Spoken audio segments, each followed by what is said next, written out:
Okay. Let us get started. Let us get started. Oh, yeah.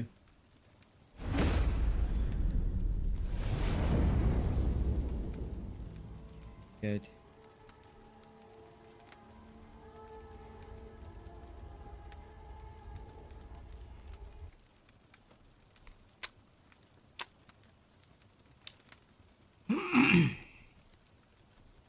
Looking good so far. All right, ladies and gents, looks like we are getting ready to begin. I hope you guys are prepared because it is time.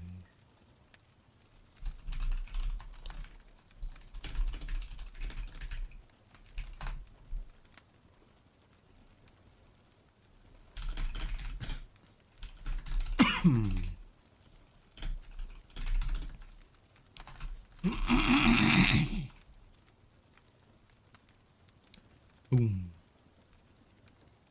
Okay. Now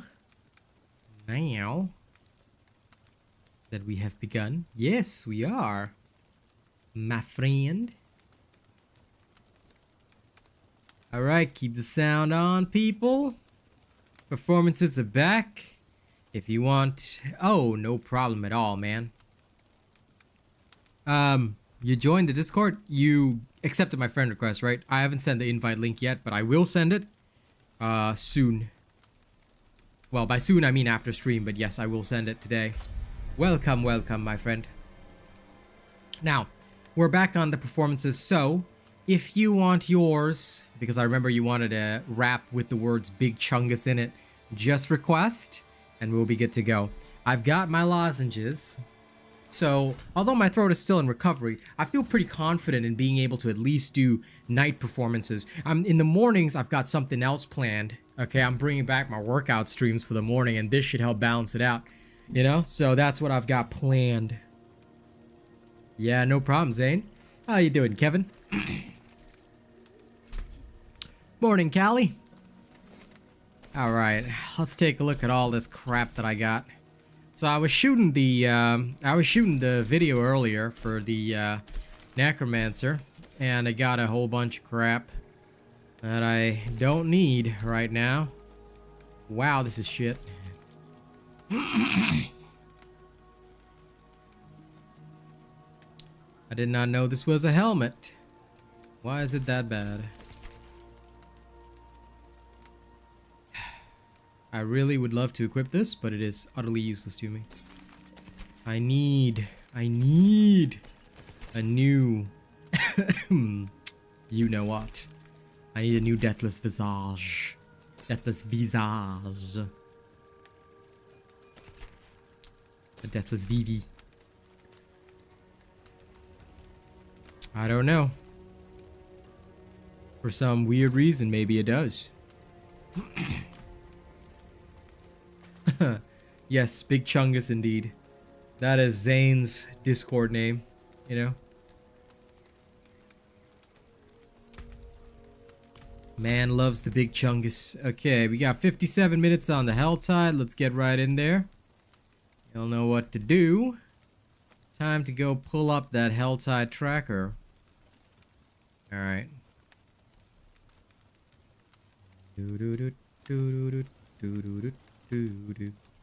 It is indeed his druid's name. Now, time for the easy peasy lemon squeezy. You know, have you guys tried Necrotic Carapace? It like legit doesn't work. It only works if your minions form the corpse. Which is doo-doo. Which is doo-doo.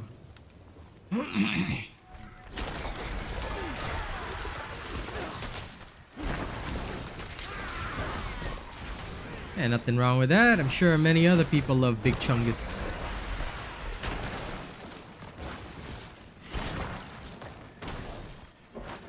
Then you got me. I never compliment anyone I see in game. In fact, the very audacity that they have to stand in front of me is shocking, you know? I'm doing good today, Tiago. My voice still isn't 100%, but you know what? I'm not delaying performances anymore. Rather, I've got some really great lozenges, right? And I'm ready to go. I'm ready to go, you know? So next time somebody drops support, I don't have to tell them to wait. I've got some new ideas about how to preserve my throat. Got some excellent lozenges for the evenings, and for the mornings, you know, I'm gonna bring back my workout streams, which I used to love doing with Elden Ring and stuff like that, but, you know, I'm just gonna bring the Diablo version out. So it should be alright. What is this? But I still think I'll go with the English accent in the mornings because it's a lot easier, you know? Don't have to focus too hard.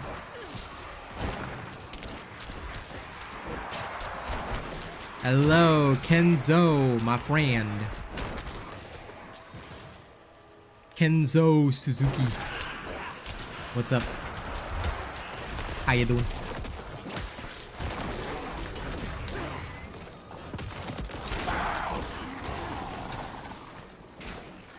Now, Evento Bento.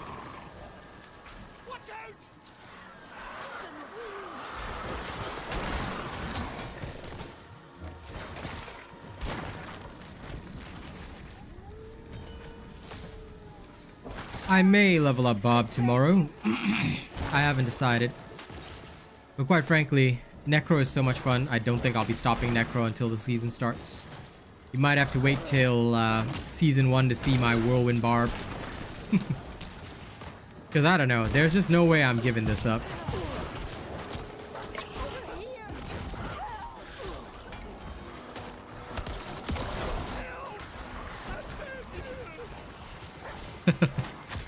Because I'm not sorry. This is just way too powerful. You know, when you one-shot everybody with your artillery cannon, kind of hard to go back to melee after that. That's why I'm so keen on trying out a Whirlwind Barb, because Whirlwind Barbs can pull enemies in. And I've realized that I'm so lazy to play. Like, I'm so lazy to chase down enemies and click on them. The Rogue practically gave me carpal tunnel syndrome. This one, all I have to do is just shoot in their general direction.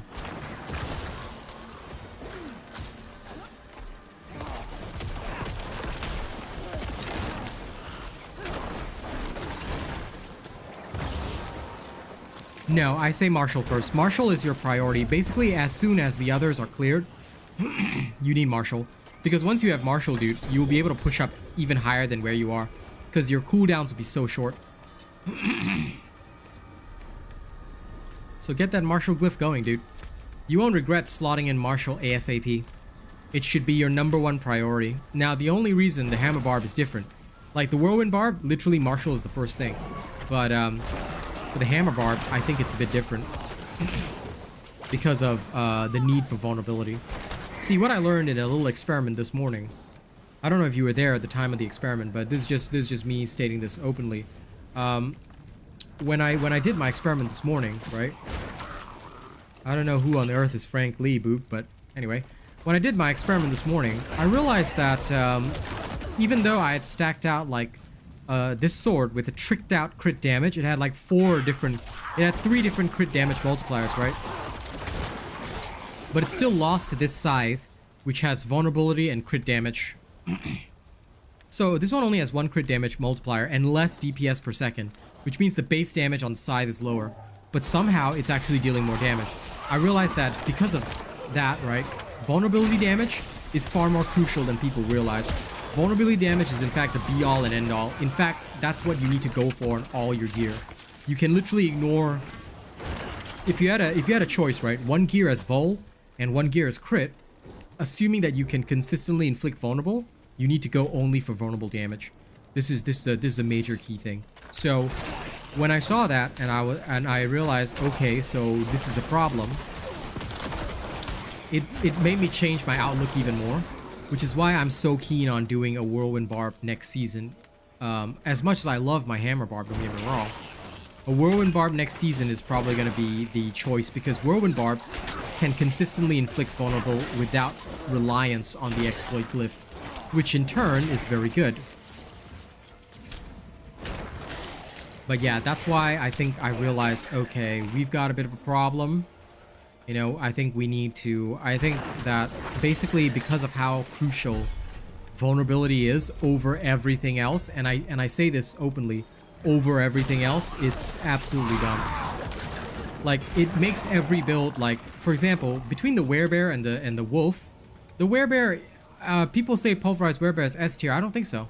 I've built exactly the S tier pulverized werebear build, and I feel weak. I don't feel as strong as this necro. I don't feel as strong as a storm wolf that's just running around, wolfing around.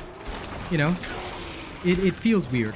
So until we have a pure focus on vulnerability damage, the build is literally weak sauce, and that disappoints me because basically every character class now is pigeonholed. Either you play for nothing but vulnerable damage, or you don't play at all. This is why Frost Nova on the Sorcerer, unfortunately, is the only choice. There's no other choice. You have to take Frost Nova. On the Rogue, you have to take Puncture. It's stupid. There should be other viable skills, but no. Vulnerability damage, yeah, exactly. Vulnerability bonus tends to be higher as well. Vul is so crucial. You will deal less damage. Like, legit, I was dealing 2 to 3... Like, when it gets to, like, the end game stage, you're dealing... It's not a small difference, you know. This sword with 3 different crit modifiers and core skill damage and 352 more base DPS, right? Do you know that it ended up dealing 300k less damage than a scythe that had vulnerable damage? It's just one modifier. If I got a sword that had vulnerable damage as a modifier and then the rest, oh baby, I tell you, it'd be like the world's greatest sword.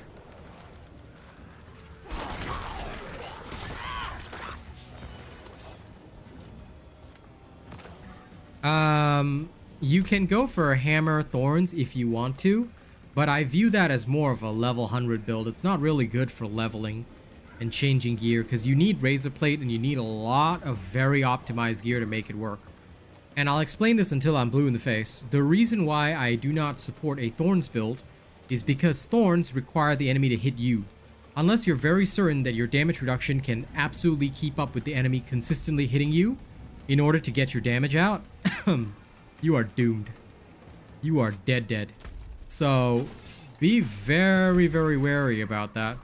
I'm not saying it's a bad build. I'm not saying you can't play it. I'm not saying anything like that, you know?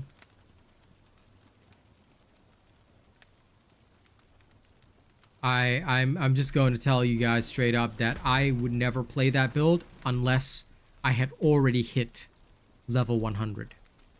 And there is a good reason for that. Sorry, I'm just going to check on where the hell is this chest? No, it's at the edge of this stupid thing. It's over there. Okay. But yeah.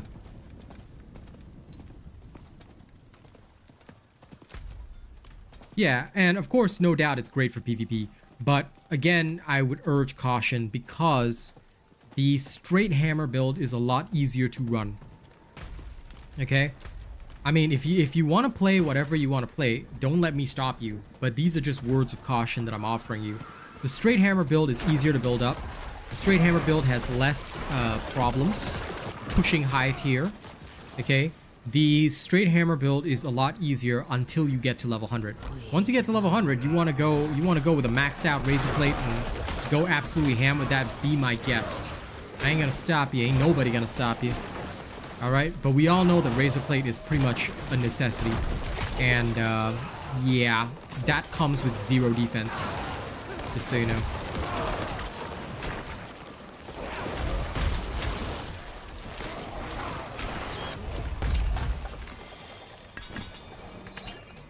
So, caution is urged.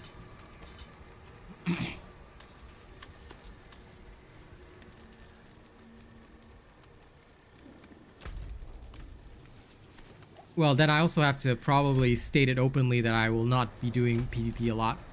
Because the rewards are not really worth it, and I have no interest in it. I do PvP for the rewards, and of course to lay the smackdown on people, and I've done that a couple of times. So it's not like I can't, but my focus is PvE because, number one, most of the time, there isn't enough time to get all your PvP builds up, PvE builds up. And this is just me being very honest, right? What works in PvE will work in PvP. Because here are the two important factors. What is the most important in PvE? Unstoppable. What is the biggest killer in PvP? Stuns. Stuns, hard CC. So what works in PvE will work in PvP, guaranteed. And I'm willing to bet my life on that. Furthermore, if your PvE build has a focus on vulnerability damage, which you inflict in a PvP situation, there is no protection against vulnerability. People can protect themselves against stuns. Nobody can protect themselves against vulnerability. Hence why what I do in PvE will immediately carry over to PvP. What am I using for aspects? Look forward to the video tonight. I go through it all in detail.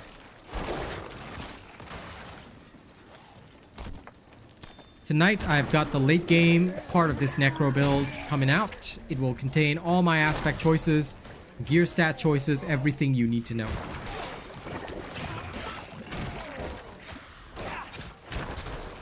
Yep, it releases at 3:45 a.m. my time, so that's about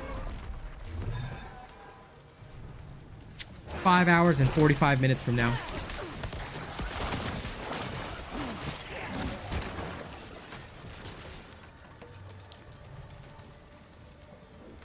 And that's totally okay. If you know what you're doing, you know, absolutely run whatever you feel like. You know, I'm never gonna say don't do this, or I'm not gonna call you stupid for doing it, or whatever the case is. Like I said, for me as a content creator, I only focus on efficiency, but that is not everybody's priority. And when it comes to PvP, there's a whole different priority there. So I can absolutely understand that. But although I will not be bringing Barb into PvP, Kenzo, what I can say is, how about we go PvP together someday, yeah? Especially in Season 1. I'll bring my Whirlwind Barb, you bring your Hammer Barb, okay? And open invite to any clan members, alright? We'll go PvP in Season 1. And we'll go show people how a hit squad of Robot Nation does it, okay? And if Zane can get away from work, we'll bring Zane along as well. Actually, no. Fun fact. The Necro is the only PvE build that does not work in PvP, and I'll explain why. Because, but just join Robot Nation then, growers. All you have to do is just go find Robot Nation. Robot Nation, RBNT is our tag. We welcome everybody. Just join. You don't have to, you know, do anything special to get in. And we have no requirements. Just turn up to the streams whenever. If you see me online, just check if I'm streaming. As long as you turn up to the streams, right, nobody gets booted from the clan. But people who are in the clan and don't come to streams, then they may have their attitude adjusted. But yeah, the Necro is the only one where their PvE build does not work well in PvP. In fact, because the Bone Spear Necro, right, is based on corpse tendrils. You cannot generate a corpse guaranteed in PvP. But this is where if you have another clanmate with you, all right, you can shine. Because basically the Bone Spear Necro is artillery, right? A good Bone Spear Necro has a lot of damage reduction. So either I'm going to become a big distraction to the enemy, and I'll constantly be doing this from the back line. So the frontliner engages the other PvPer, while the Necro waits for the corpse tendril. And at the moment you trigger corpse tendril, that's the death sentence right there. Yeah, you don't carry stuff over for the season. That is correct. Razorblade is very interesting for PvP, especially if you're going for a Thorns type barbarian build. But yeah, nothing carries over, Kenzo. So in the new season, we're all starting at 0, bro. Everybody starts at 0. That's why I'm picking Necro first, because you got no materials, no gold, no aspects, nothing. I'll be trying out a Whirlwind Barb, but I would recommend this for Season 1. Unless you want to wait for me to come up with the builds and stuff, which may take some time, you might want to experiment on your own using a Hammer of the Ancients Barbarian, just to see how that goes. Alright, so this is my advice for Season 1, especially if you don't want to wait on your first character. You can also respec later, but it's a bit more difficult for Whirlwind. For Hammer to respec into Whirlwind is a bit more difficult.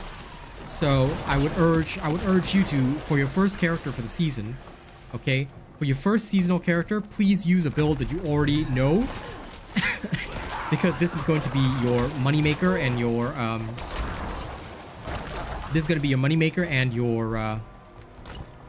opener to get materials and all the other stuff you need. Excuse me. So yeah, you are gonna have to do that. Hello, Chris. What's up?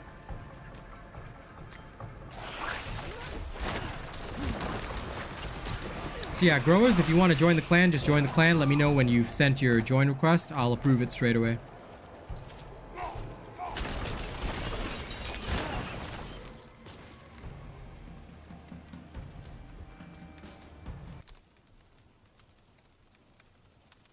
Wait, what? Oh, the chest reset already. That's wild.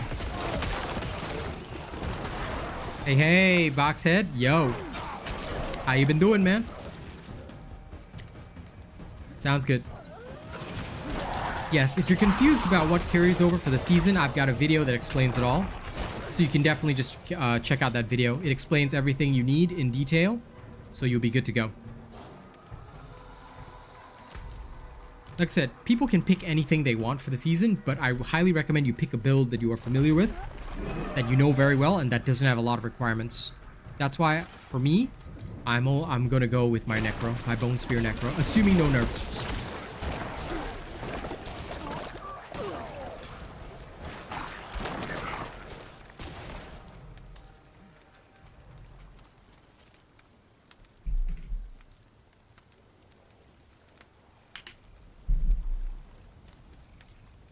No, Crusher is a necessary one, but Crusher, you can focus on it after other stuff, because Crusher is important because of the base damage. Don't forget, your damage all comes from your mace.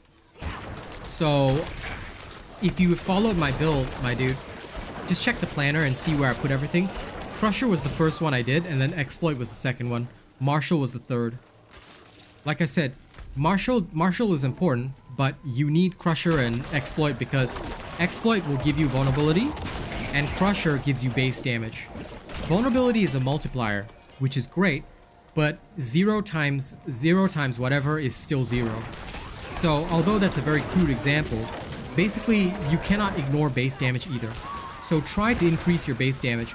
You can get more vulnerable damage from your rings, from your swords, all that kind of stuff. Vulnerability above everything else, and you are godlike.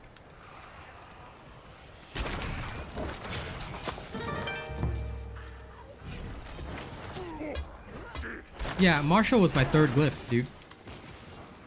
Like I said, you can refer to the endgame video again to see where I put all my stuff. I put Ire as my fourth, and then after that, I worked on my fifth. But yeah.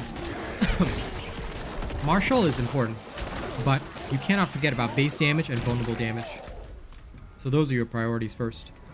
Justy Roo, thank you for subscribing. Welcome.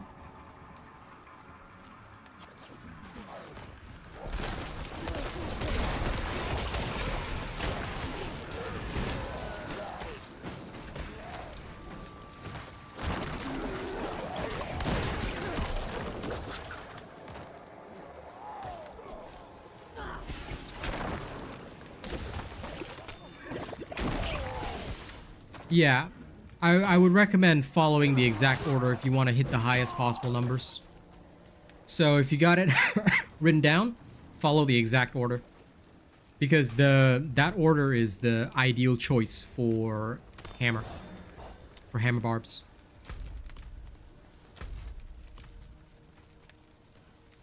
I'm going to try one of these lozenges now. Just in case. I mean, the coughing is a lot less than it was before, so I'm pretty happy with that. Still don't know how the heck I got my throat all tangled up, but... These are melted. But still good. I had a fresh packet, but...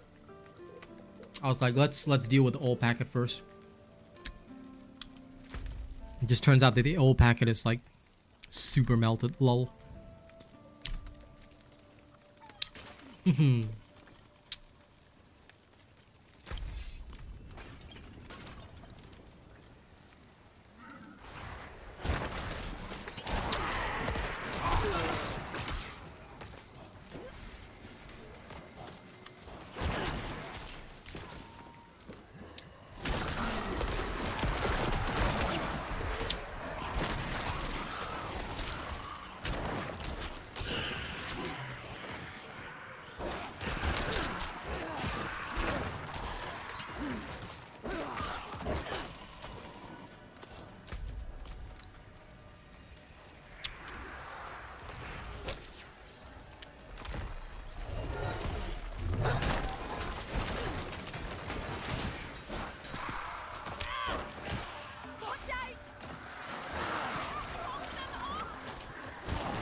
No,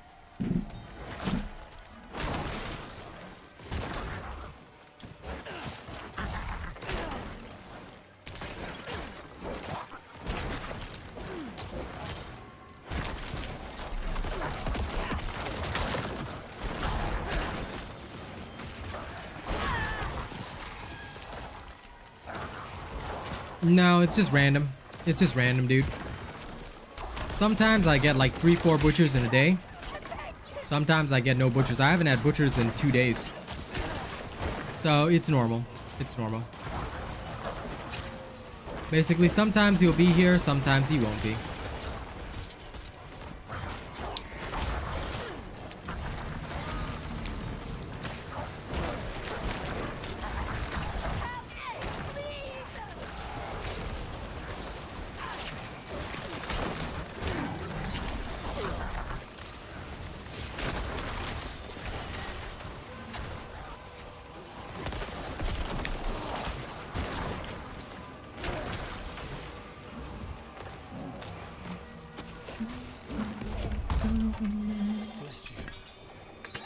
Sleep in this dirt we call our beds. So tell me your secrets and join me in pieces. Right in this garden made of stone. Yours.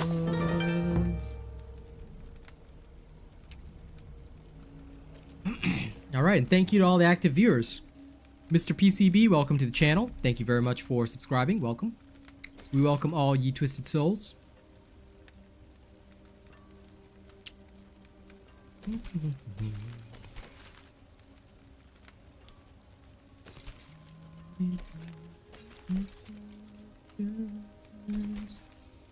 Let's sleep in this dirt we call our beds.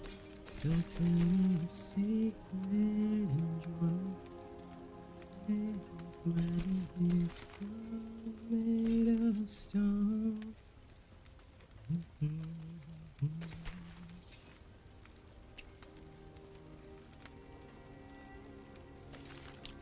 That'll happen sometimes. Even I've died to the butcher. Especially when he's way above my level, right? But I died under very unceremonious circumstances. Which I felt was unfair. Now this is a perfect roll right here on this sword. But the item power is too low, so the DPS per second is not worth it. And this is the start of my entire villain arc.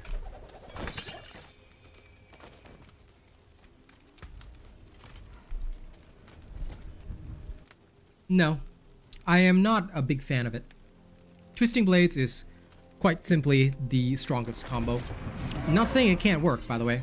It can. But I personally have other issues with the Rogue. Namely, the simple fact that Rogue doesn't have enough unstoppables. And no safety.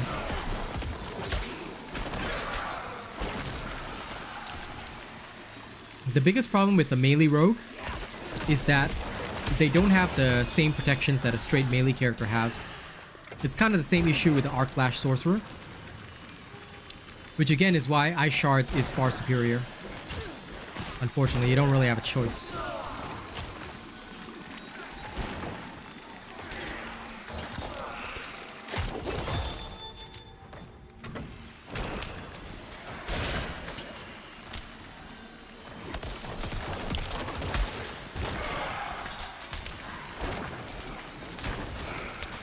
I mean, compared to my Bone Spear Necro, what do I have to worry about?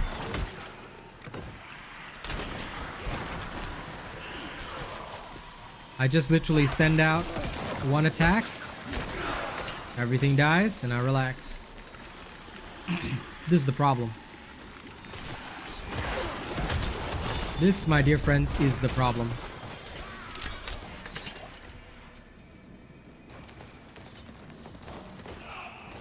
It's not that I don't want to try other builds, it's just that when you look at true optimum efficiency, right?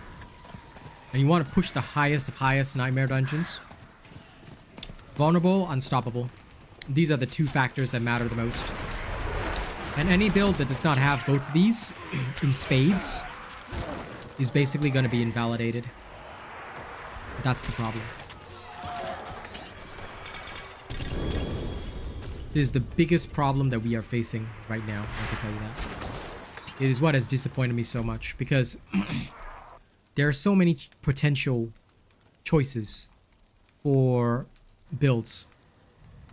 And I like that this game theoretically has a variety, but it is marred by the fact that unstoppable and vulnerability is the key. Hello, Marcel. Good to see you, buddy.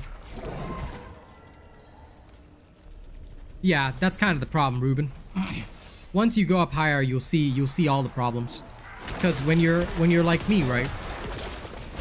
My Necro can push level tier 40 plus dungeons right now. Oops, sorry. And I'm level 75. You try and do the same thing as a Flurry Rogue at level 75. See the results. You will not be able to clear them as efficiently, and that's the issue, because the Necro inflicts vulnerable constantly. The Rogue does too, but I do it from a distance. The Rogue has to be in melee. And then all it takes is just one dumb elite to rip you, or with the right affix to stun you, and you're doomed. Like I said, unstoppable is the key to everything. What the hell is this? Oh, Helltide Assassin. Jeez Louise. This guy having a field day over here.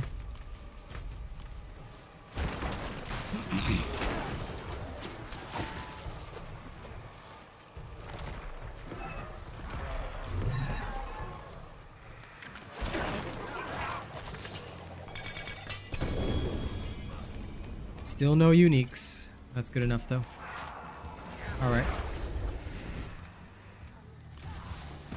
Let's go for a little baby chest.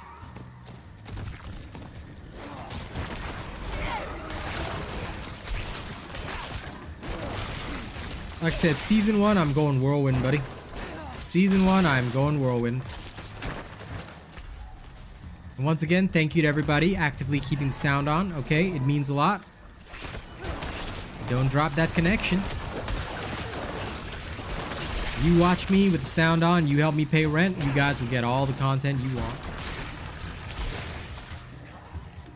Yeah, that'll work. That'll work at first, buddy. That's what I say, Ruben. The biggest issue that you're going to face is when you go to the higher tiers. Level 54, everything works. You know? The problem is, when you start fighting enemies 20 levels above you, 30 levels above you, that's when you start to see the biggest differences between characters. Like, Necro can do it easily at level 70 plus. It can get difficult with other characters. Hence why I'm saying the more you experience the game, the more that you realize that some things will work at first. This is why so many of my first characters are no longer touched. Because I thought that I was doing well. Initially, I had a Blood Minion Necro. I got up to like level 67 plus. I thought I was doing really well. Then I realized that once you're in World Tier 4 and you have to battle way above your level, if your build can't even handle that, you know, it's death sentence. Hey Mike, how you doing? How is Mike Wazowski today? I hope you're doing good. But yeah, you can go with whatever you want in Season 1. Just make sure that you are comfortable playing that build, because Season 1 you start with nothing. No gold, no materials, none of your aspects in there. Okay, it's a brand new character. The only thing you have is your altars and map. Again, check the Season 1 video if you're not sure what you start with. But you're gonna have to start from zero. So pick a character you're familiar with.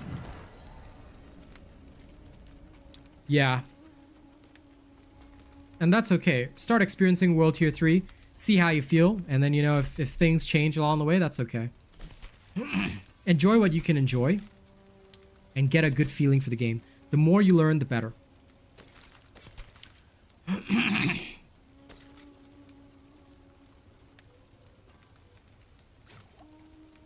What I can stress for now is that it is absolutely crucial that you just focus on learning during the remaining days of the preseason. Get good experience with your builds, know what you're doing, and then as soon as the season starts, bang, off you go. Because that's exactly what I'm doing. This one has maxed out armor. I'm gonna use this. Don't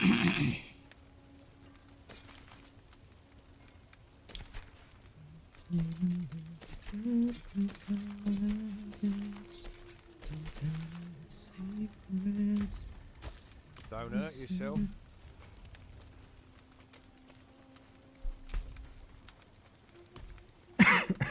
Yeah, assuming no nerfs, Necro is top the table. Hard to beat. Hard to beat.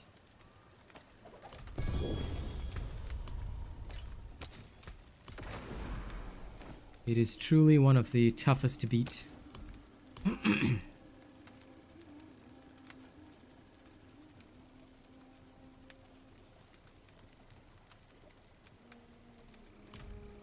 Get another one. Okay, now we're done with the Helltide. Next is Ashava in 2 hours and 50 minutes. So, a lot of people are crying for a Necro nerf, so it depends on whether the game wants to give in to the losers. It might.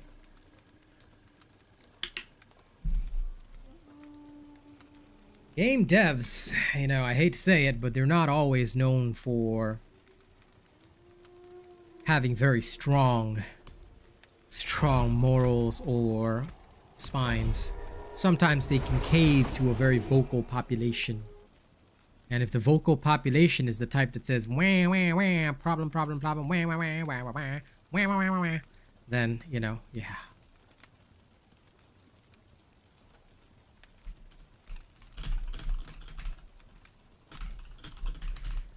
If they can't, you know, handle the criticism, they will change.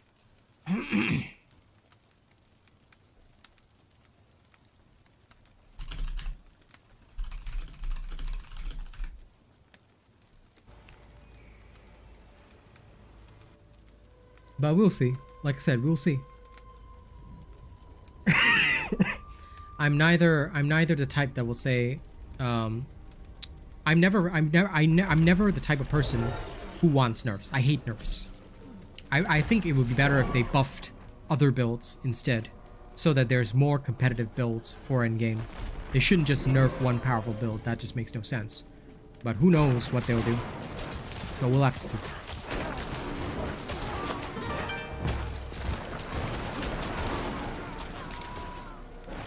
Right now, ideally, if your build functions well, these creatures are about 21 levels above me.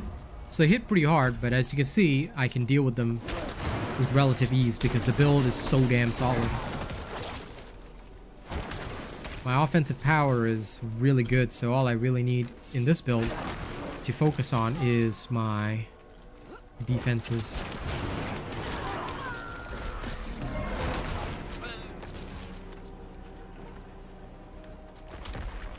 Well, thank you, Ruben. I appreciate that. Thank you for watching my lives. You know, I'm slowly hoping to get to a 30 viewer average.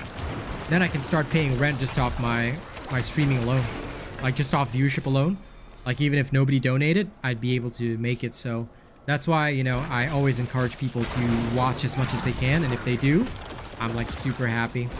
It helps a lot. So thank you to everybody tuning in and watching. Jose Lewis, thank you so much for subscribing. Welcome. Welcome to the family. But yeah, I'm hoping no nerfs for the Necro. I'll be sad if it happens. Now you see, this is a situation whereby all it takes, right, is just one bad hit, and you're dead. And this will happen very frequently. This will happen very frequently, you know, in the higher tiers. So you have to know who you can safely engage and who you cannot. And again, this is one of the other problems that I'm always talking about. This is why the rogue has such an issue. Because when you're in melee, the Barb and Druid have phenomenal damage reductions. But the Necro and the Rogue do not. And the Rogue is forced into melee by its playstyle. Not always the wisest. If you can immediately, you know, like, Like for me, what I have to do is I have to stun the guy first, then I can immediately kill him, guaranteed. But if I don't stun him first, then and he gets to me, that's a death sentence, which is why this particular necro build is good, but you have to know how to play it. And against certain enemies, like these snake enemies and whatnot, all it takes is just one bad whack and boom, you're gone.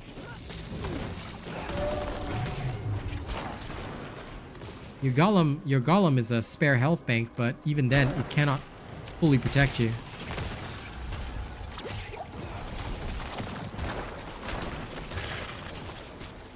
Just like that. The poison damage, everything will be insane. When you skip the campaign and you want to level up fastest, well, my technique is I go do dungeons and I do the world events along the way to the dungeons. That's it. That's all I do. The Necro has the best damage reduction in the game. So think about this. The Necro has the best damage reduction, and enemies 21 levels above me can still one-shot me, Mike. So, can you imagine the struggle for melee characters?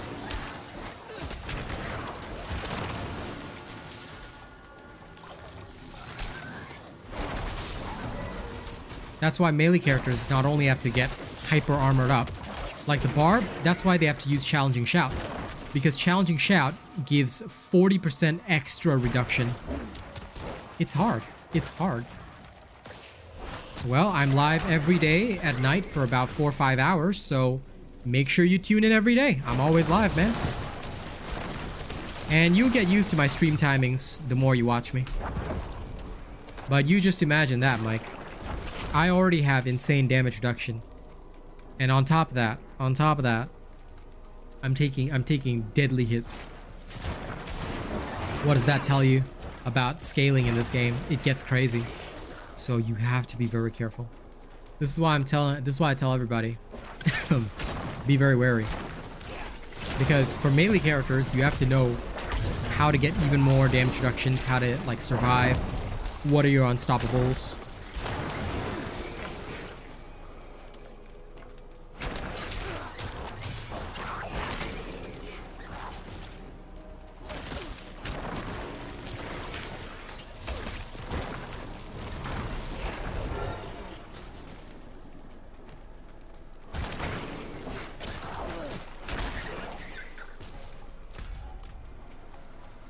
Even just a single mistake, my friend. Just one mistake and it's all over. So, wariness. Especially against like blink porters like this guy. He can teleport and blink in, and then as soon as he explodes, the amount of poison damage I take is insane.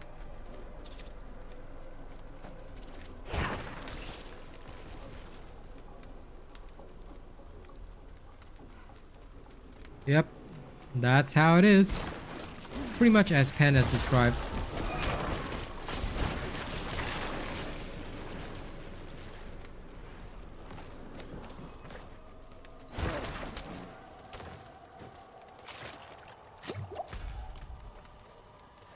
So the highest nightmare dungeons are always super challenging, because you're really facing the ultimate challenge. Oh, no problem. Happy to help, Mike.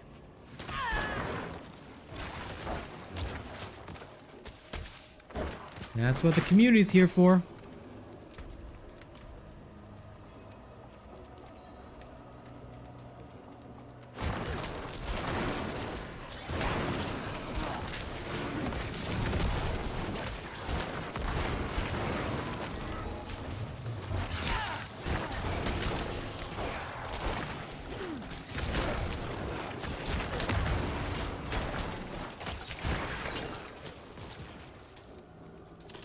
By the way, if any clan members wish to run nightmares out, nightmare dungeons around the early 40s, let me know. I can bring clan members around my level.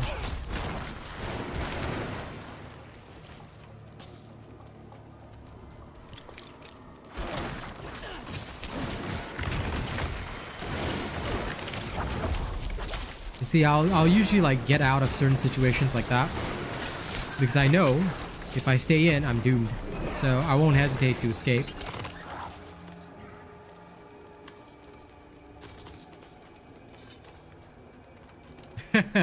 Level 40 druid. Well, I'm not doing carries, so that's a no-no. I'm going for efficiency. There's not much time left. But if anyone else wants to party with Pen, feel free. Ooh, a unique set of gloves. What did I get? Ah, yes, Howl from Below. The emotionally traumatized gloves.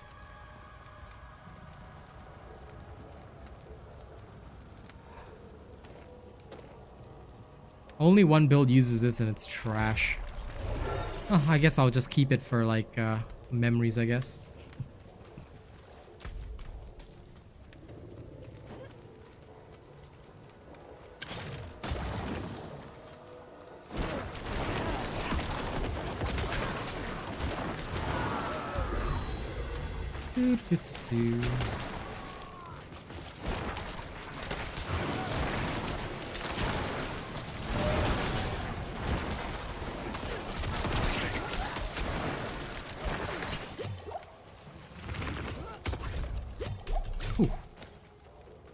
Poor Golem. Died for my sins right there. I always forget. You know, in the first few Nightmare dungeons, I always forget. And I end up charging in where I shouldn't.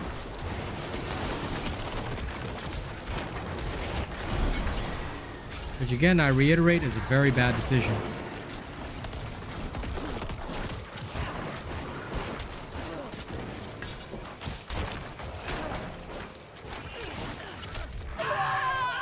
Oh look, even though I was prepared, that guy survived the second shot of my corpse spear.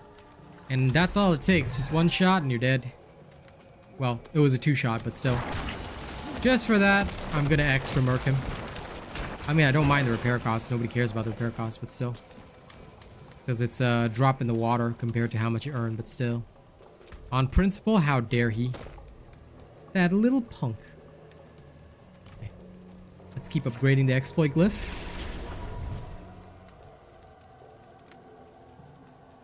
I'm sorry, Ashki. Boosting is against terms of service. You are now absolutely banned from this channel. No.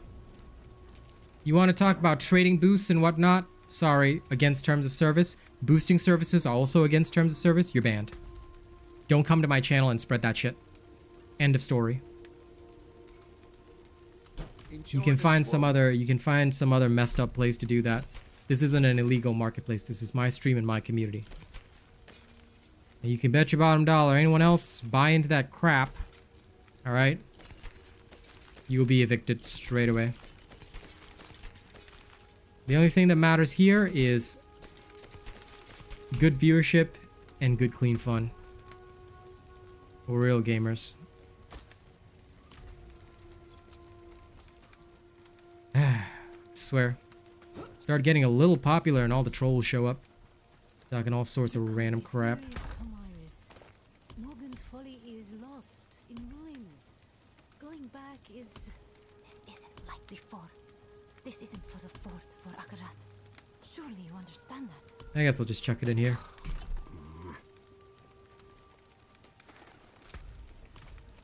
I like to have a stash of all the random crap that I keep. Especially the uniques.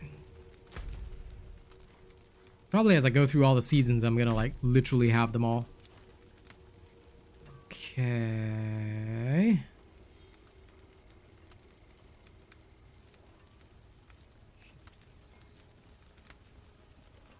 Let's try this. Thank you for the emojis, folks.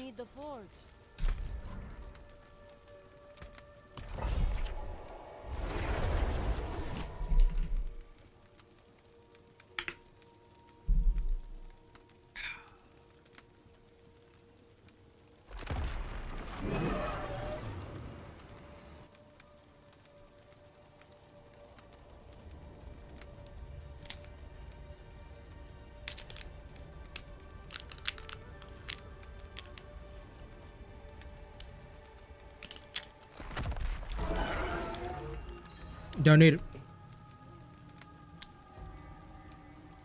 I got my spectral charger, so.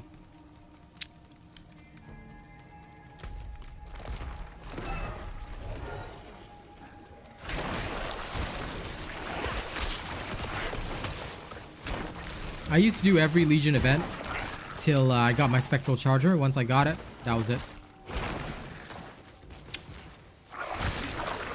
Never touched it again. Unless you're despo for a particular, like, if you're searching for aspects still, Legion events are not worth it, in my opinion.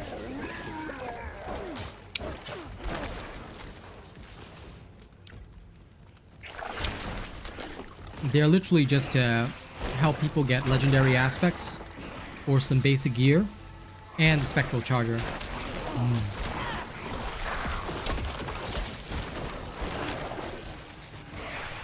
I mean, the only good thing is the mount. The spectral charger, which is the best mount in the game because it looks awesome as fuck and has its own sound effects. Otherwise, I'm always in Nightmare Dungeons because Nightmare Dungeons make the most sense. Let's see, where's Imbiber? Somewhere around here.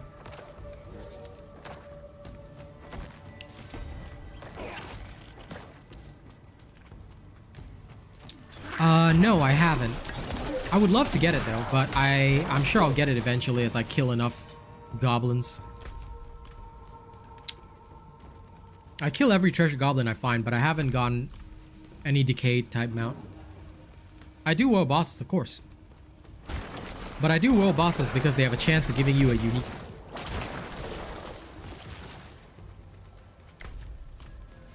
So that's the only reason I even touch the world boss, because the world boss drops kind of suck as well.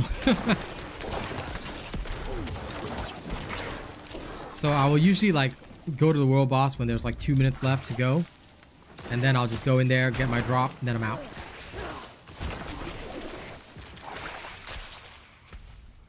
And then it's like, aight, I'm out.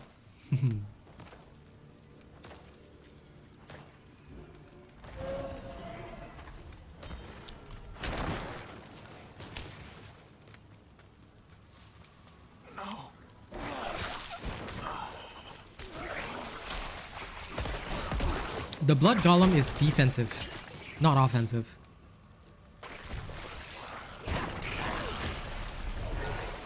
The blood golem is my extra health tank, in case things go badly. Also, he's a great distraction.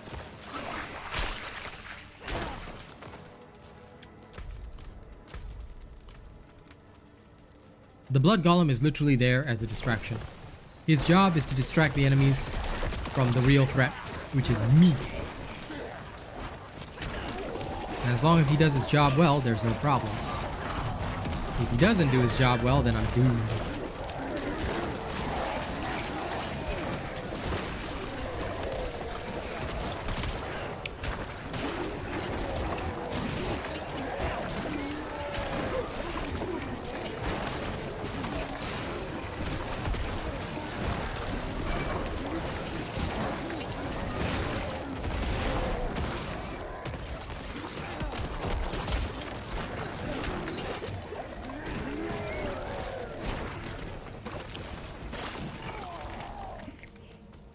There you go.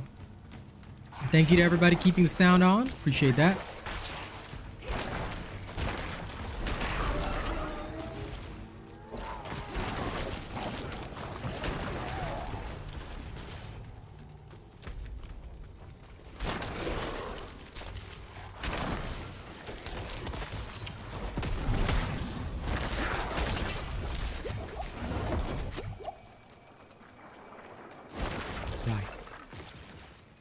Hello, Sir Bane.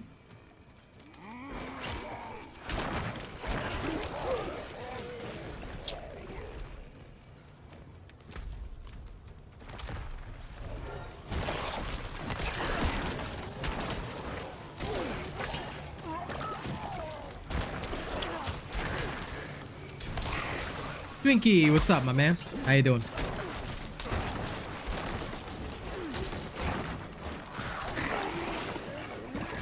No, not an option. The golem requires 0-point investments. It's the cheapest form of defense that you can get. And it's a great extra bit of defense. It literally costs you nothing. And it's not like I need the sacrifice bonus.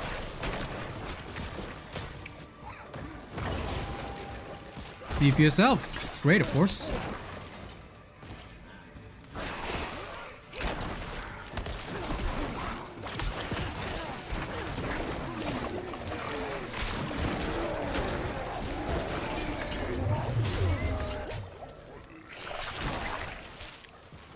Hey, Ray, my man, what's up? I believe I owe you a performance, Ray. So let me know if you'd like a sea shanty or a rap later. I can deliver either. Still owe you for that lovely dono. No problem, Iman. Iman? So let me know if I'm pronouncing your name correctly, but yes, no problem at all, man. I love being one of the best content creators for Diablo. I always support the people.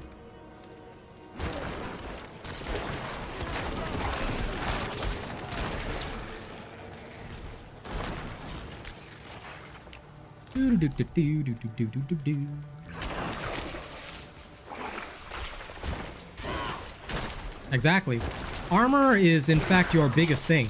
So that's why I'm like, this thing is literally a 0-point investment free armor.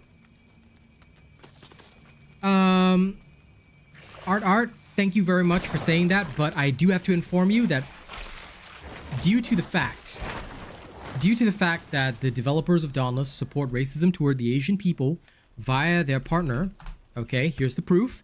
We do not allow mention of that game on this channel. I ask you kindly not to talk about that game on this channel. Okay, so I hope you don't mind. If you want, you can check out the proof there. It's public information. That's why I no longer do Dauntless content, nor do I want to be associated with that game. Because I've got several Asian sponsors as well, and it would probably be a very bad idea for them to be seen in the company of somebody that disparages the Asian people. Shanty, no problem, Ray. I will happily deliver it. Okay?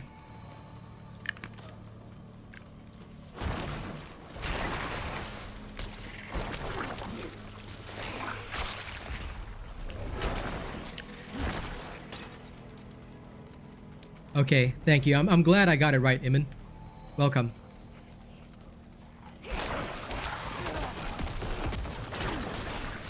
Oh, no problem at all. I know a lot of people didn't know about it, so it's okay. Because I used to be a big name in Dauntless, but yeah, after the whole racism incident, I kinda took the back step, and I made the decision to completely step away. Because like I said, I've got a lot more sponsors and deals coming up for me. So yeah. Oh, it's all good. Listen, I understand that many of you guys know me from that time, and I'm so grateful. Like, don't get me wrong, I am thoroughly grateful to you guys, because you guys were watching me back when I was nobody, and I really appreciate that. Hell, I'm still nobody, you know, but slow and steady, we build up on other games, and walking away from that environment was so healthy, and it opened up so many doors, like, I'm not even kidding. So, in a twisted way, I'm grateful that Phoenix Labs were evil. Because them being totally evil assholes basically made my life better. And, you know, in a twisted way, I'm grateful to them.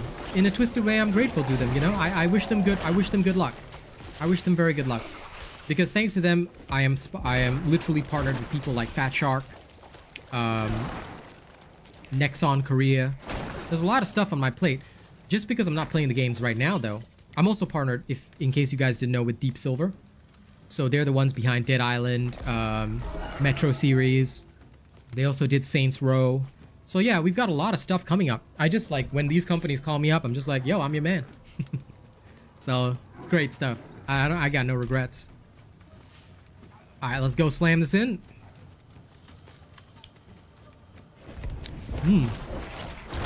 Yes, indeed. A very different time. A very different time and a very different age. But life is always up. It's always about the opportunities that you get along the way and figuring out, you know, where to stand. But yeah, sea shanty coming up right after we clear the boss. Okay, there's no other elites, so I'm just gonna run in there. And if you wonder why my Necro is moving so fast, 52% movement speed. So, yeah. Necro has the fastest base movement speed with your gear, because it's the only one that can put movement speed on the necklace without any negative consequences. So I love it. You can literally like Usain Bolt your way everywhere. It's great. Okay. Now let's take some cheap damage increases from the Imbiber. Okay, good. Now we'll head back. I would like to try a Bloodlands build at some point, but after its recent nerf and the bugs, you know, I'm not so sure I want to invest in that, but maybe in Season 1. When I get to level 100, if I'm bored, I'll swap over to a Bloodlands build and see what happens. They need to make it easier to refund all the Paragon points so we can try a new spec. I don't mind paying the cost, but they need to make it easier. Yeah, the Bone Necro definitely needs speed, but you can check out the build coming later tonight. And you can see how I've progressed into the late game, what stats I'm looking at, what kind of gear, etc, etc, so on and so forth. All available for public viewing.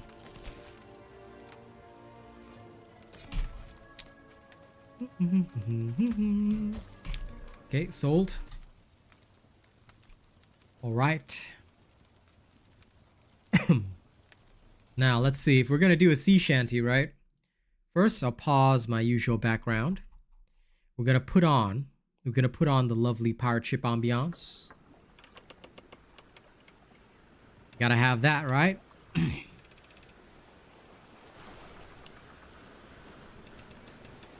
I think they resolved the bug, but they did it via nerfing the Bloodlance. But anyway, yeah, we'll see how that goes next season if it ends up good. But Bone Spear, no need to worry about that, and way better damage. Now, this one's for you, Ray, alright? It's the Diablo 4 version of Drunken Sailor. Here we go.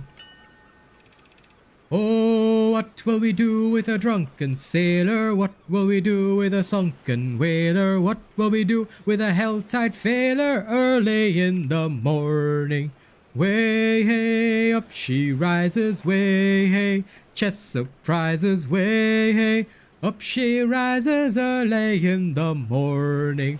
Farming chest with an ice shard sorcerer, farming chest with an ice shard sorcerer, farming chest with an ice shard sorcerer early in the morning. Way hey, up she rises, way hey, chest surprises, way hey, up she rises early in the morning. Cry for uniques in a nightmare dungeon, cry for uniques in a nightmare dungeon, cry for uniques in a nightmare dungeon early in the morning. Way hey, up she rises, way hey, no surprises, way hey, up she rises early in the morning. PvP with a hammer Barbie, PvP with a hammer Barbie, PvP with a hammer Barbie early in the morning. Way hey, up she rises, way hey, red dust prizes, way hey, up she rises early in the morning. Put him in bed with a loot dev's daughter, put him in bed with a loot dev's daughter, put him in bed with a loot dev's daughter early in the morning. Way hey, up she rises, way hey, loot exploiters, way hey, up she rises early in the morning. That's what we do with a drunken sailor, that's what we do with a sunken whaler, that's what we do with a hell-tide failure early in the morning. Thank you, Ray, for your kind donation last time. I hope you enjoyed that. I'll put my lovely cozy ambiance back on. Zeno, good to see you. Welcome. And thank you, everybody, keeping the sound on. Always a pleasure to have you all supporting me. Let's go see what is the next dungeon that awaits us. Oh, Feral's Den. Let's go. I mean, how bad could it be, right? Let's drink another potion for the XP. And off we go.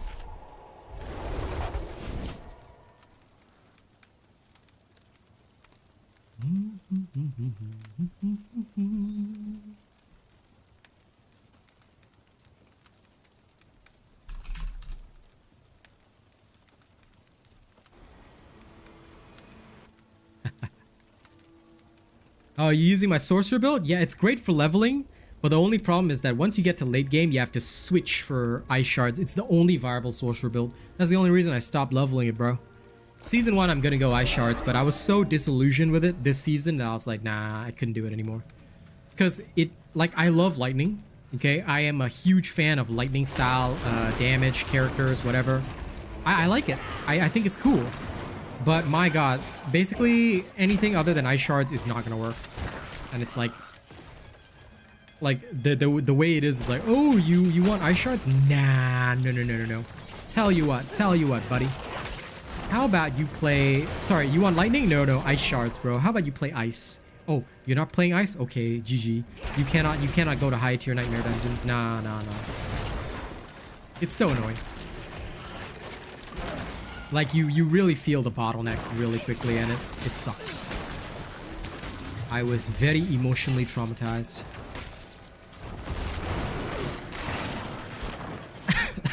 So honest feedback, use it for leveling, but beyond that, man, I'm so frustrated, bro.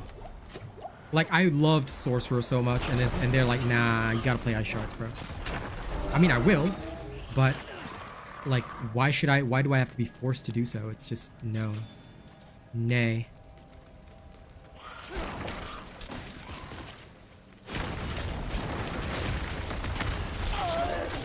Oh lol. I got feared and exploded. Ooh. What actually killed me though? That was weird. I thought that was a fear. I thought that was just fear. It's not supposed to kill you, but whatever, I guess.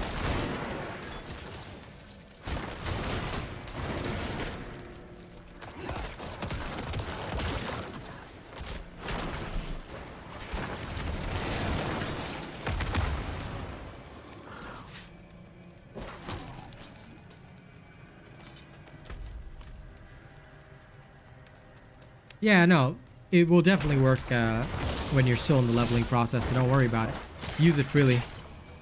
I just wanted to be, you know, like fully honest that you have to switch later, because I was so sad about it. Like, a lot of people have been using my builds, which is really good to see. I'm very happy that they did, you know. But now that I'm more experienced and I know more, when I come into season 1, it's gonna be a whole different ball game. Because now that I understand like all the principles of building, I'm gonna literally find the best possible way. Because basically, vulnerable damage is the key to everything. Vulnerable damage and unstoppable. Once you have both of these, you know, everything is smooth. You don't have both of these, everything is not smooth.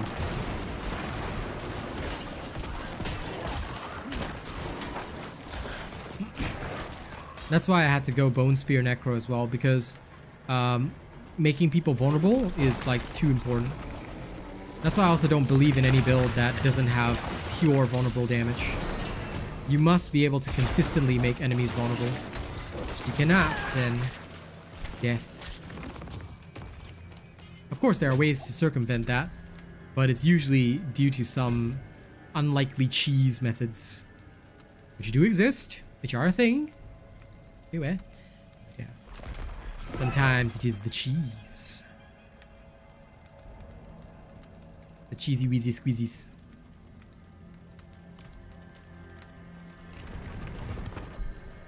Ice build? No. Not till season 1.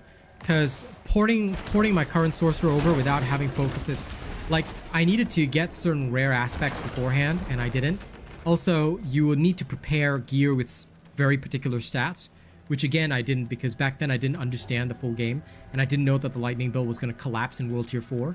So yeah, that's why I abandoned the sorcerer for the preseason, to work on other things, learn other things. But in season 1 I will. For now though, I do not, unfortunately. You can use other websites and other creators as a reference. I'm sure that there are many that deal with the Ice Shard Sorcerer, because I don't have the monopoly on viewership, and I'm certain that there are many viewers out there who I've seen play Ice Shards, but not for me. So obviously not for me. So they must be getting it somewhere. So I'm sure there'll be a website to reference, or there must be some build somewhere.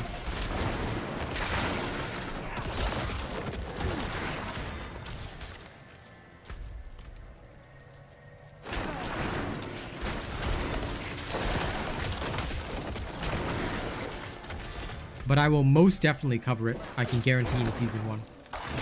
I'm just not doing it right now. Because the other problem is that respecking is very annoying, and if you don't prepare for it in advance, it can lead to emotional damage.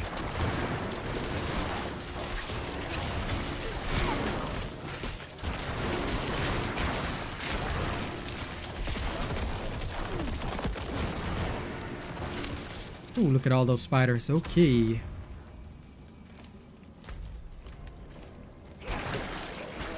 Yeah, because basically the Ice Shard Sorcerer, right, doesn't have a basic attack. So everything is mana based, except for y'all. And the idea behind it is to use legendary aspects to generate like practically unlimited mana so you can spam Ice Shards. Yeah, no, don't worry about it. In that case, right, keep playing the lightning build. Just take it at a chill pace.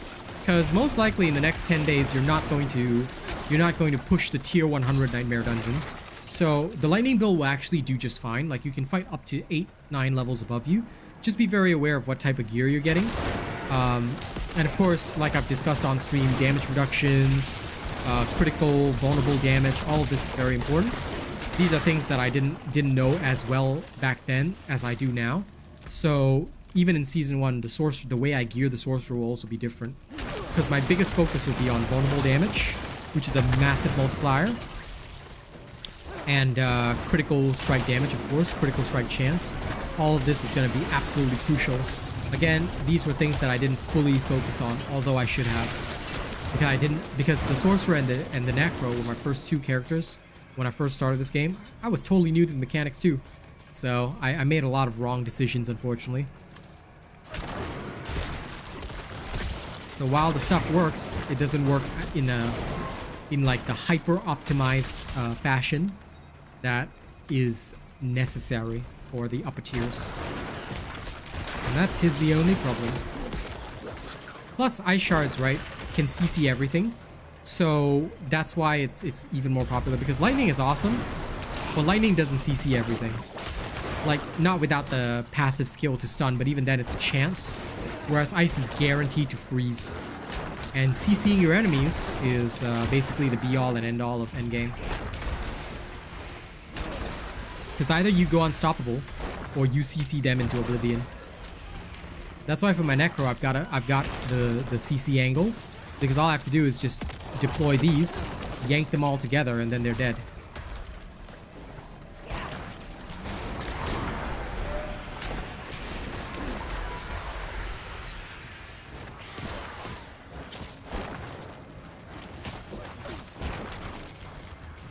No, once you finish the campaign once, you can skip the story. So before Season 1, I've got a video out about Season 1 Xeno. You can literally just follow that video because I explain what you need to do before the season actually starts. And if you, like for example, complete the campaign, get your mount, and most importantly, make sure that before Season 1 starts that you discover the full map. Because like, although now if you create a new character, the map won't be revealed to you, but in Season 1 it will be. They're making that change because we all complained already. So the whole map will be revealed as long as you've done it on one character. Yeah. Everything you need to prepare, I have already prepared a video for. It's just that the builds will be refocused and re-specialized in Season 1 so that everybody gets the best of the best. Even my druid is going to change because the pulverized werebear, yeah, I love it. But 3 seconds of vulnerable on the stupid glyph is not enough. I need more. I need some more. I need some more. So, quite frankly, a lot of things are going to change. Because now that I understand that vulnerable is God, unless they change the way it works or nerf it in Season 1, which I doubt, because it's a major mechanic, basically every build in the game is all about that. Vulnerable. There are some cheesy builds that work without it, but they cheese in a different way. But for hyper efficiency, it's vulnerable all the way.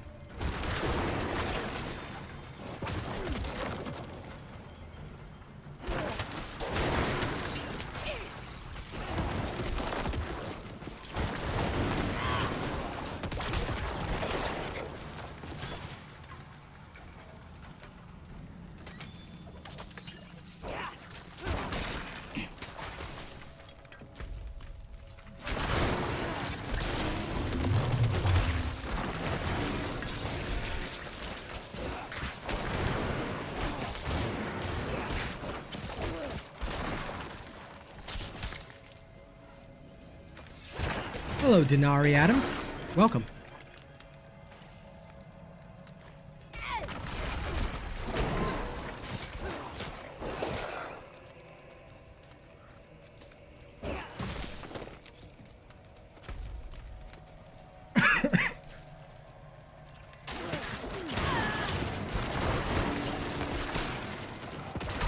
Hi, New. I'm Dad. I had to make the dad joke, but yes, nothing wrong with being new. Welcome.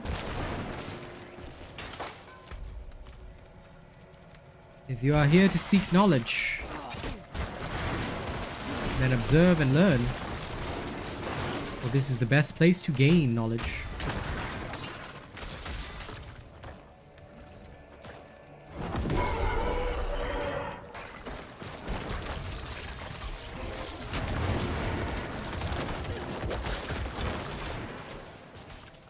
What's this build? Bone Necro. You can check the early and mid-game version on my channel. It is what I consider the strongest Necromancer build. As you can see, these creatures are level 97, I'm level 76. 21 levels above me, no real difficulty.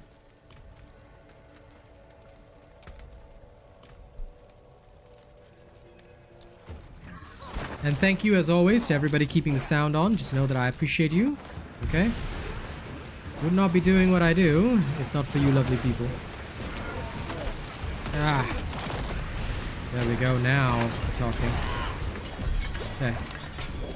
Just had to wait for a corpse to drop. Only downside, but other than that, the boss is smoked.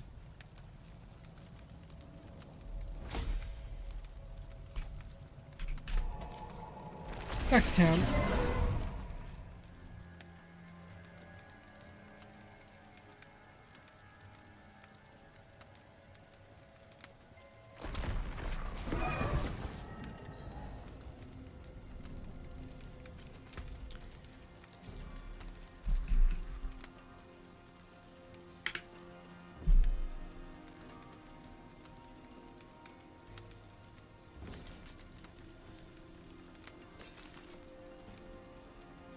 Yeah, it's on my channel.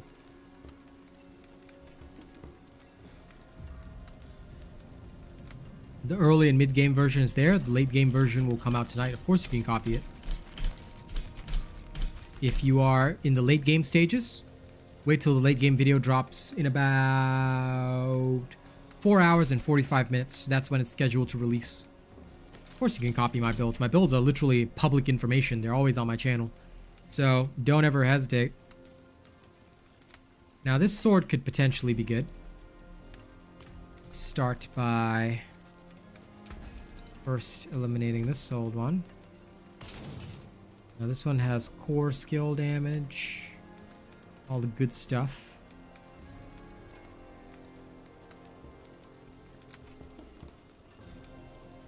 A lot of the rolls are low, but it does have some other nice stuff, so...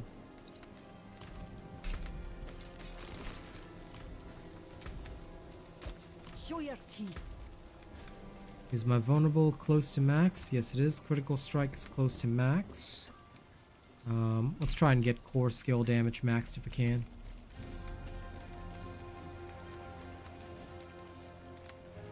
Hello, AJ. I will indeed. But I have to tell you, please do not mention the game Dauntless here ever, because as you well know, the Dauntless developers support racism towards the Asian people. So we do not even allow mention of the game on this channel anymore. This is because I've got several sponsors who are Asian. So in order to make sure that nobody is ever associated, even in the most unlikely sense, with Phoenix Labs, I have requested that nobody mention that game ever on my channel. I hope you understand. It's just to keep my sponsors safe as well. They're very important to me after all. Okay, now let's try and roll higher core damage if I can.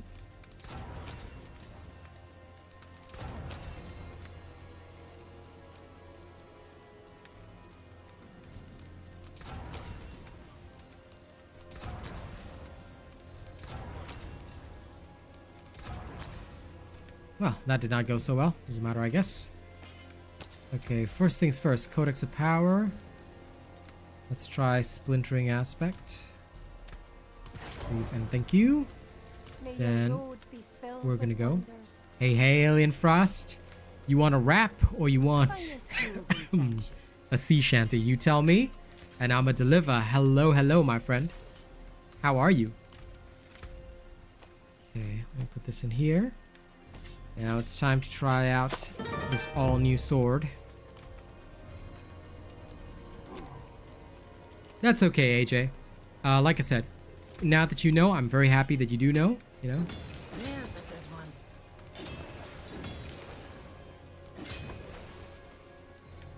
one. Without discussing the name of the game, Zane, I would say, yes, it was enjoyable, but it had many crucial, critical problems and errors, chief amongst which that the developers don't care about the players. They basically use it as a cash wallet. So it was fun for the first 3 months. We got drawn in and we were having a great time creating content on it. But then we realized very quickly that there was no real content in that space. Creators were hella toxic to each other. It was extremely bad. So I would say that it's fun if you want to waste a month or two. Then after that, ditch it and never play it again. I mean, it's free, so you'd be able to touch it and play it freely if you wanted. But yeah, I do not encourage anyone to even give it a look. Sea Shanty, no problem, Alien Frost, easy peasy. Pirate ship ambiance on, and the power fantasy with the Necro is fantastic. But you know what? I'm not just gonna... Well, this is not really a sea shanty, but this is from The Witcher, and I always love adding. Sorry, Denari, we're not talking about it here. But yeah, I'm gonna perform the Wolven Storm for you, Alien Frost, because, well, I mean, it sounds like a song you'd hear on the ship anyway, and we all know I love it. So I love adding to my repertoire. I hope you enjoy this. Y'all ready? These scars long have yearned for your tender caress, to bind our fortunes. Damn what the stars own.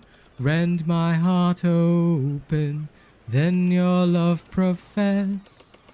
A winding, weaving fate to which we both atone. You flee, my dream come the morning.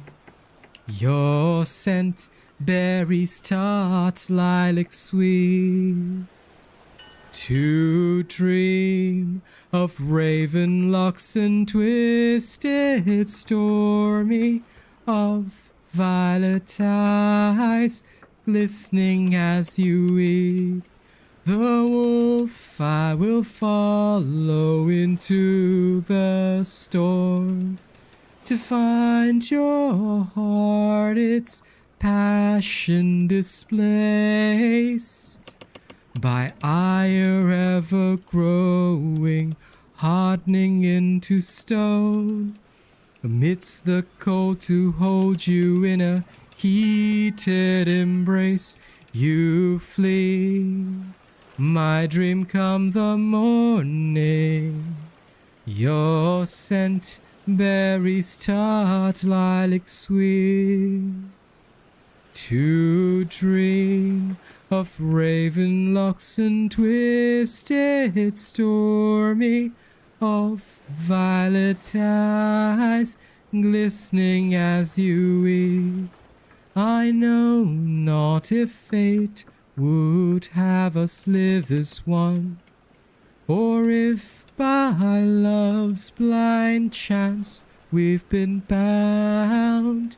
The wish I whispered when it all began, did it forge a love you might never have found? You flee, my dream come the morning. Your scent berries tart, lilac sweet. To dream of raven locks and twisted stormy, of violet eyes, listening as you weep. Thank you for enjoying. No problem. Big Chungus rap, easy, easy. I can do that. Let me see. Let's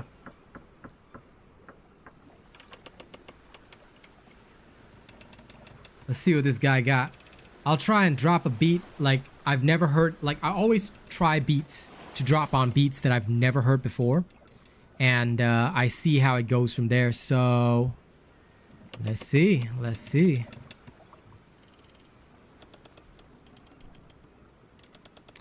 Okay.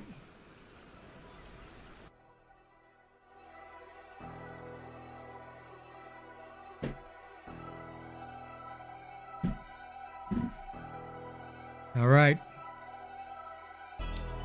Honest to God, I've never heard this beat before. But if I'm gonna rap for my main man Zane, you know, he wants me to talk about his main, Big Chungus. All right. Not even sure how I'm gonna go on this beat, but what I have to say is that I got to show love for Big Chungus the Druid, king of the wild. You know I'm gonna go crazy in my super style, so I hope that you guys love it. When I freestyle on the mic, I've got to show my love for Big Chungus and my main man Mike. So thank you to everybody that supports. I've got to bring this rap out and hope that my haters have no retort. So I'm bringing it back. I'ma say it in that old school rap style. I'ma say it first that Zane is the first person in a while to have brought so much support. And I know that a lot of y'all out there have done the same. But I've got to say he has been my main ever since July started. So this rap is for you. I hope you enjoy that. I gotta admit, this is a kind of a hard beat to style on because it's really weird, but you know what? I enjoy the challenge. I did not prepare a single verse to this. In fact, it's coming straight from my brain to my lips, so I hope you don't mind if I do not give it this best of mine. But that's okay because I'm almost out of time. I've got to say that this kind of rapping is really hard to do, but I love it anyway. So Big Chungus, this one is for you. I hope you guys don't mind the repetition that I do, but every single time it helps me to do this as a practice. It's a practice. It's a practice. It's a practice. It's a practice. It's a practice. It's a practice. Don't worry, I'm not just gonna say the same words over and over. It's all good. I'm gonna bend you over with my lyrics one last time. Or at least that's what I wanna say, but I don't know if I have one more verse in this wicked mind of mine. But maybe I'll try it. I don't know if this is as sick as it gets, but you know I got that good vibe going on. So Zane, thank you for putting me to the test and making me rap about Big Chungus. I hope your druid is the best in the game because you know that nobody else can compare to the Robot Nation when it comes to building all these builds. That's right, y'all.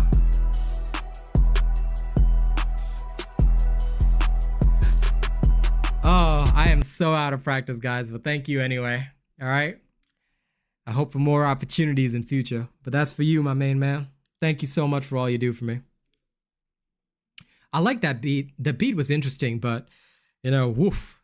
That one is the kind of one that you have to like write the lyrics to because freestyling on that one was quite complex. I prefer to run freestyle on like much slower beats. So maybe next time I'm gonna drop on Setavi. Like, see, if I was just gonna show y'all, just for comparison. Anyway, before I carry on with my main content, where's Setavi? Oops, sorry, wrong guy. Yeah, here he is.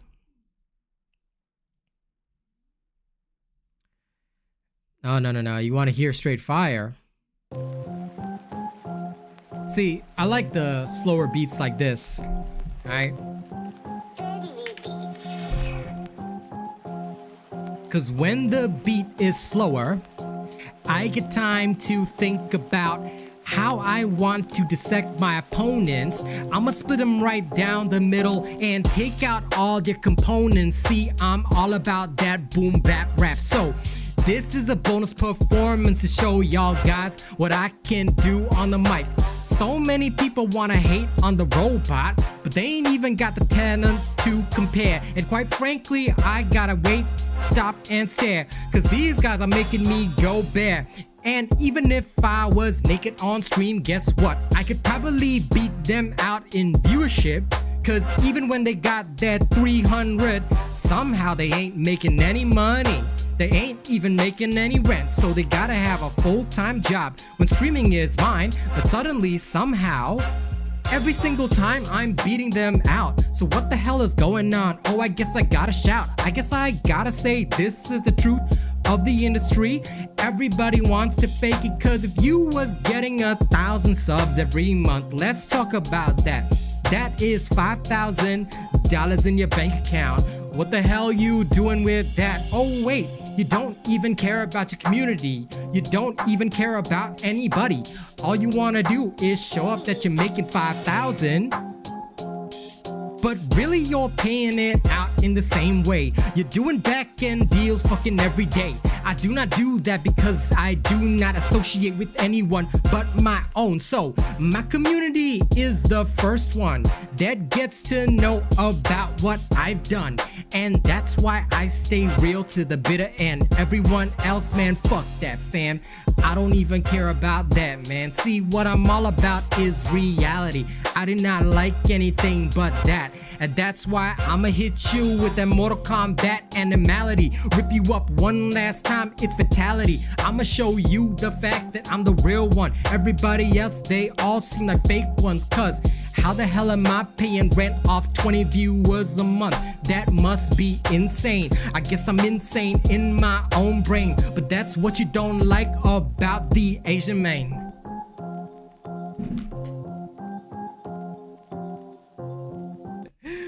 Now that is fire. So sometimes like I like to just hear random beats and just like get practice, but if I'm talking full freestyle, I prefer the slower beats. But sometimes like I like to just try anyway, because you never know what a beat's gonna be like. And I think it's really creative sometimes when I just, you know, get the opportunity. It's almost like, you know, when those artists, they just like start throwing paint on a canvas. It's kind of like the same idea, I guess. So I like to try that. Anyway, I hope y'all enjoyed the show. Thank you very much for all of your kind donations. Thank you very much. Yeah, really, because I was talking about it this morning, you know, I'd spoken to save some pee for the rest of us. Well, honestly, I spoke about it this morning on stream, where I'd seen this guy with like 300 viewers, but he wasn't even making rent every month. I was like, are you kidding me? That's 10 times my income. If it was 10 times my income, that is close to $10,000 a month. So how you not making rent? And how you not full-time with 300 viewers every stream? That's kind of crazy to me. So either these people be faking, or these people are just straight up lying to their communities, or they're buying bot viewership, or they're doing something really shady. And I've always mentioned this about the industry. There's a lot of people that be hella shady because it's weird, you know. I mean, I'm making it with you know, I mean this in the best possible sense. I love you guys, and I'm making it with just you guys. So if we were to double the size of our community, you know, I'd be able to just start doing some basic giveaways every month. And then like if we were to triple that, you know, I'd do even more giveaways and stuff like that. So how are these people not caring about the communities or anything like that? But then every day on Twitter, they're bragging like they hit 1,000 subs or whatever. I'm like, so you tell me you really hit 1,000 subs and you got like 300 viewers, but like you're not making enough money? Then where are the giveaways for your community? Who you support in the background? But I'll tell you, I realize that a lot of them pay other streamers for the raids and all that stuff. So I'm like, you know, it's stupid as fuck. Oh, 100%, Mike. I love you guys. Like, I would never trade you guys up for anything. You know, I'd rather just have a simple community, 30, 40 plus viewers, and I'm satisfied with that. As long as I can make my rent every month, you know, cover my bills and stuff, maybe have a little left over to splurge on my girl, my family, then that's good enough for me, you know. I'm not the kind of guy that's gonna need a 100 million streaming deal. I'm not XQC, and I don't want to know other streamers. I don't want to get to know their families or get involved with like stream teams and orgs. No, none of that shit. The only organization I need is the Robot Nation. That's right here. That's all I need. You'll never see me join some really weird, shady organization just for the viewership or just to sell out. That's not me. All I need is Robot Nation. End the story. Oh, listen, I love to rap. I love to rap, you know? Anybody give me that chance on the beat, you know? I'm a spitfire.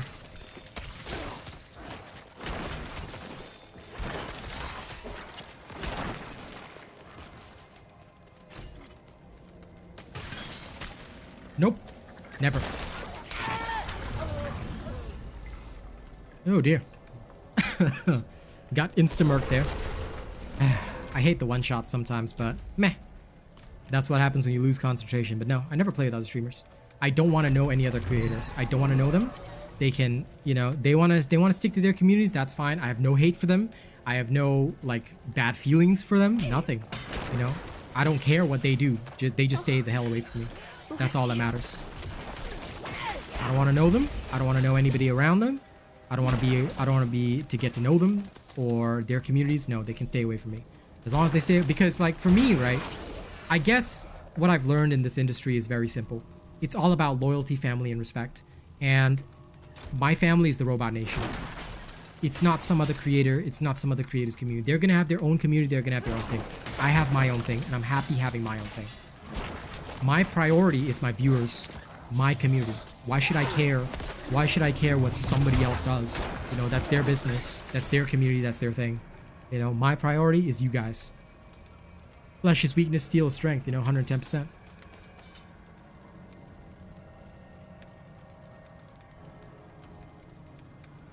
Yeah, go for it, man. If you want to, go for it. If you can change and alter whatever you like, Kenzo, to be how you want it. Like, my builds are guidelines.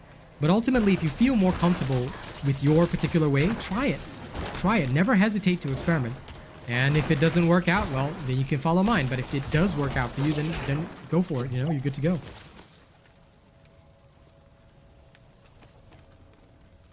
Yeah, that's totally okay, man.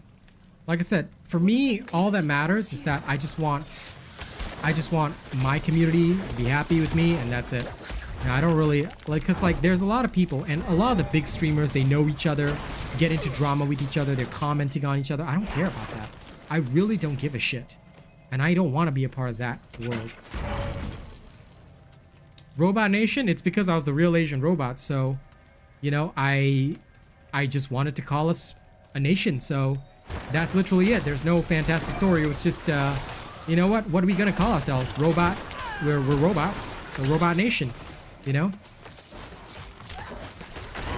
Because that's what we're all about. And, you know, the joke back then was that, and you'll probably see it when I invite you to Discord later, but I'm called the Dictator, spelled dick, literally dictator. So yeah, those were all the OG jokes from the Robot Nation. But yeah, basically, since I'm the dictator, you know, it's a nation, Robot Nation. Same dream as always. Serpent's Real Asian robot. Origin of my name is plain and simple. It's just cause, you know, when I play games, I'm good. I'm always advocating for logic, mathematics, statistics, you know, real measurable results. So who does that? A machine. So robot. Then real Asian is obviously because I'm real and I'm Asian. So I hope that explains the story. That's my history right there. Nothing, like, again, it's nothing fantastic or special. It's just what made sense.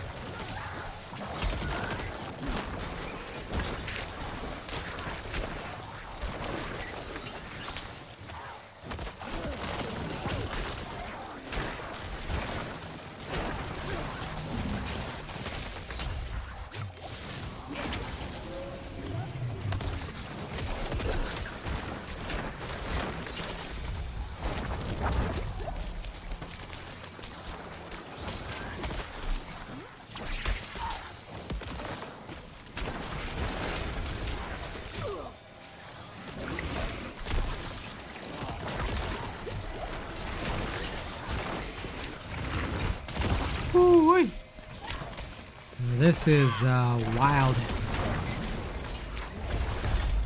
Sometimes you really do have to kite them all around. Anyway, It just means you got good taste in streamers, Mike. I better be your favorite, though. I better be your favorite. And also, one of the mottos of the Robot Nation, as Alien Frost said, is exactly that. Flesh is weakness, steel is strength. It all comes from the fact that, you know, robots. Why succumb to the weakness of the flesh? You know, the illogical nature of chasing things that don't make logical sense. That's why the Robot Nation, you know, when it comes down to it, we value logic above all else. I always ask myself, whether it's a build or, you know, somebody teaching me a technique, I say, does this make sense? If it makes logical sense, then realistically speaking, then it's fine. If it doesn't make logical sense, then it's no good. Oh no, that's just YouTube, my dude. YouTube did that to, I think, Y King before as well. So, it's not just you, buddy. YouTube tends to be wild sometimes. It always gives errors, problems. YouTube, like, I love the percentages they give and how easy it is for creators to create on this platform. But the problem is that their live streaming interface is doo-doo. And I've known this since day one. So I would very much like YouTube to, if they could, fix their damn chat interface. They keep trying to add features and stuff. Like, I love the emoji feature that they added. But their chat interface, with the errors and all that, has been there since the very start. And unfortunately, there's no real solution. It's just YouTube being YouTube. Their video servers are excellent, but their live streaming services are... very happy. Damn right, Alien Frost, damn right. But I mean, technically, since I am Asian, they have succeeded already. Since they made me. But I thank you all for your support, alright? Wouldn't be anywhere without my Western brothers and sisters.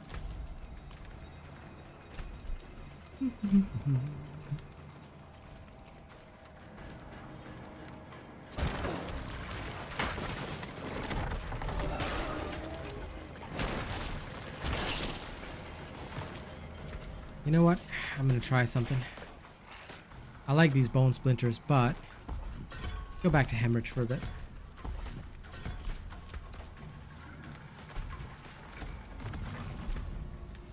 Let's go back to the hemoglobin.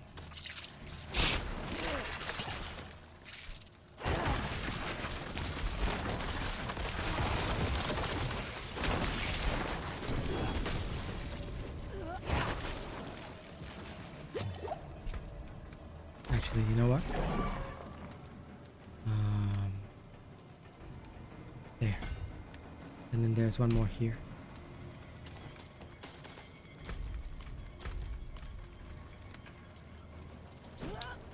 I'm just glad you guys enjoy the show. To me, that's all that matters.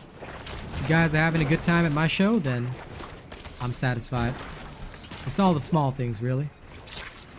All the small things. Community. Enjoying every day at my show. Ah, damn it. I knew that was gonna happen when I couldn't miss in time. I really should have. I really should have. CC is your biggest enemy. Only on the Necro and Rogue, though. Oh, come on. Sometimes I hate that there's a slight... I don't know if you guys noticed this, but there's a slight input delay for some of the stuff off the skill bar. They need to make that faster. There should be no input delay, no matter what kind of latency you got, because otherwise, if there is a delay and the delay to the activation of skill, yeah, that's problematic.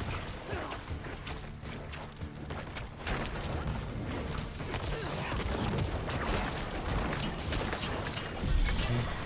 All I need is one corpse and we're good to go.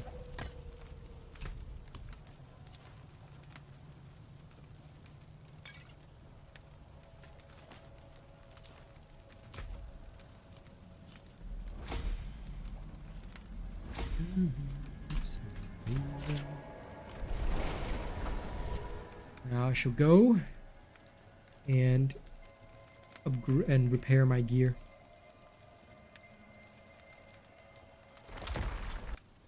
Let me check my world events tracker. Next Helltide in 29 minutes.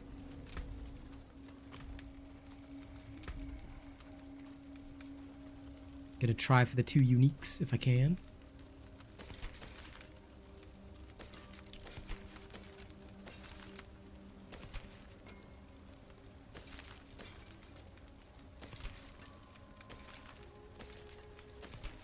I got sharp, blunt, sinister.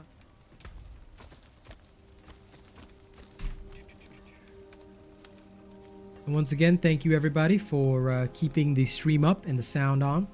I seem to be getting chat errors as well, so if there are problems with sending messages, just know it's not only you.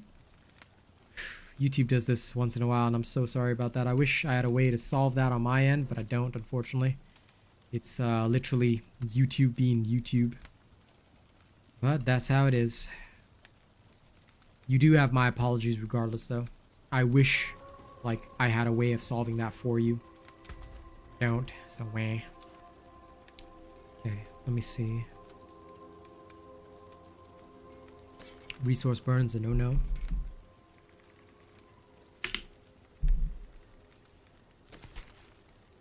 No Stormbane's Wrath. No Stormbane's Wrath. Death Pulse is a no-no. Avoid resource burn. Danger's okay.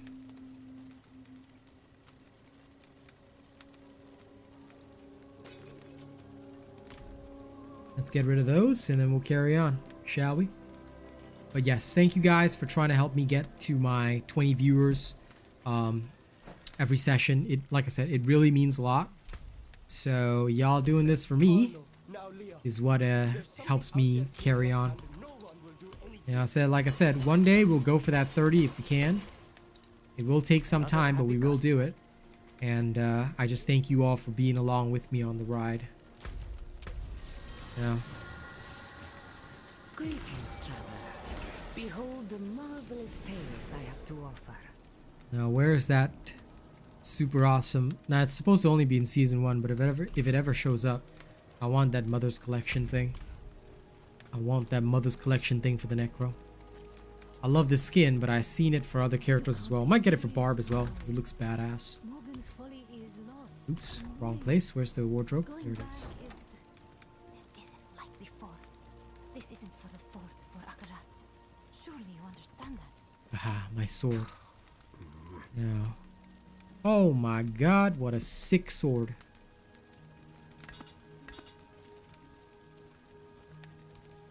I don't think there's an appearance as sick as this.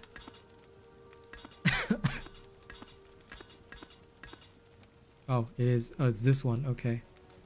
Wow. No wonder it looks so badass. Alright. Let's go. Say it ain't so, I will not go. Turn the lights off, carry me home. Keep your head still, I'll be your thrill. The night'll go on, the night'll go on. Let's go.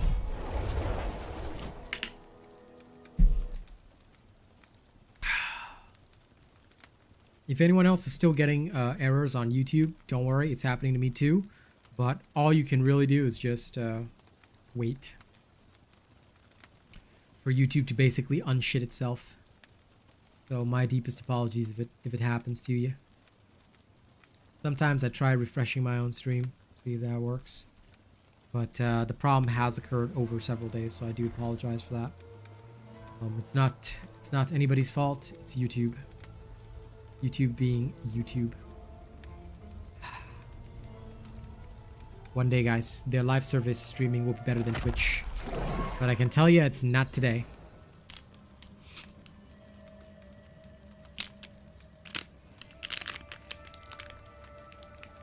Sorry, I gotta get one of these lozenges out of the packet. My god, they're super melted.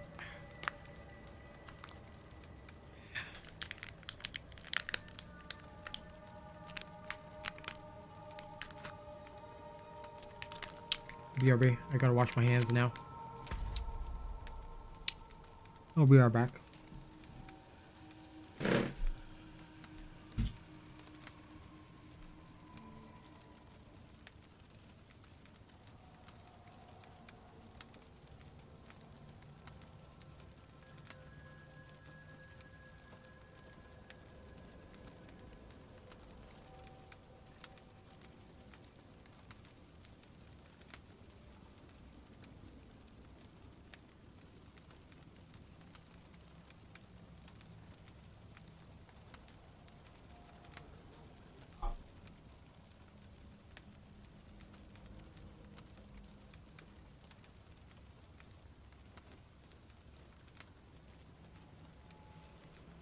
Congrats on your Grasp of Shadow. Enjoy.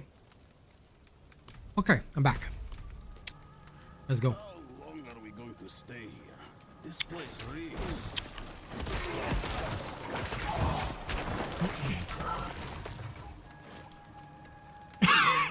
Excuse me.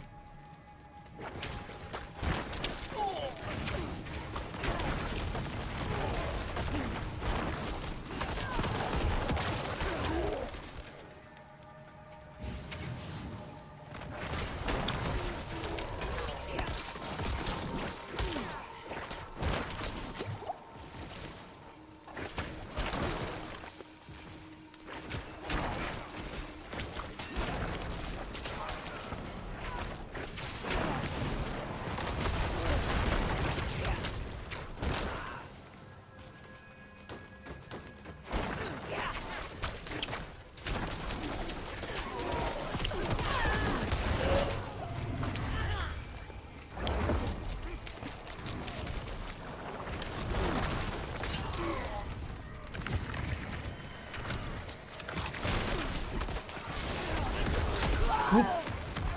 How did that happen? Damn it. That's wild.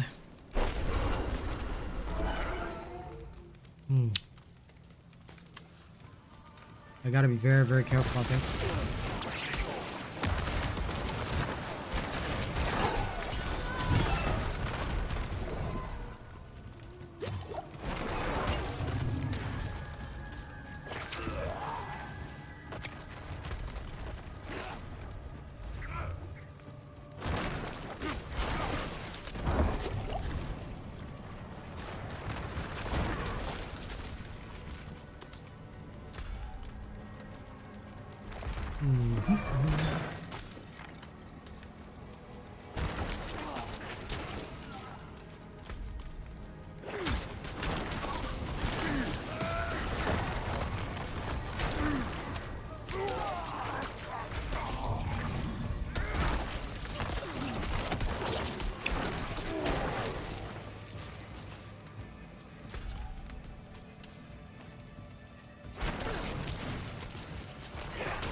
Cursed chest, let's go.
Oh yeah, that was fun.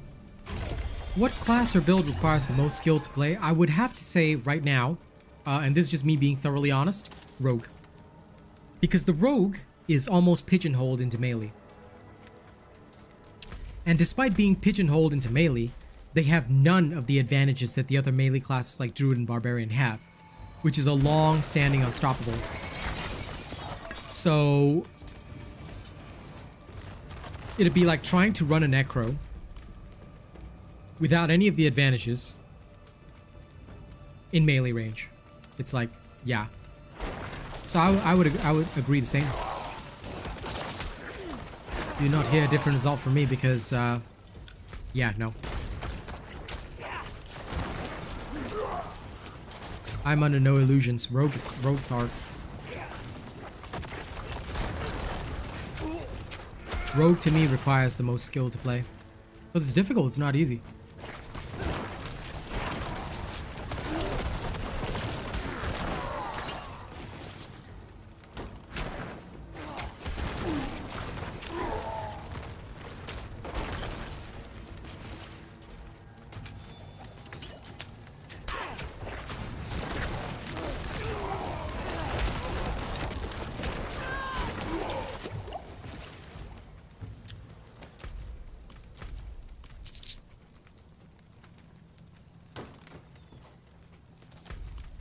Lol. Then in that case, I shall immediately disagree with you. Man, Barbarian's so hard to play, bro. Necro, hardest class to play, bro. Rogue? Nah, Rogue easiest. Since you specifically wanted me to agree, you know. I shall change my vote now. I shall change my vote and say that Barb most difficult. You know, it's so hard to just whirlwind in one location. Damn, it sucks, bro. Actually, Sorcerer is also pretty complex to play. Rogue and Sorcerer, I would say, go neck and neck. Sorcerer's a bit easier if you go, like, Ice Shards, but I would argue, I'll wager that it's tougher because of the fact that you have to manage your cooldowns, and you literally are forced to have 4 defensive abilities. Not exactly the most fun. Hello, Kane.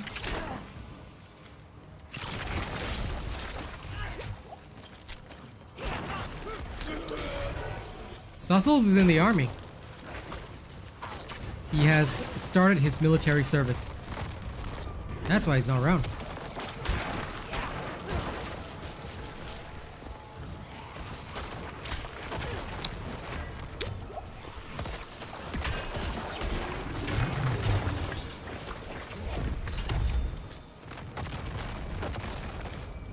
We all serve.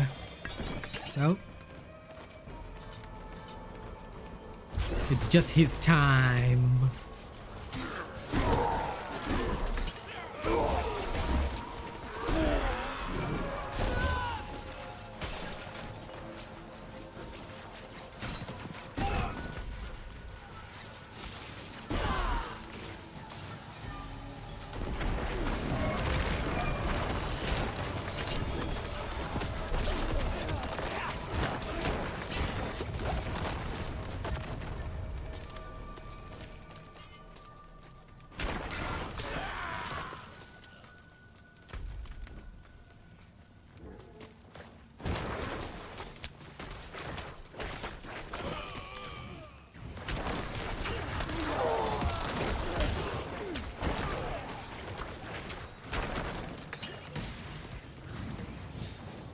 Hey, newbie, what's up, man? I don't know if he'll be more sus. I guess we'll have to see when he comes out of the military. What's a good build for Necro? You can follow the one on my channel. The one that I most recently released. Bone Spear is currently the best of the best. The late game version is coming out. The early and mid game up to level 50 has already been posted. Bone Spear is the best of the best, but look and see for yourself, you know? And thank you, Mike, for letting him know as well. But I hope you're all doing well. Thank you all for keeping the sound on. Means a lot. Means a lot. All right? Keep it rolling. Keep it rolling. Your love is making me pay rent. Yeah, no problem, Jordan. And of course, you want to see it in action yourself? Well, it's right here. You're there. Please. What is this last stand shenanigans? The hell is this adventure? Oh, there you are. We came here to purge this evil, but now I can't leave my friends here. Not like this. Everybody's going can't do it to the alone. party, have a real good time. La la la la la la la la la la. Dancing in the dancing night, the sunshine. La la la la la la la la.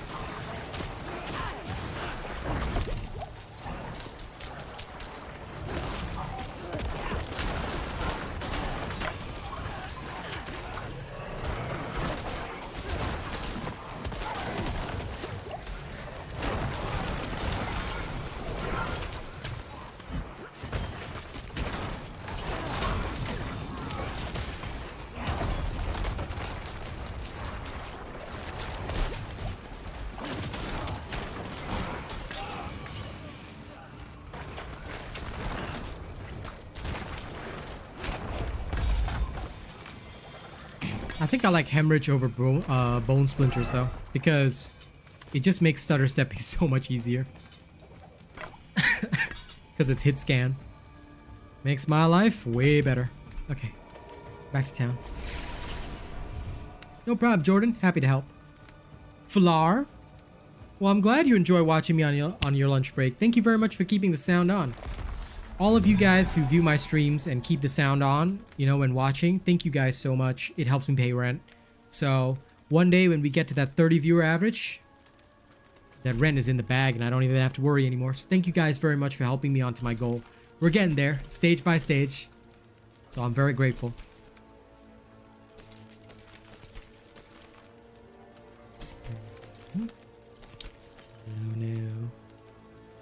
No, your boat gently down the stream.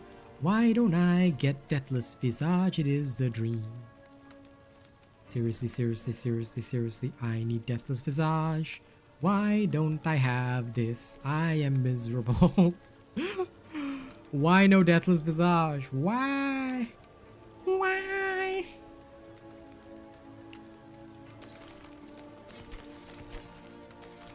I'm still waiting on it to show up. Someday, somehow.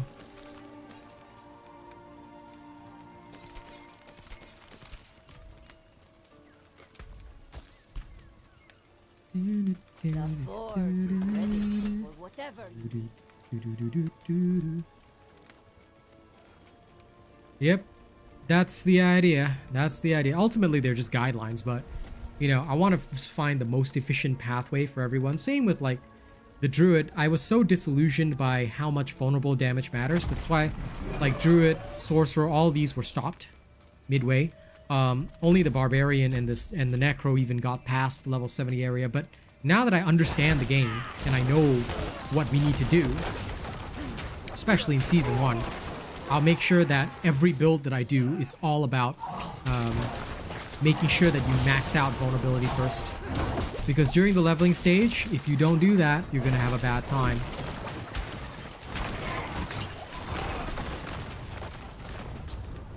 But once you do it, you're fine, you know?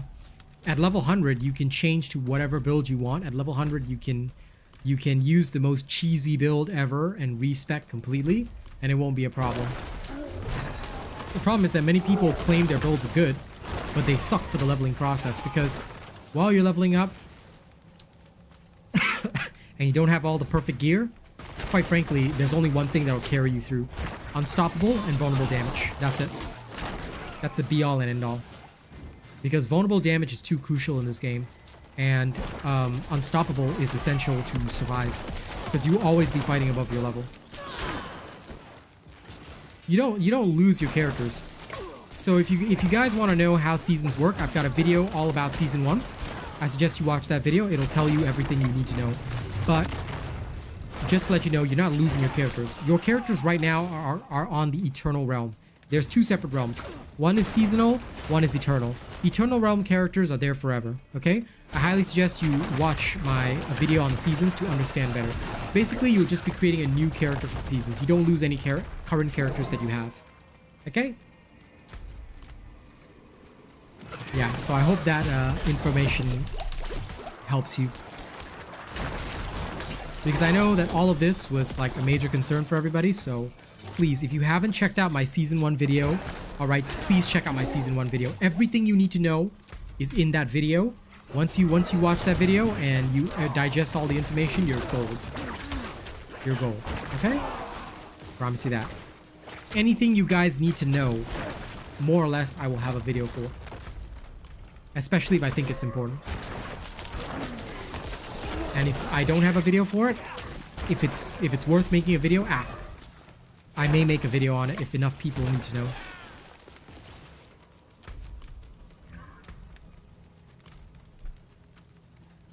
No problem, I'm here for the community.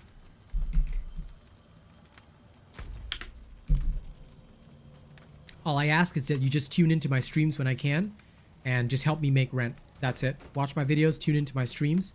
Don't use ad block. If you've got YouTube Premium, I thank you even more. That's really all I ask.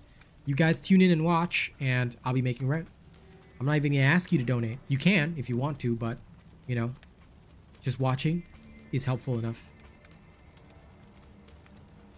So the more you watch me, the more I make rent. And the more I make rent, the more I can make content. Because if I'm able to live, I can carry on doing videos for you guys. And now you've become a part of me.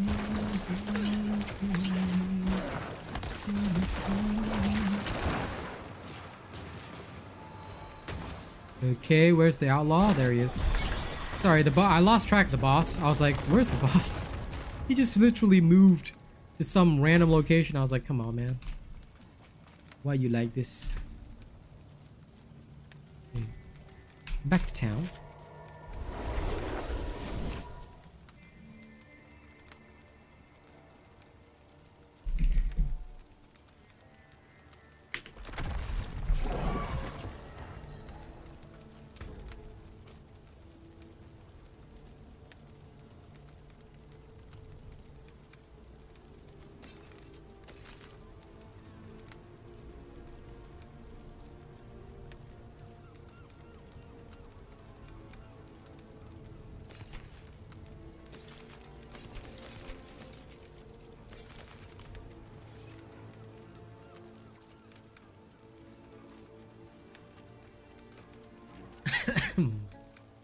Aha, wait.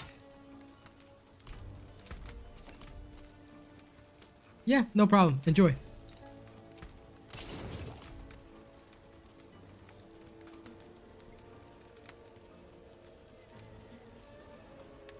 Go for it, man.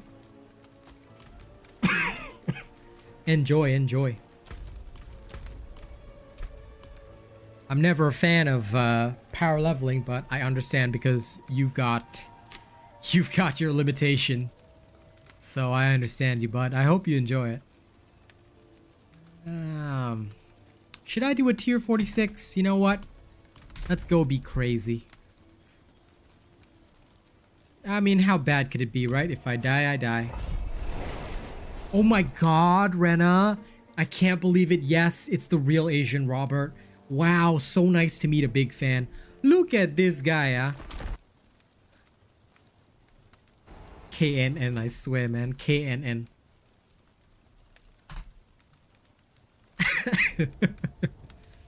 My Twitter and Twitch at Real Asian Robot, but Twitch is defunct. Now I'm on YouTube. Oh, sure, I'll happily sign your necro, good sir. No problem. I will autograph your necro anytime you like. I'll autograph it in PvP. One day, guys, alright? We all gotta go PvP together. I just need somebody to frontline for my necro and I'll be your artillery. Then we'll just go bum around, and if anybody comes and challenges us, right? You start laying the smack down and I'll spear them. Okay, guys?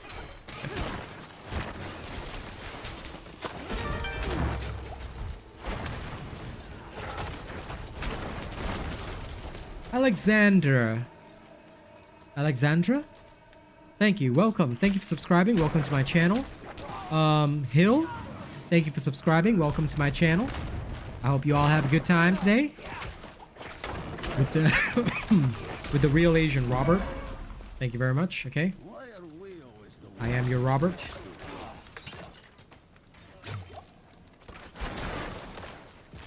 My throat is still healing, but I tell you, with these lozenges, I can at least perform a couple of times per day.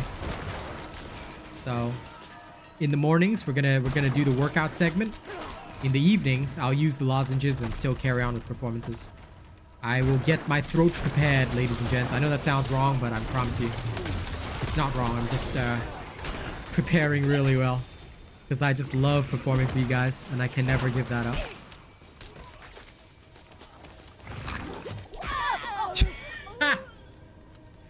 I walked into that. I didn't see it getting ready to explode.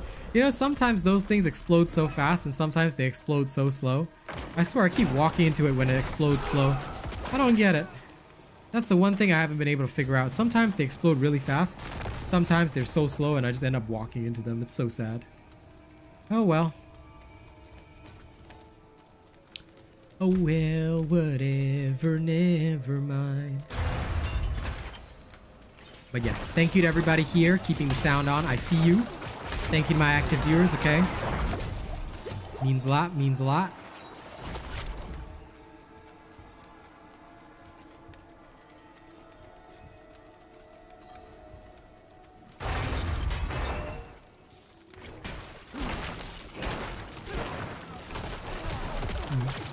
You know, who would have thought fighting enemies 24 levels above you is actually pretty hard. Gotta admit that.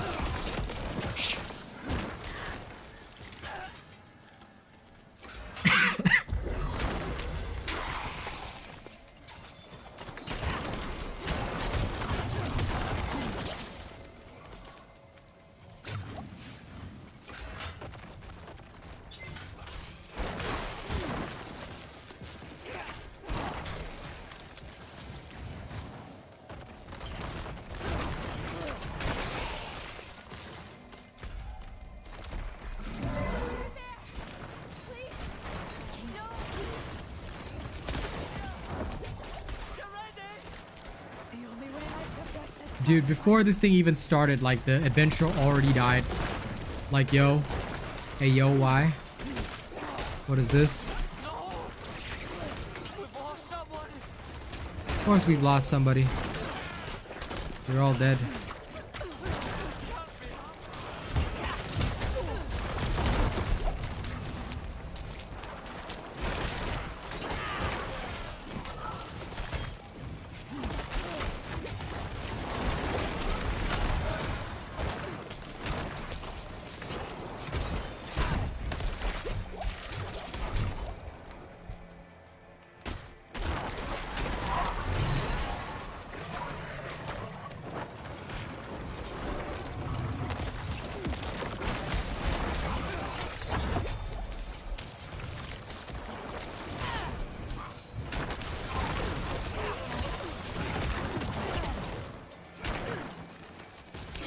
Ooh, that is insanity. I mean, I love the challenge, but whew, that is insanity. Problem is, my damage is so high that my defenses can't keep up. 24 levels above me is no problem. I've got the power. It's my defenses that can't keep up with the slaughter. Alright, Tiago, enjoy. Now it's time for you to relax, bro. Oh, shit. Anyway, nothing much for you guys to pay attention to, just me trying not to die. Like, I'm fighting 24 levels above me, and this is not smart. I really should just do something more normal, but at the same time, you know. Nah.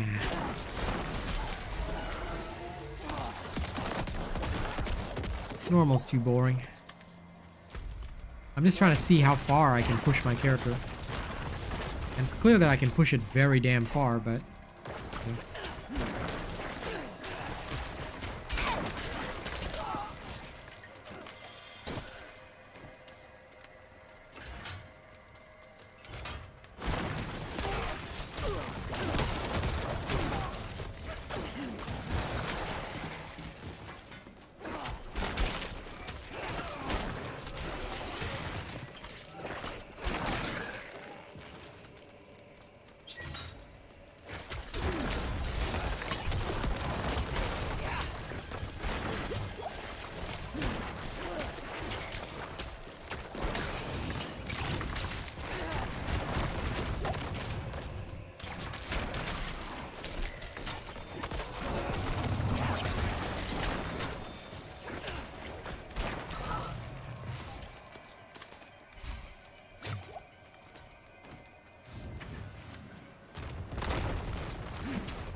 Well, that's supposed to be the idea.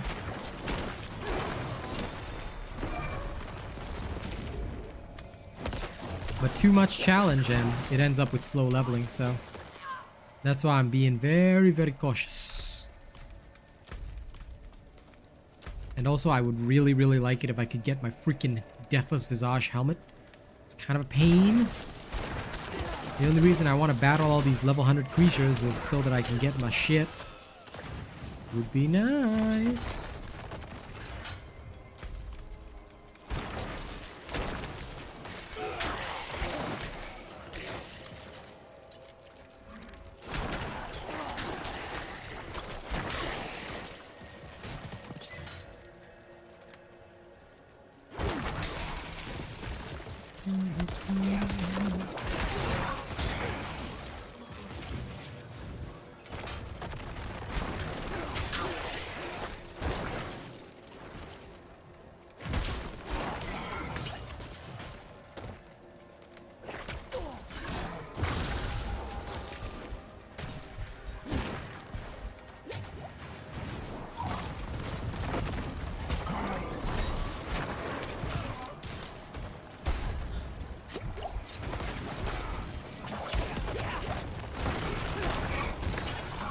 There we go. Summoner plus Suppressor, I swear. Their clones shouldn't have the stupid AoE.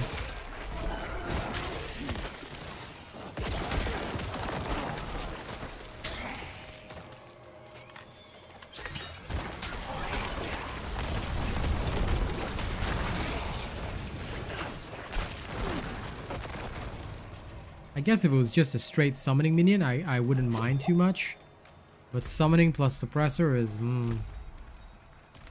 very, very offensive. Alright. Let's roll. Time to run forward. There's one more blasphemist up there. I must have missed it on the way in.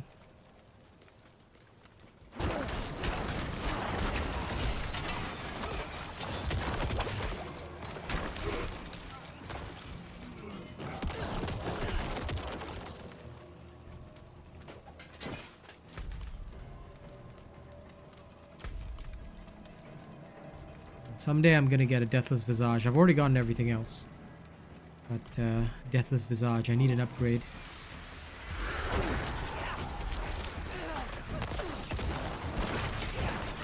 There we go. As long as there's a corpse, the boss will be instantly clapped. Like, bosses literally die in seconds. But that is, like I mentioned, only if... Imbiber.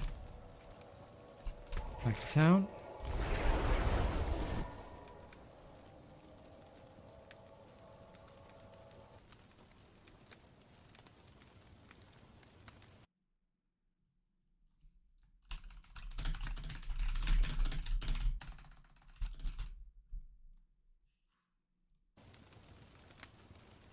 Okay. And as always, thank you to the active watchers. Keep that sound on, people. Now, let me go rip and tear. This is useless. Useless.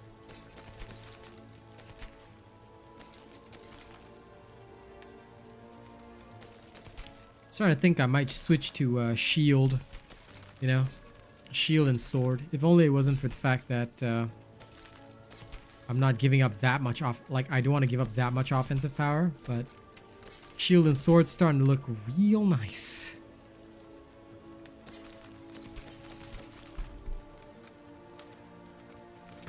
Maybe someday I'll try one. Hi. Okay, now Helltide is on. Let's go. World boss in an hour. Okay. Let's go. Let's go offend our enemies, eh?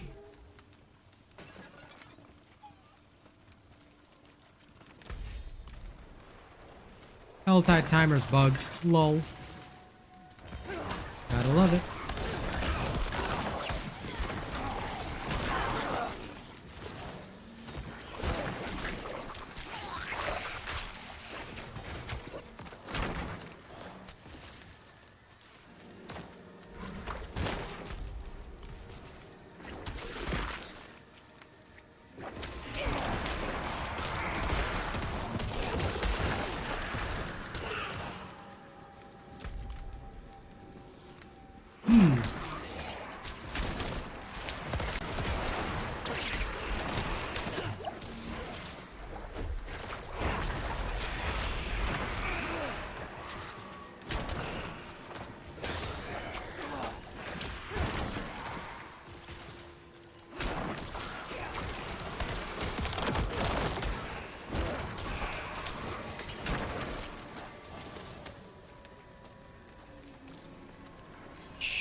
Oh, I got too many obols. You know what that time means. It means it's time to go spam helmets and pray that I get Ancestral Deathless Visage. Let's go. Let's go, team. I'm going to spam helmets. Maybe.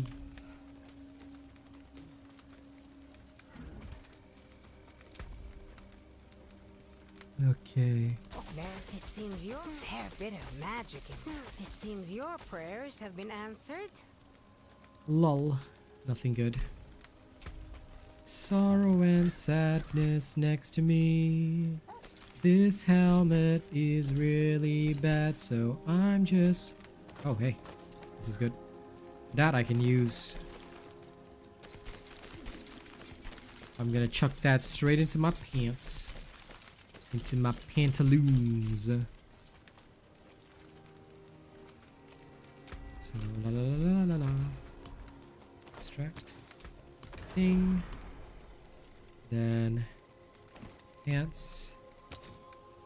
The extra 1 second is glorious. Yep, thank you, random dude. There's something out there killing us and no one will do anything. Of course no one's gonna do anything. You guys are random swamp dwellers. Ain't nobody gonna do anything for you. Shop refresh in 56 Let us minutes. continue. Okay. Well, back in there. Time to pick up my oobles.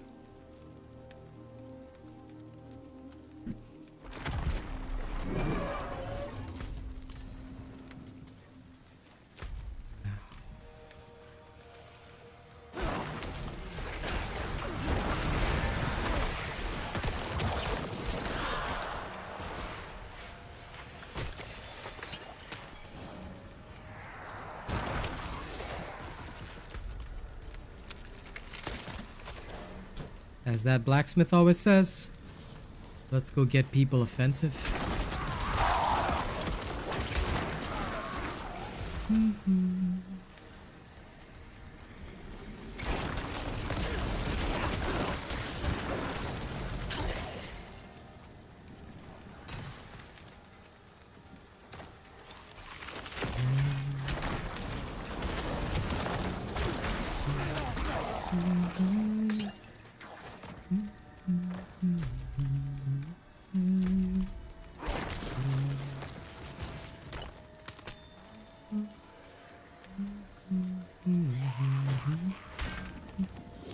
Hey, Triple L, I'm doing good. How about you?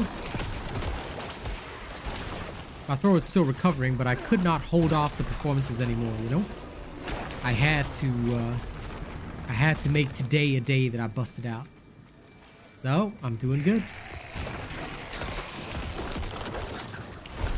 Feeling pretty alright.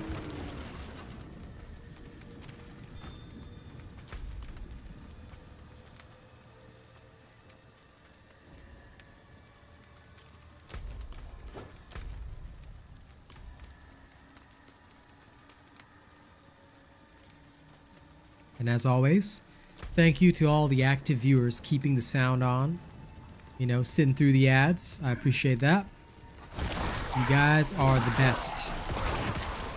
Ain't nobody else gonna be able to tell you otherwise.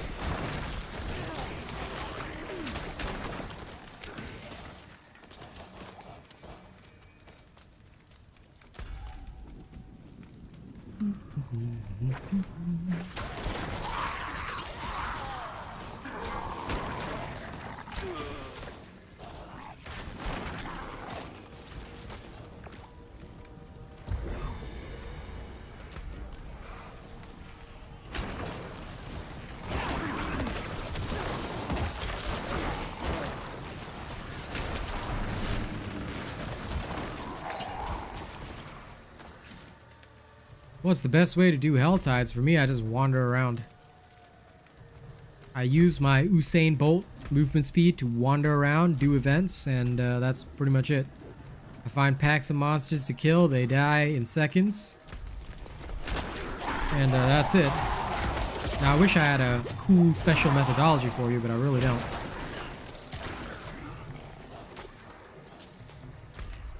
I just run around on my Usain Bolt legs and that's about it.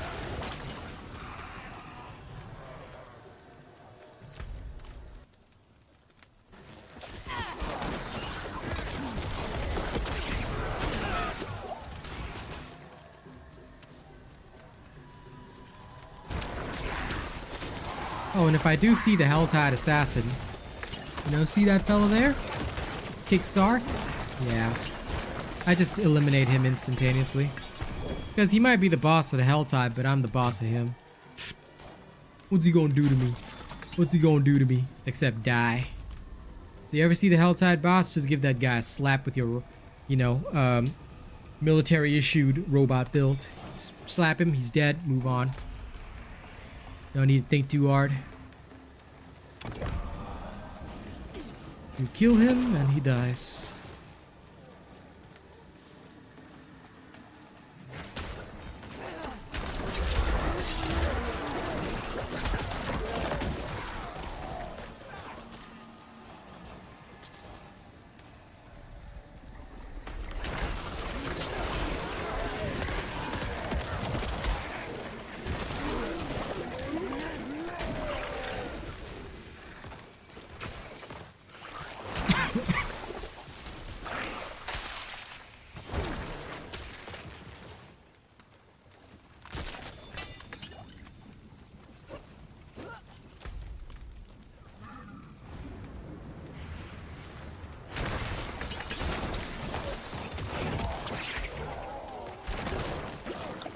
Then once I have enough of the aberrant cinders saved up, I go after the mystery chest. Usually is somewhere on the map. But I've got a Helltide tracker that tells me I just wait till I have enough cinders first. Then I go after it. For example, this one is, if I'm not wrong, here. So I'm gonna travel all the way over there by going across the land.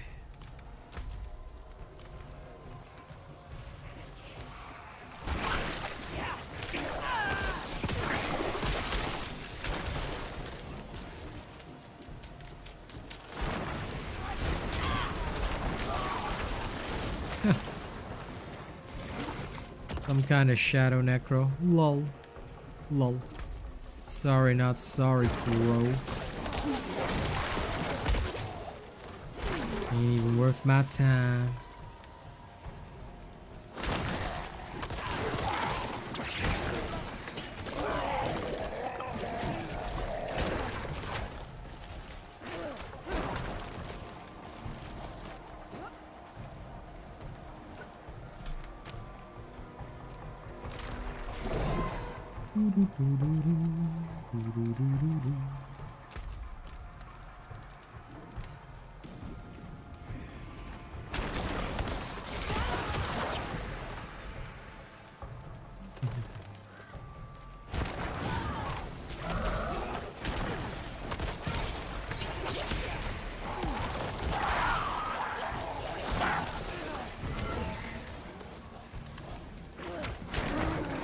I'm so used to enemies in Nightmare Dungeons, guys, that normal enemies just straight up seem fragile to me.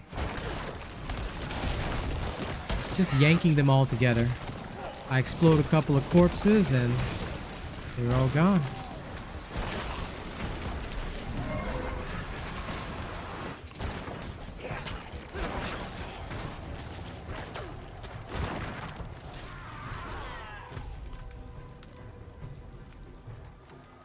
And with my 50% movement speed, I can just speed across the country. Whee! Something is in a different region, no problem. I got legs. I can run.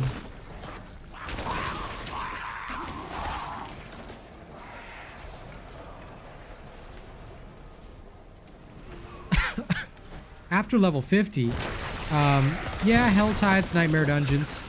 I mean, you're realistically doing the same thing you were doing before. You were already doing dungeons before. Dungeons and, of course, world events and all that. You're just doing the same thing. It's just that now world events are in the Helltide, which you'll encounter multiple of, like right here, as you can see.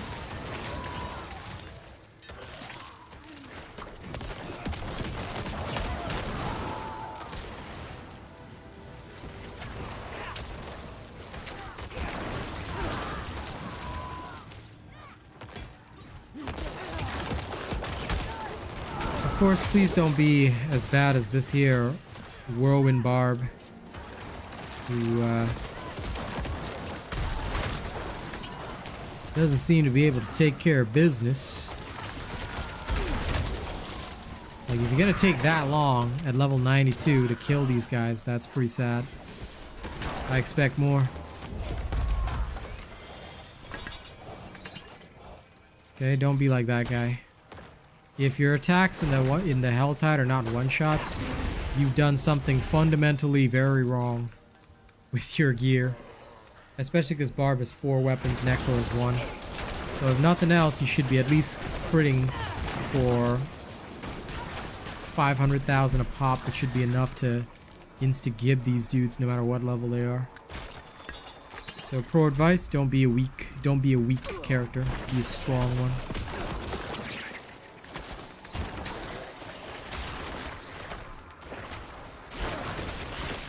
That's the only reason that I challenge myself in dungeons so far above my level.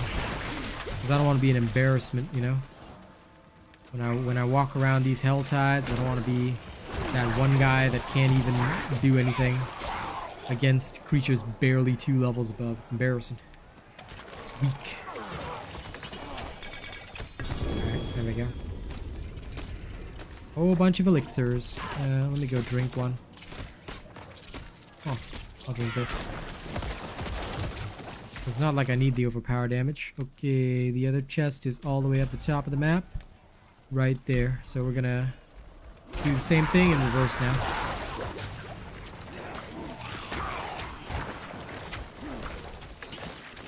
Now we wander to the top of the map.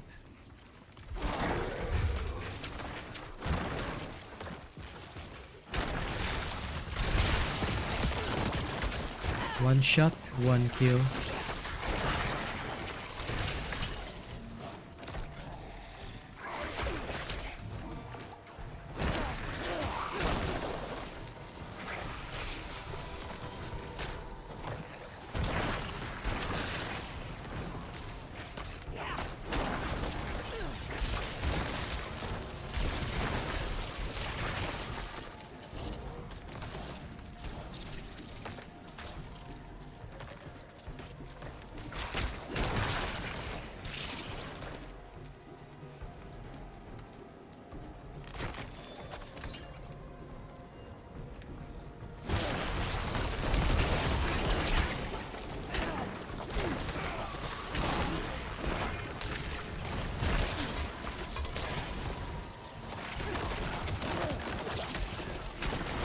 I played every class in the game, but basically I think in Season 1, after the Necro, well, I'll probably be playing Necro and Sorcerer concurrently. Then, following that, I will probably end up playing the Barbarian and Druid. Rogue, unfortunately, again, unless they seriously change the way it's played, or unless a ranged Rogue becomes fully viable, it's probably again going to be my last class because I'm just so disillusioned with a lot of things, and while the other classes have some way of mitigating the problems, Rogue doesn't. Like, I want to be able to push the 20-30 levels above, and Rogue definitely has the damage to do it, but their survival is heavily compromised by the lack of unstoppable, so that has been a bit of an issue for me. Like, as much as fun as I find the Rogue, it suffers in World Tier 4 quite a bit. Especially against the tougher dungeons. Like, of course it's doable, but you find yourself at the mercy of CC enemies, and that is a pain. At least my Necro, I can just Blood Mist and reposition and then destroy the enemy from range. But yeah, I'm definitely gonna have a Whirlwind Barb in Season 1 just to try it out. If it goes badly, I'll switch over to Hammer of the Ancients. So, yeah. Well, enjoy, Jordan. Enjoy. How it plays? Easy. Absolute annihilation of everything. Fastest movement speed in the game, as well as instant annihilation of everything. That's how it plays. And that's how it should play. There's no need to think. There's no need to worry. All you do is run, kill, and murder.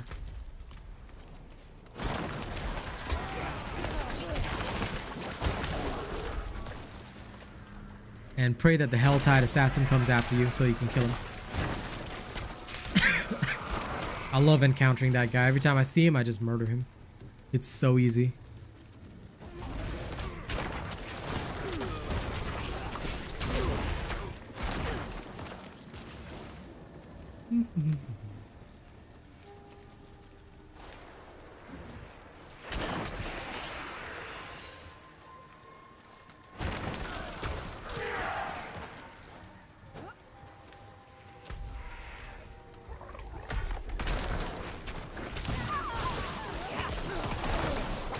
Ah, suppress the boy. Dead. Good. Lol, werewolf. What are you trying to do, boy? Someone there? You need help? All alone in this darkness. Please, help me find my baby.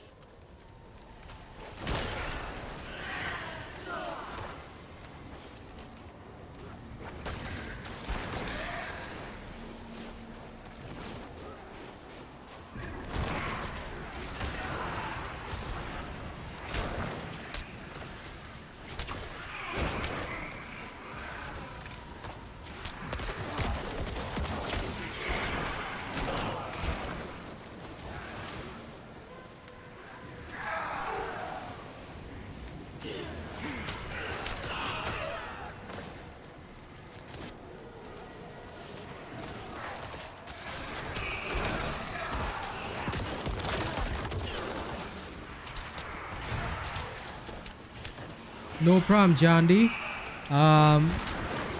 Thank you. I'm not sure what Yogo Berry means, but oh, you're a barbarian. Okay, so I was wondering, is Yogo Berry something that I don't know about? But thank you very much for enjoying my barbarian build.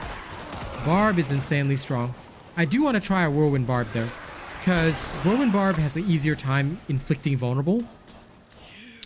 So although hammer is like super awesome damage, kind of like this bone spear, it doesn't have a natural way of inflicting vulnerable, which annoys me a lot. So yeah. That is something that I want to see. I'm hoping to do it well in season 1. Because if it fails, I can switch to a hammer barb again. Not a problem. But yeah. The whirlwind barb, in my opinion, should have an easier time doing that. Because vulnerable is just too crucial in this game. Unfortunately, there is no way around it. No matter how much anybody tries to escape, vulnerable is the be-all and end-all. And I've said it dozens of times. I'll keep saying it every time on stream. Vulnerable damage is crucial, and it is literally the only way to play. So, without it, life is miserable.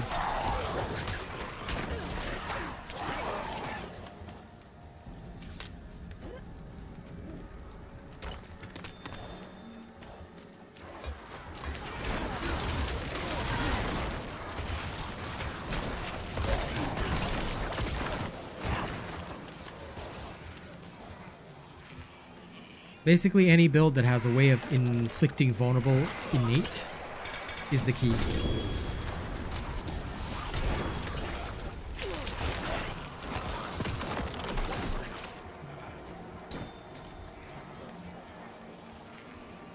Yeah, I know.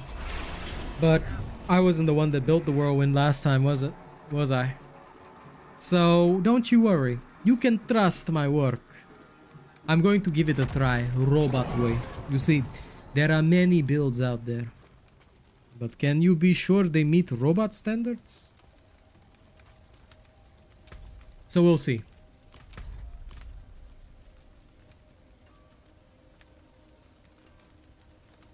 Yeah, I mean, well, exploit glyph is the only way to inflict vulnerable. There's no other way to inflict vulnerable, as far as I know, on a hammer barb. So that was the biggest issue for me. As long as I can inflict vulnerable constantly, I'm happy, but 3 seconds is not enough. So I wanted to try the whirlwind build because I think I've got a way to make it work well. And like I said, if it doesn't work out, switching to hammer is super easy. Once you have all the gear and stats right, you know, it's a snap to make a switch. What's your leveling priority for season 1? Necro first, baby, because there is no easier thing. By the way, hi OG, good to see you, my friend. And thank you to everybody keeping the sound on. All right, we appreciate you tremendously.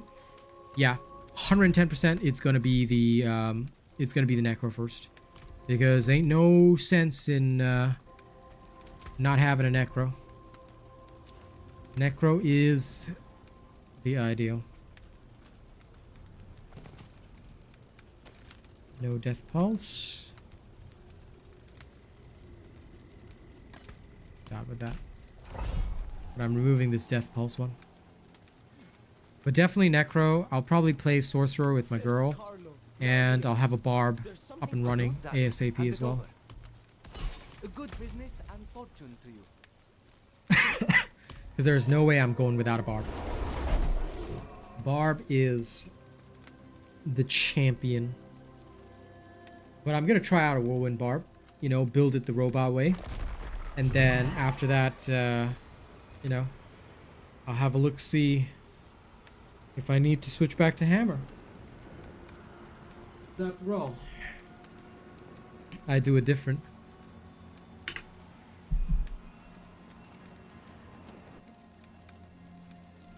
Yeah, Necro is definitely going to be first, but just because it's easy for me. And I also know that I don't have to prioritize a lot. A lot of like gear and stuff like that. It's just so strong that you can run.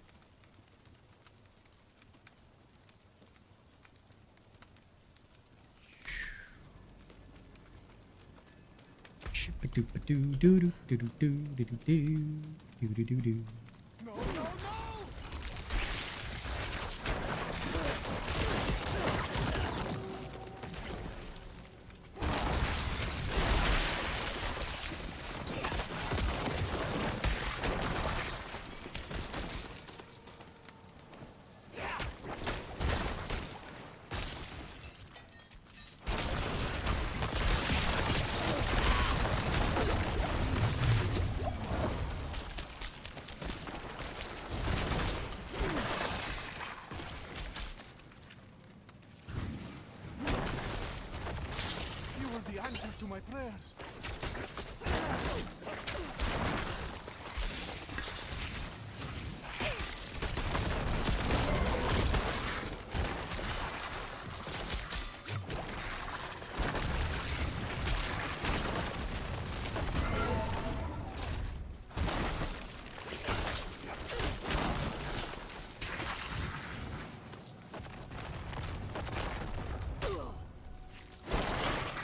The late game video tonight, Kane, will cover exactly why.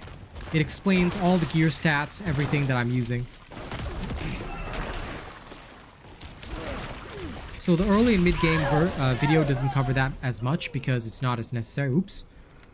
Forgot about those guys' explosions. I really gotta stay away.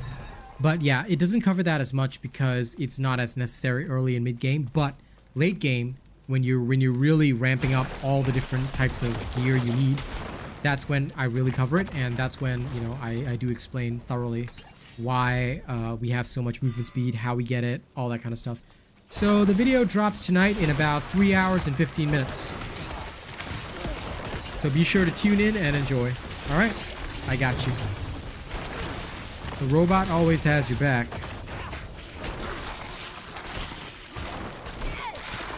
So long as y'all got mine, I got yours.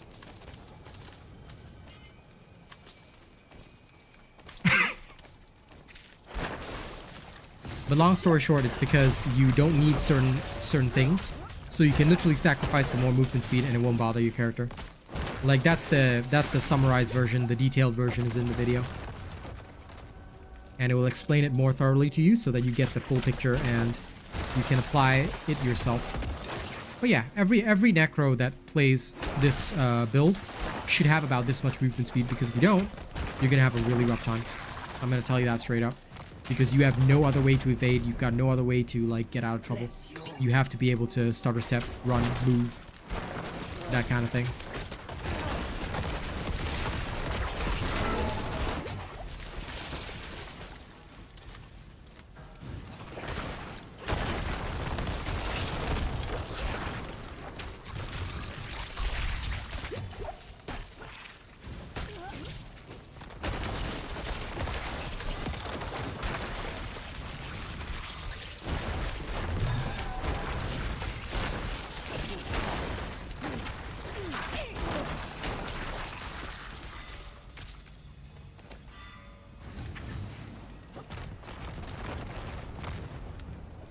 Nice. Enjoy.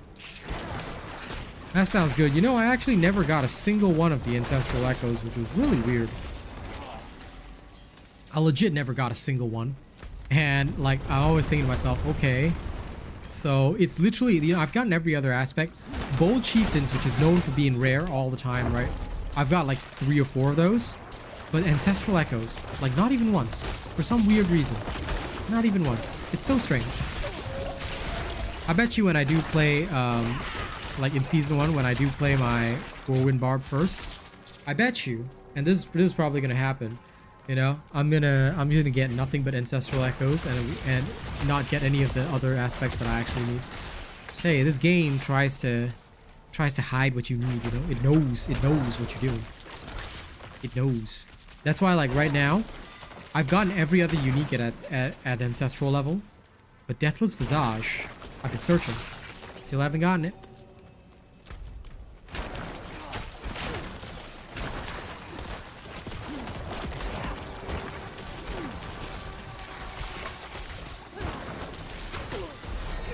Now, I bet you this game is like, oh man, Robot's so OP already. We can't give him more good stuff because, you know what, bro? If he just gets the good stuff, that's... Yo, we can't, bro. He's just too OP, bro. We can't right now. That's how I envision the game thinking to me. They're like, nah, bro, nah. We can't right now, no, he can't, bro. If we give him the Helmet of Kings, then he's just gonna be 300 times more OP. He's gonna go to Nightmare Dungeons 30 levels above. It's gonna break the game, bro.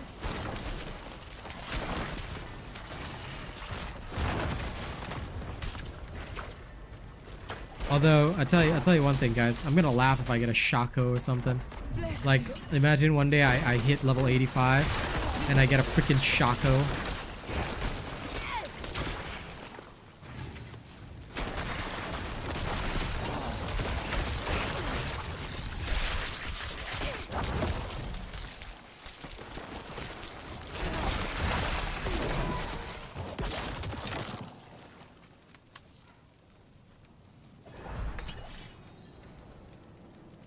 Anyway, more importantly, thank you to everybody keeping the sound on, alright? We're always holding steady above 20 average viewers. It wasn't like this last month. It is like this month. So thank you all so much. You know, my goal is 30. We're reaching it stage by stage. So thank you so much for helping me. It means the world to me. No, we getting there. Hey, nice job, Zeno. Keep it up. Clear your campaign first, assuming you have already. If you haven't, then... that's okay, but if you have, make sure you clear that. But yes, enjoy the game. Enjoy. I love this. It's too good. Oh man, I just can't wait to play season 1 content. It's gonna be crazy. Nice. Oh shit. Yeah, I still do die though. Occasionally, if I get overwhelmed or I don't stun everybody quickly enough. Oh, pain. And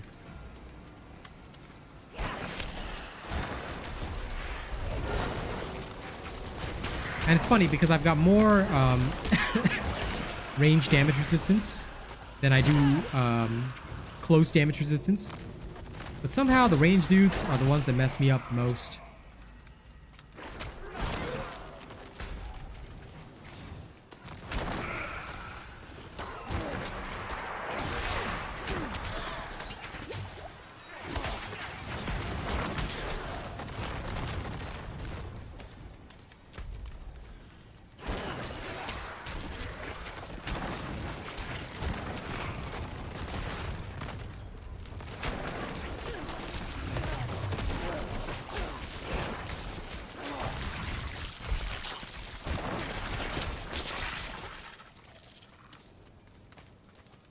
That's right.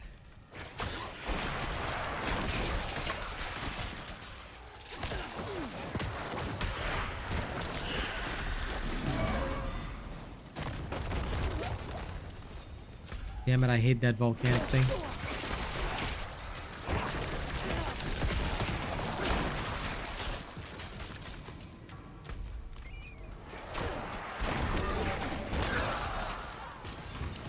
hear the rats.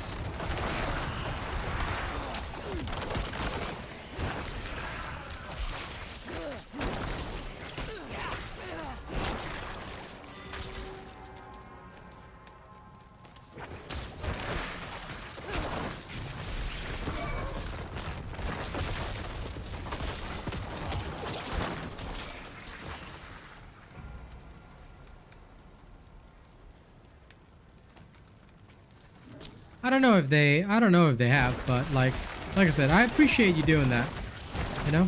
But whether they do or don't, I don't worry about it.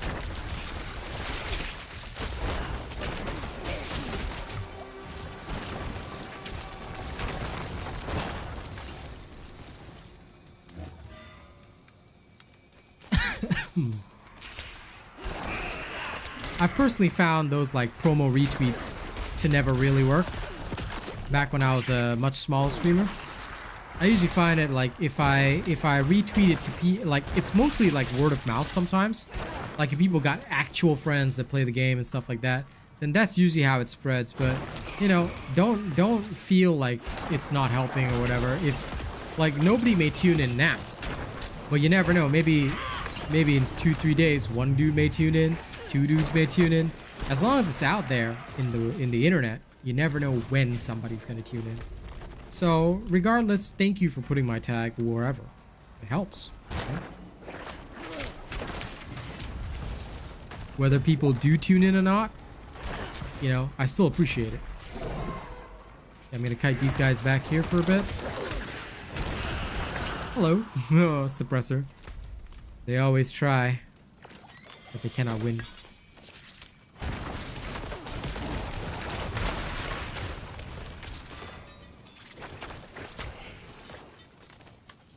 Suppressor affix cannot stop the champion.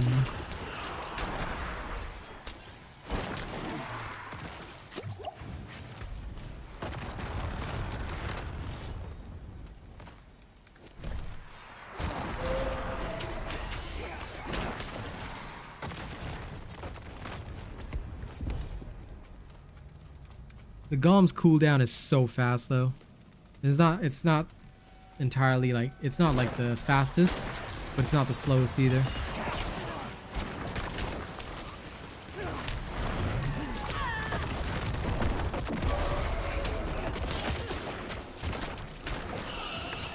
Go golly go. Live. Okay, just one last Forsaken Miner.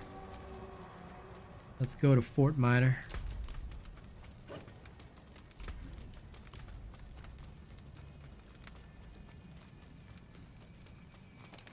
Almost there.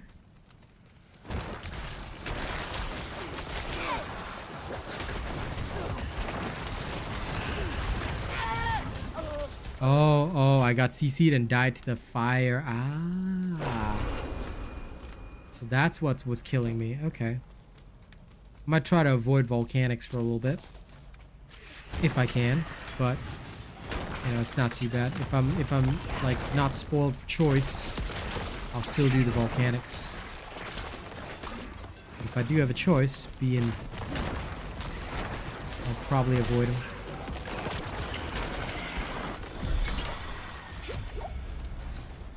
Phew! That Hellbinder tried to rip me forward. Not happening, boy.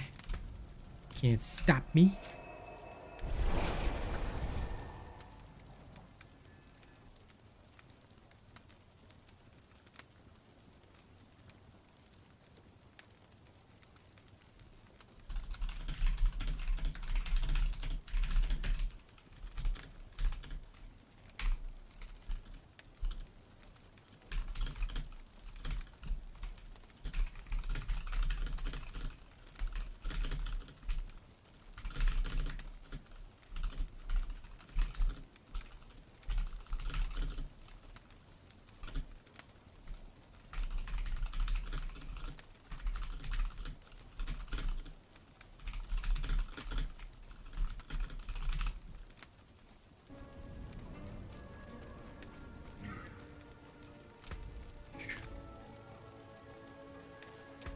All I know is thank you to everybody who's keeping the sound on and keeping my stream on.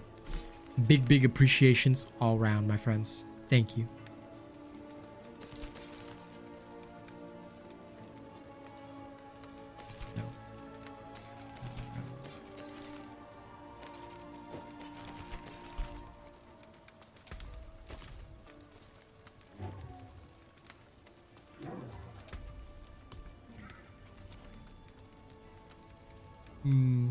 Okay. Let's see.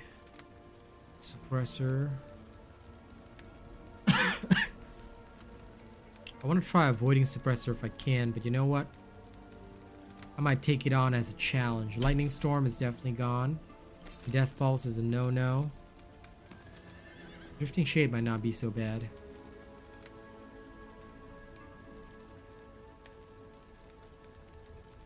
Okay, I'll chop these two out first. Ian Omar, I'm going to tell you right now, please do not ask me any questions related to Dauntless. And I'll tell you why.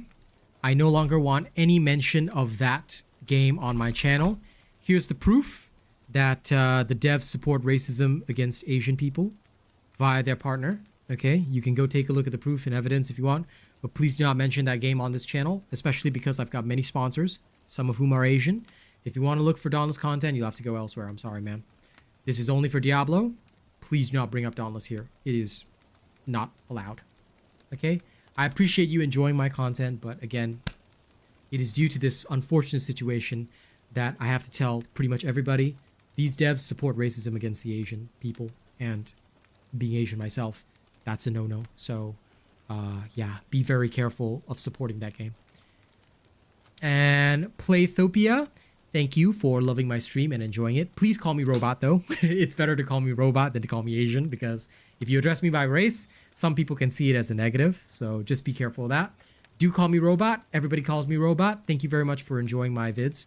But when it comes to Dauntless, same rule applies. Please do not mention it on this channel, okay? Thank you very much. Because, like I said, that proof right there, the devs support racism against the Asians, okay? Thank you guys very much for enjoying my content. But, yeah. Dauntless is a no-no. And I thank you guys not to mention it. Okay, now...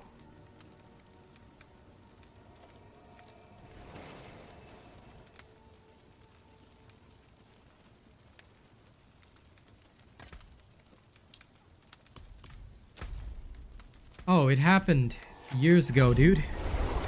But because I'm still known for the content, people still keep turning up. You know, I show them the evidence and I say, look, no punishment was handed out. There was no apology. Nothing happened. They just ignored it. And by sweeping it under the rug or pretending it didn't exist or didn't happen, that's basically as bad as supporting it. Imagine if you see a guy getting punched and bullied in front of you and you choose not to react. By choosing not to react, you're part of the problem. You know, I'm just saying. So, and that happens a lot. I'm sure many people who get bullied in school would understand that analogy. So, yeah, it's pretty much not a great situation, especially when you're a big game developer, or you think you are at least, and you basically turn a blind eye to racism in 2023. Ooh, no. That's why I say there are much better games out there to play, you know? Especially from companies that don't support racism. So, yeah. There's plenty of others to check out. But I also don't regret it because, you know what? The fact that Phoenix Labs is disgusting showed me that there are many other good game companies out there, and I scored myself a lot of partnerships. A lot of deals, stuff like that. And I'm pretty happy, you know? Now I've got a great Diablo community backing me. You know, many people tune in every day to try and help me make rent. And we're doing it slowly as a community, so I'm pretty happy with that. No problems here. It's a good time. So, 110% no regrets on my end. But thank you guys for giving my content a look. I appreciate it regardless.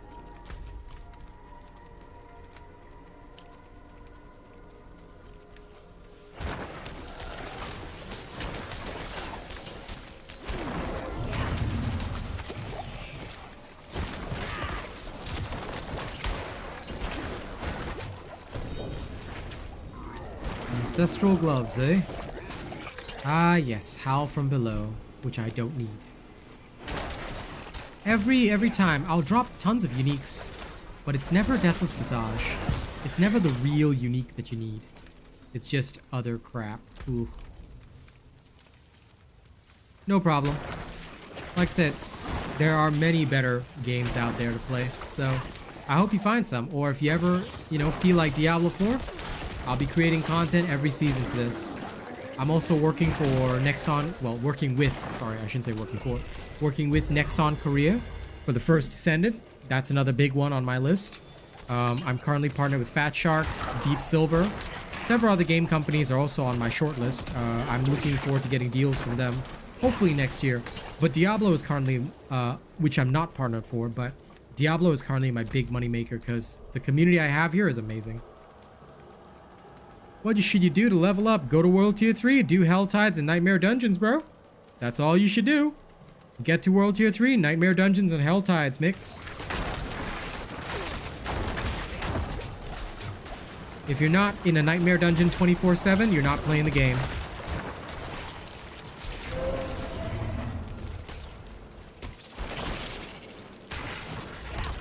Fair enough. I mean, you do what you like as a creator. Oh, but one thing that, let me give you some advice as a creator. If you are a content creator, never mention that you are on somebody else's stream, because that can be seen as self-promo. If you say, I'm making this type of content or that kind of content, it can be seen as trying to gather somebody else's audience. Now, I know you're probably not, but it's just very healthy not to give like anybody's audience that kind of impression. So, you know, I thank you for respecting me as a content creator, but this is one lesson that I always teach the newbies in the field. Don't mention it. If you attend other people's streams to learn and stuff, never mention that you're a creator, never mention anything about your work, stuff like that, cause it can be seen as self-promo, and all it takes is one bad impression, and sometimes that can kill your growth for a very long time. So you want to try and avoid that. It's okay to learn from others, but you know, that's why a lot of the time, like when it comes to collaborations and stuff, people have to literally pay for them, because you know, there's none of that like this person promo, that person promo. Like a lot of that stuff is very fake interaction. It can work for some, but I'm gonna tell you now that it never gives you good viewership. Like the way that I've done it, in order to like stay legit and stay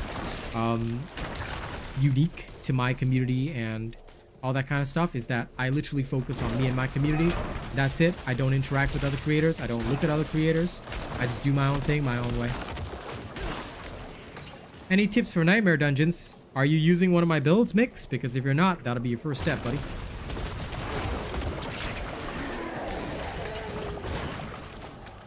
I always highly suggest you take a look at builds and how to gear up, because if you don't, that's why you're failing them.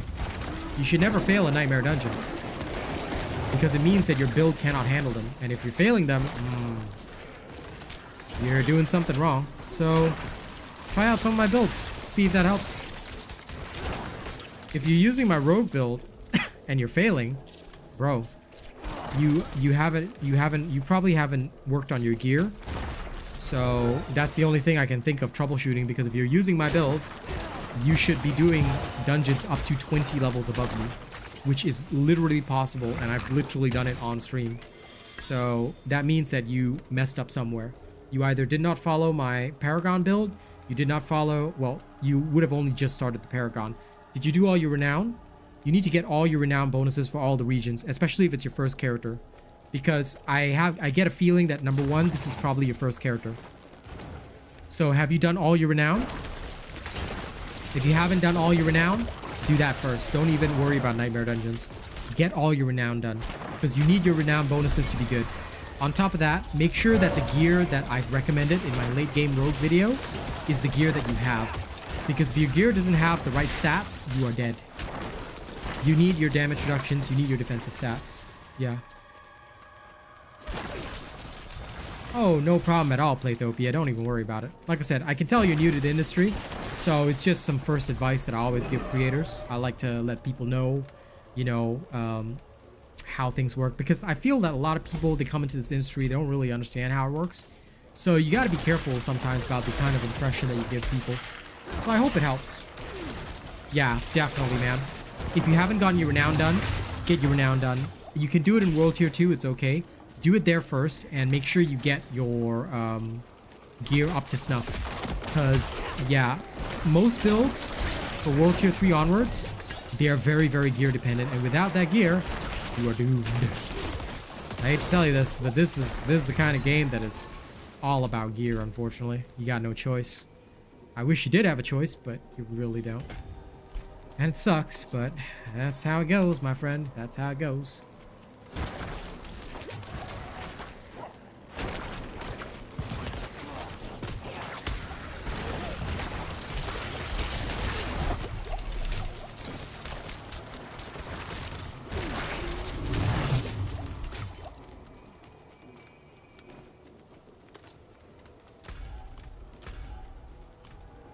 Okay. All good.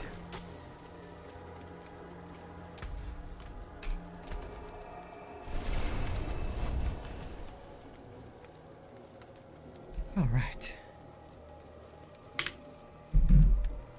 Anyway, thank you to everybody keeping the sound on.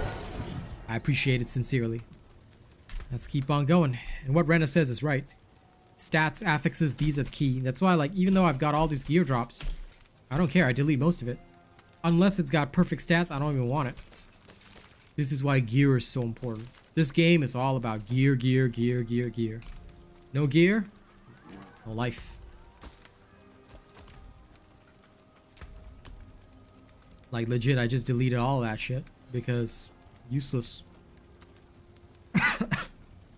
Okay, let's hit a 43. I'm okay with that.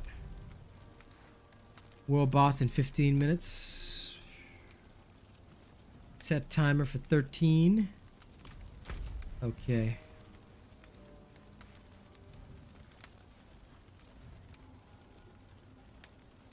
There it is. Onyx hold. Alright, let's rock and roll, team. Like I said, thank you to everybody keeping the sound on. Keep it up. I'm gonna make rent. I'm gonna make rent that way.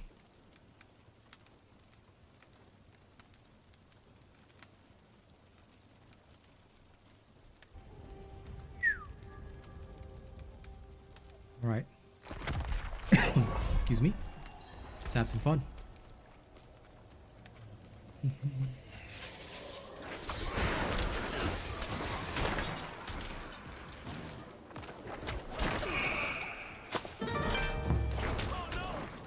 Thank you, Mix, for following me. I appreciate it. Welcome to the Robot Nation.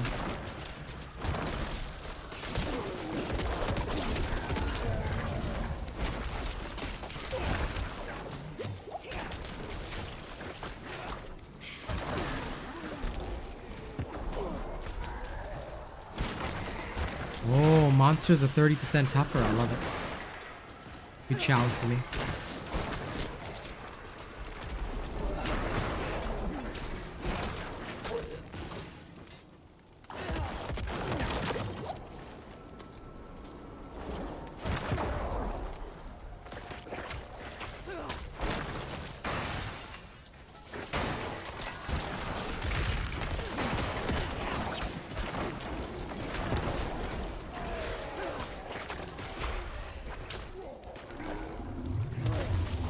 Come on.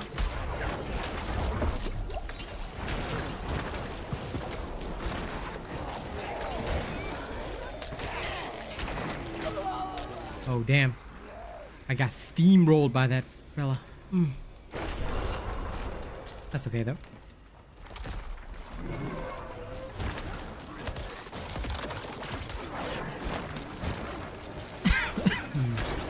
I love their charge attack.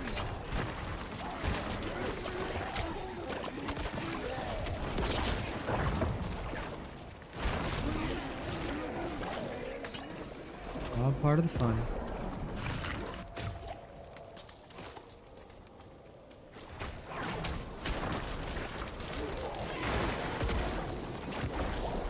Ah, itchy.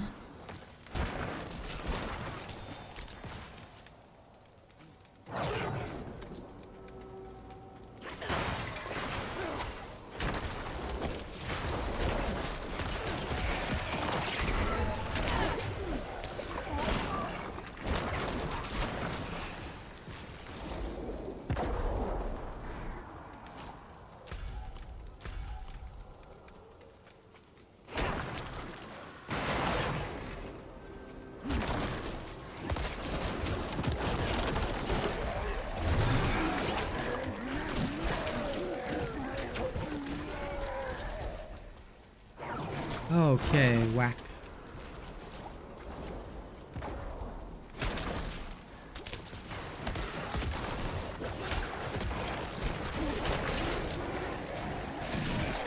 Okay, now cleared. Now that I'm playing the upper levels again, I gotta get used to double tapping. Not that easy.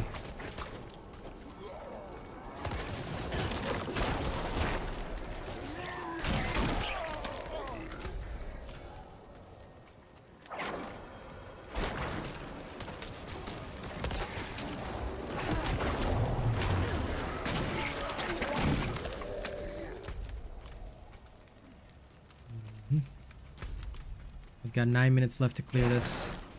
Then go for world boss.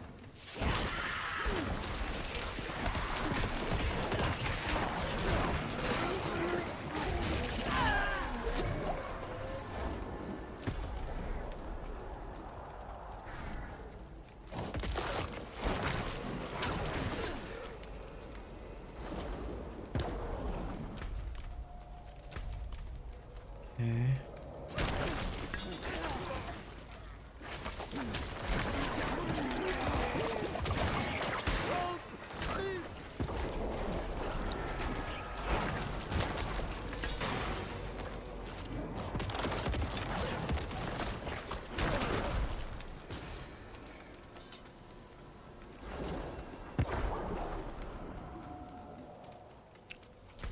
End game if I ever reach level 90. But late game is up to 75, and that is dropping in 2 hours and 45 minutes.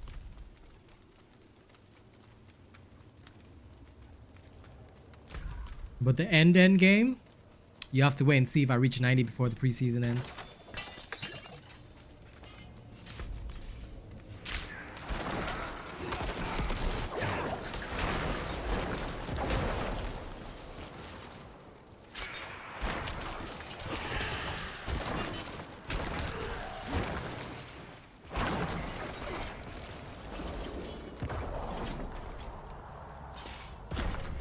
Yep.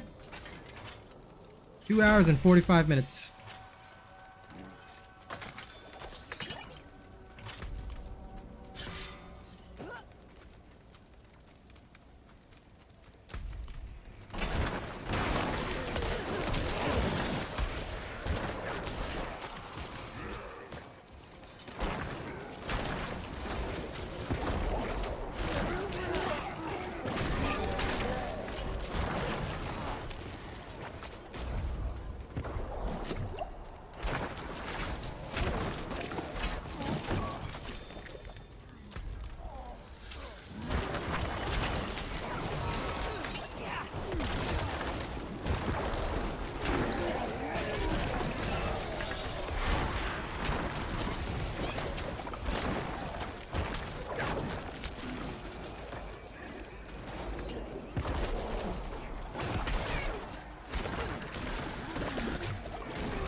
I'm level 77. So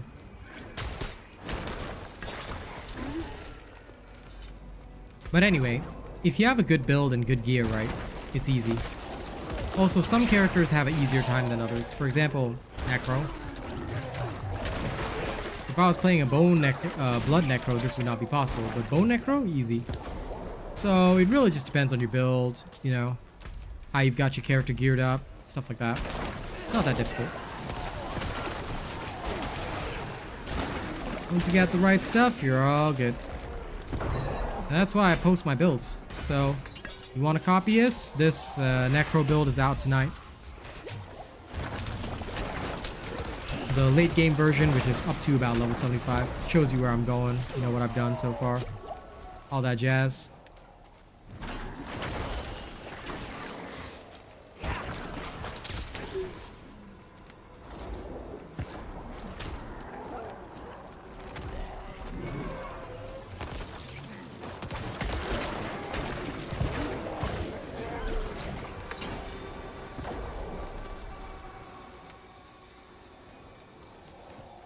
And of course, when you watch streams, you get a chance to learn directly from the pro.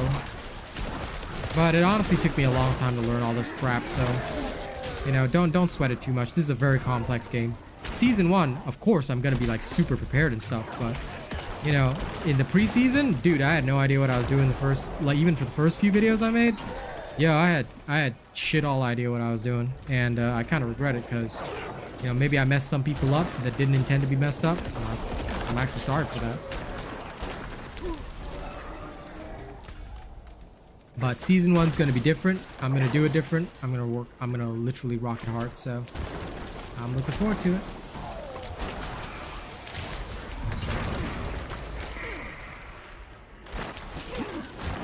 And I'm gonna make sure I rock it every season.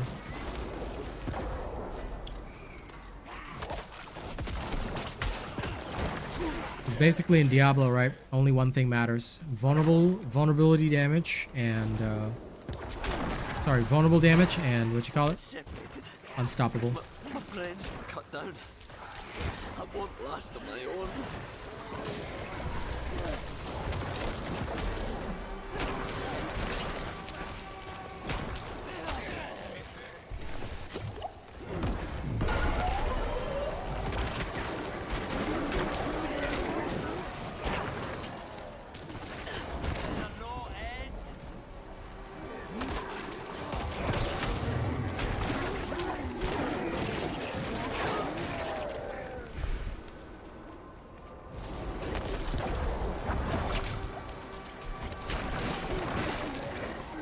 So I'm using every technique that I have right now to pull off some specky stuff.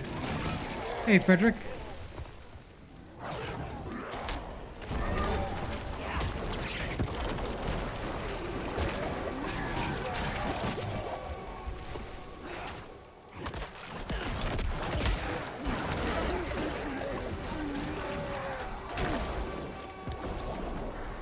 So let me read what you said.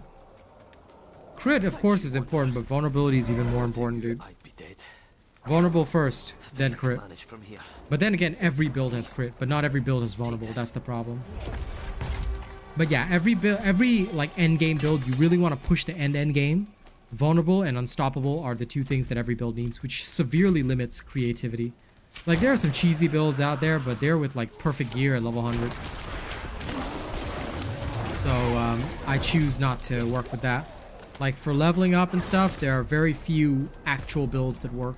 And almost all the so-called working builds, like you're literally forced as a druid almost to go storm instead of werebear, because I tried werebear. It doesn't have enough. Oh, here comes the butcher. Oh shit. Oh jeez.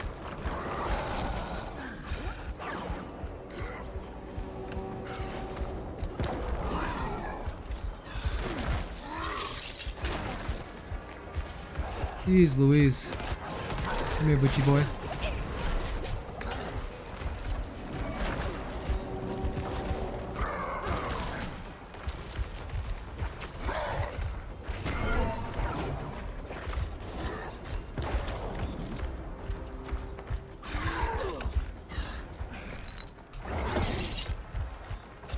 Yeah, no.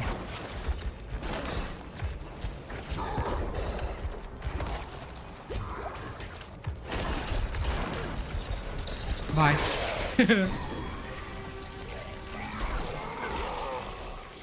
Yeah, pretty much. That's why I was like, nah, I couldn't play it anymore. I felt it early on already, so it just wasn't worth it. Basically, vulnerable is the only thing that matters. Vulnerable and maxed out damage. By the way, in case you guys are wondering, I just killed a butcher that's like what? 20 levels above me. Of course I had to do some clever kiting, but lol. That's why the best builds just have so much offensive power thanks to vulnerable that you don't panic in any situation. You just kite, kill, you win, end of story. Like I said, again, it's just that it severely limits creativity. Because there are so many cool builds out there, but none of them will work end game because you are just literally pigeonholed into one thing. Do you have enough vulnerable damage? No? Okay, then fuck off. Literally that's it. Because vulnerable damage is... Oh, shit. Okay, I gotta finish this dungeon fast. Vulnerable damage is the only thing that can stop a vast majority of enemies from ripping you apart.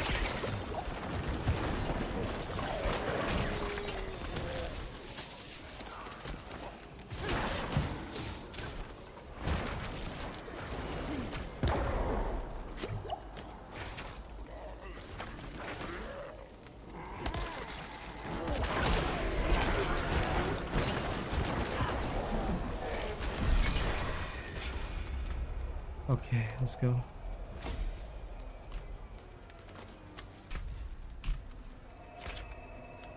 Let's get out of here. Straight to world boss if I can.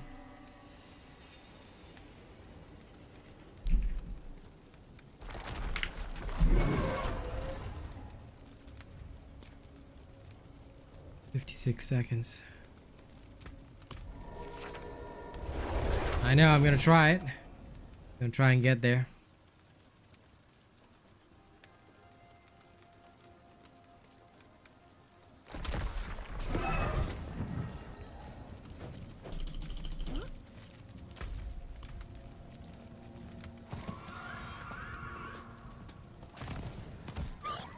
Realistically, it depends on whether they got a Bone Spear Necro there. If there's a Bone Spear Necro there, I know the fight's gonna be over immediately. But if they don't, then I might stand a chance to get a slap in at least. I'm almost there.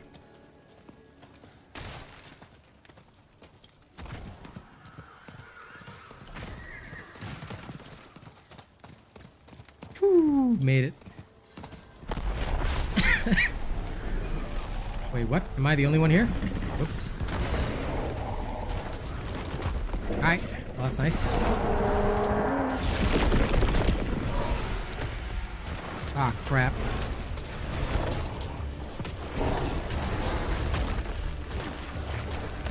Aha.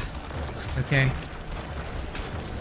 Look at how hard his hit points drop after I chunk him. All it really takes is just this. Once he gets hit by my corpse tendrils, it's over. I can chunk him for massive damage.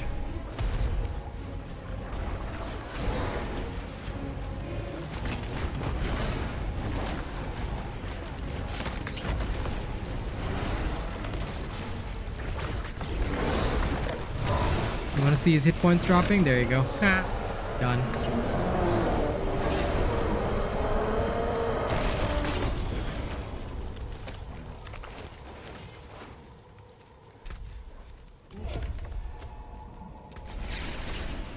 I would say minion builds are absolutely trash, but that's only if you need a special, unique, and a cheesy way of making it work.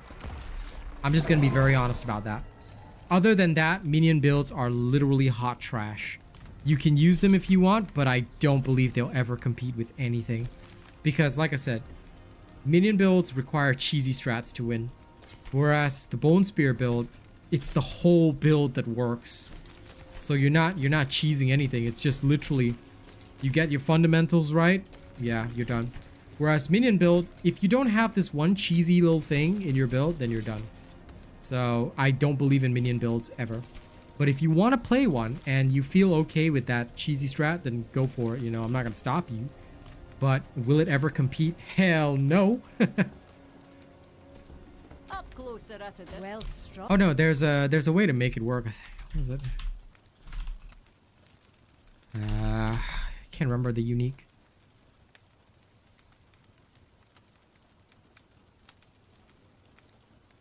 Ah, yes. It's, you need the Mendelin ring. And basically you create a freaking super army and go around. It is possible, yes. Yeah, that's the one. When you have that, you can go absolutely ham. But you're literally, it's like something you can only do past level 85. You can't do it, you can't level with it, and you can't really use it for very much else. So yeah, for me, it's not something that I would utilize consistently.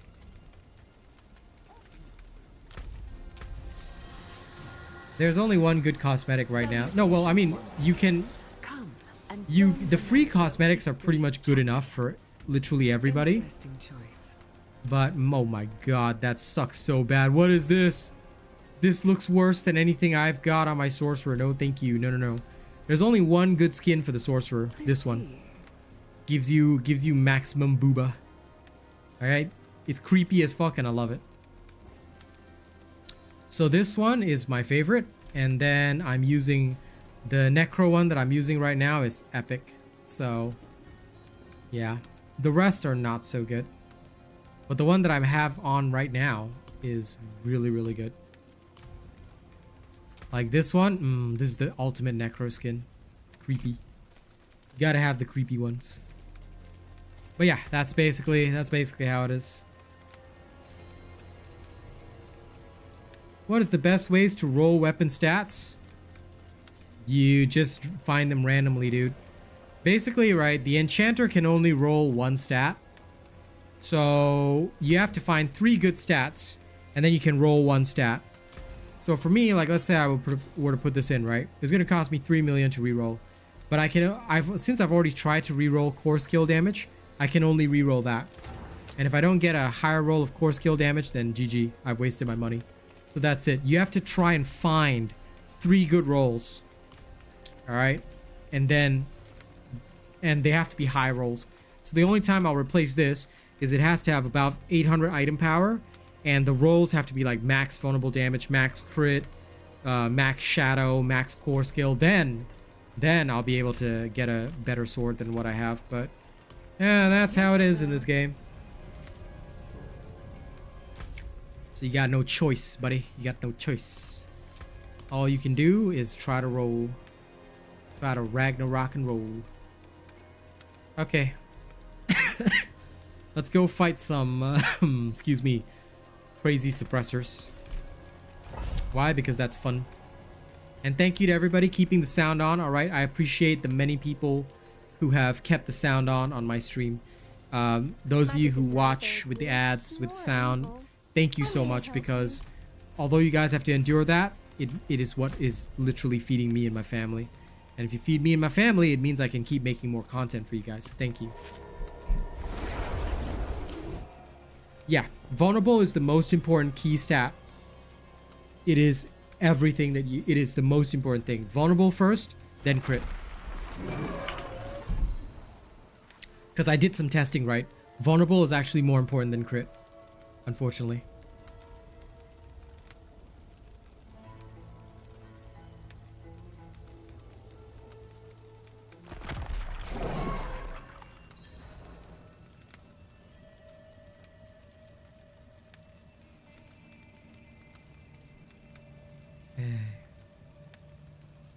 Just remember that, guys. The stats of the weapon, of course they matter when you're not using it. Have you checked out my Barbarian build? Because if you haven't, Hand Zipper, even if you don't play Barbarian, okay, please refer to my... I think it's either my late game or my end game Barbarian build. But I do discuss it there, and I explain... Actually, even the late game Rogue build, you can just fast forward to the gear section. I explained that the stats matter, so you can basically just find the best possible stats. Here you go. Here's my late game rogue vid. You can literally just fast forward to the gear section and hear my explanation. Then you can come back if you want to.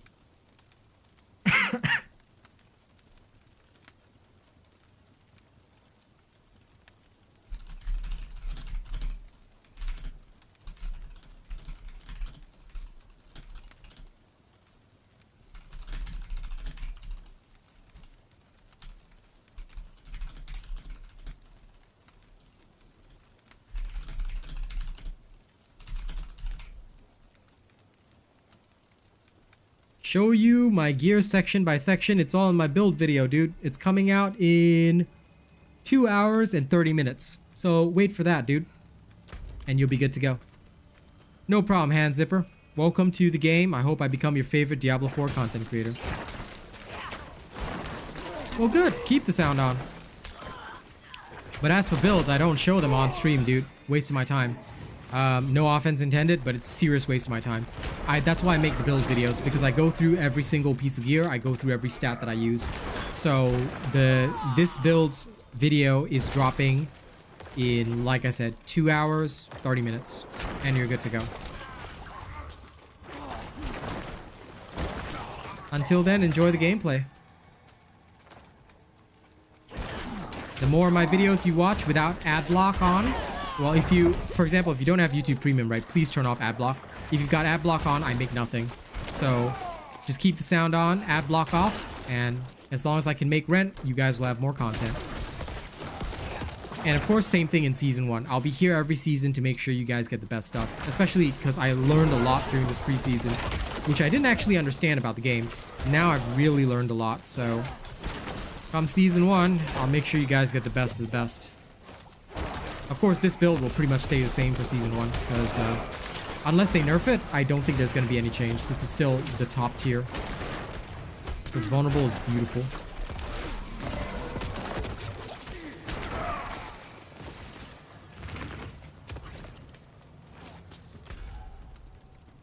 Okay.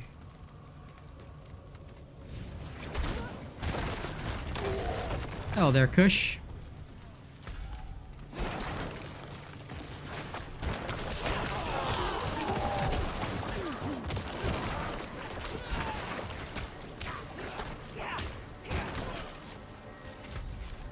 Well, hopefully my lessons help you.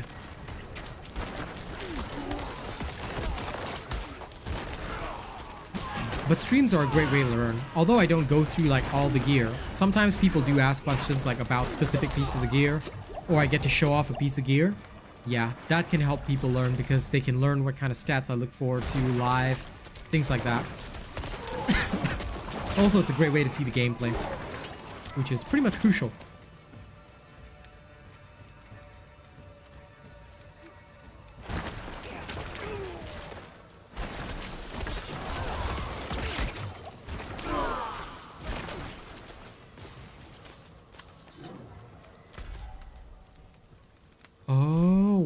Monsters deal additional damage as damage over time. That makes so much sense.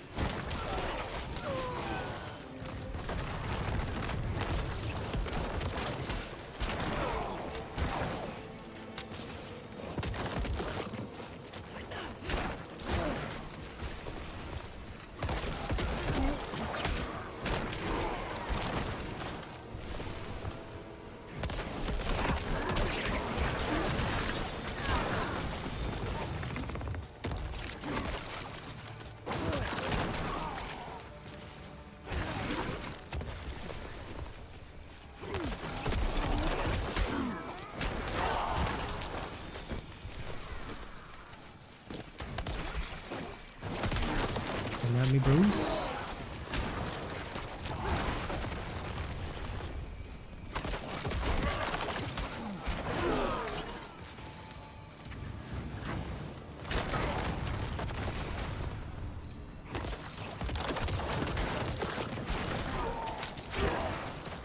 I'm surprised that none of the waves spawned in Elite. That was pretty crazy.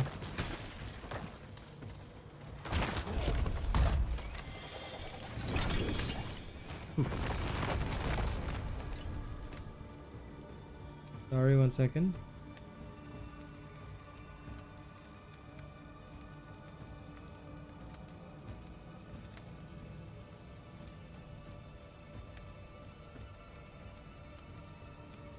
I'm gonna ask my mom if she can send me the soup that she made. Might have some of that.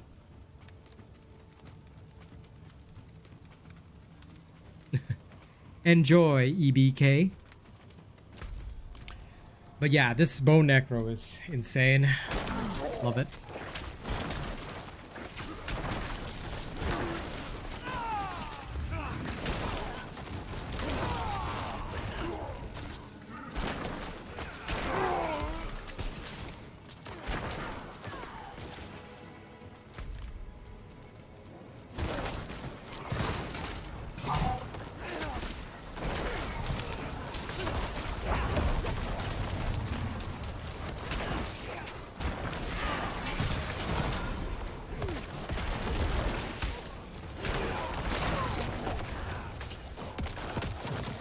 Okay. That was a wild one, eh? Phew. Hello, animator. Welcome.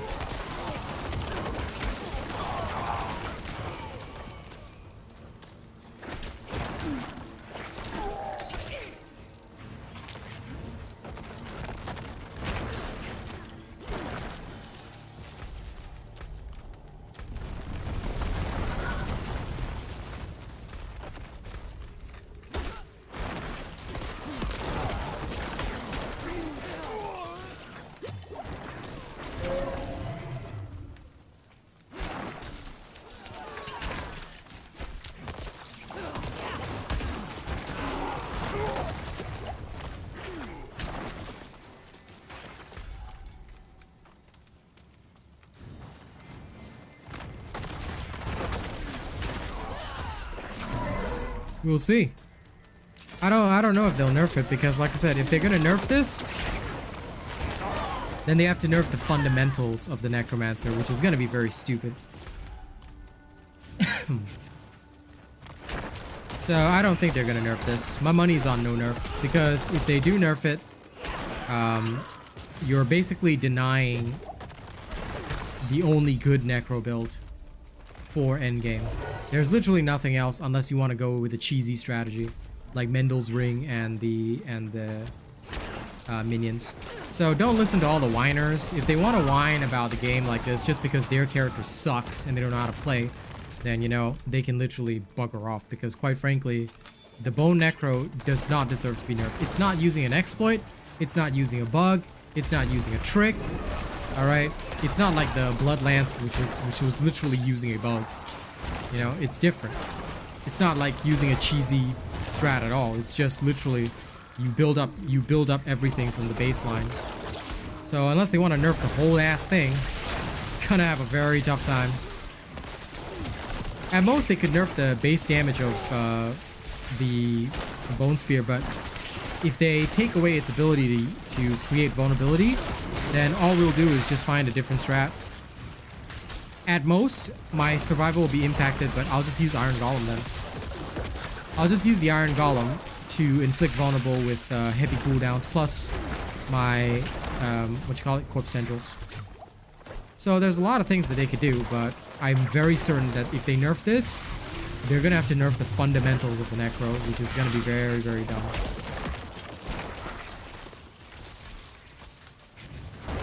Blood Lance is trashed here, dude. I've always said this. Blood Lance was just a cheesy bug. Here's the thing. Any build that does not inflict vulnerability naturally is a problem.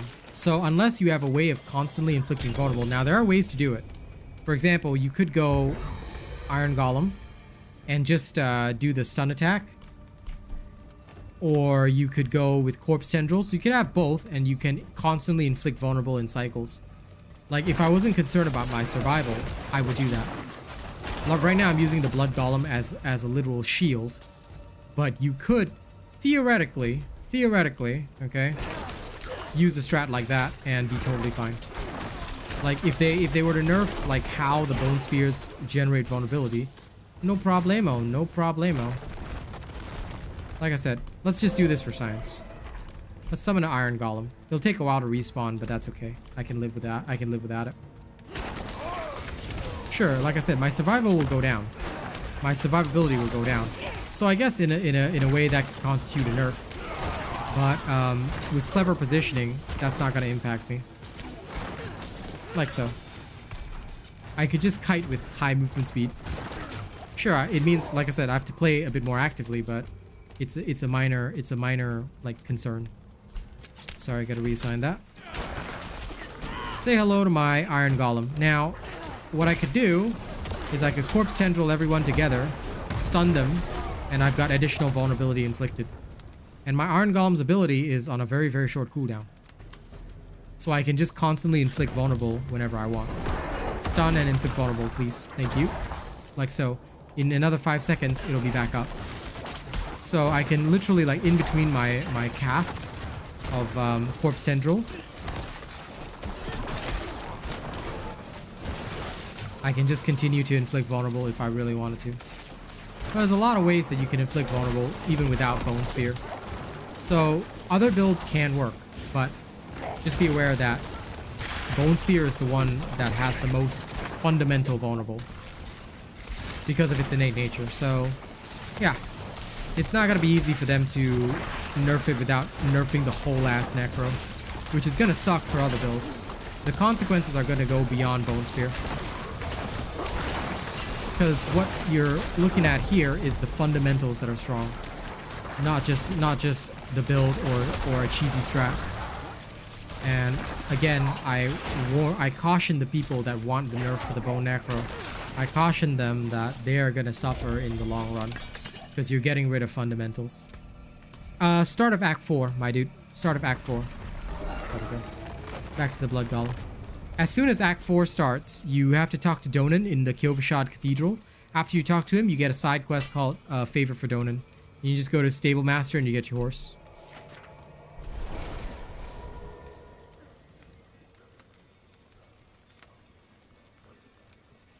Anyway, we'll see. We'll see the result in 10 days. If they really nerf this, I will laugh. I will legit laugh. Because if they nerf Bone Spear, okay, fine. I guess I'll go Blood Lance, because I could just do it with Corpse Tendrils again. And it will effectively be the same build, just that I went from one spear to a lance. Ta-da!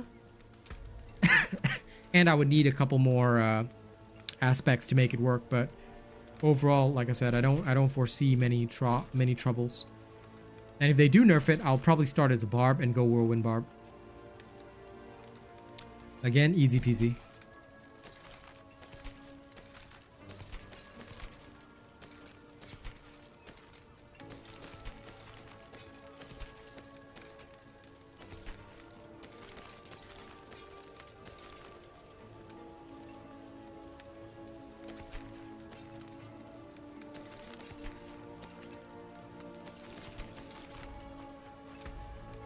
See you again.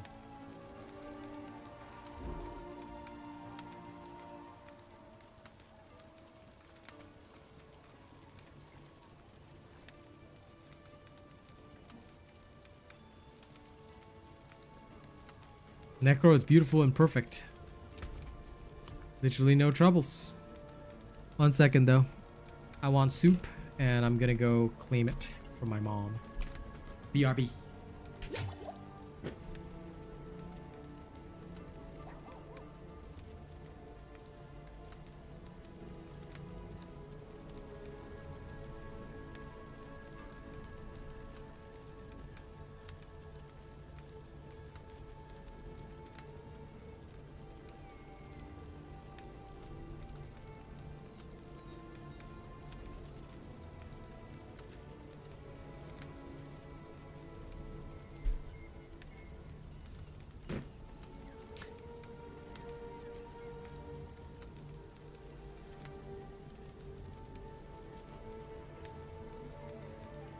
I should have kept what?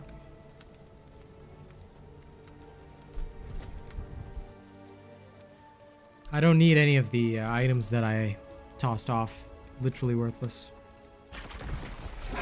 All I'm looking for is a better sword and better armor or Deathless Visage. I need Deathless Visage for my helm.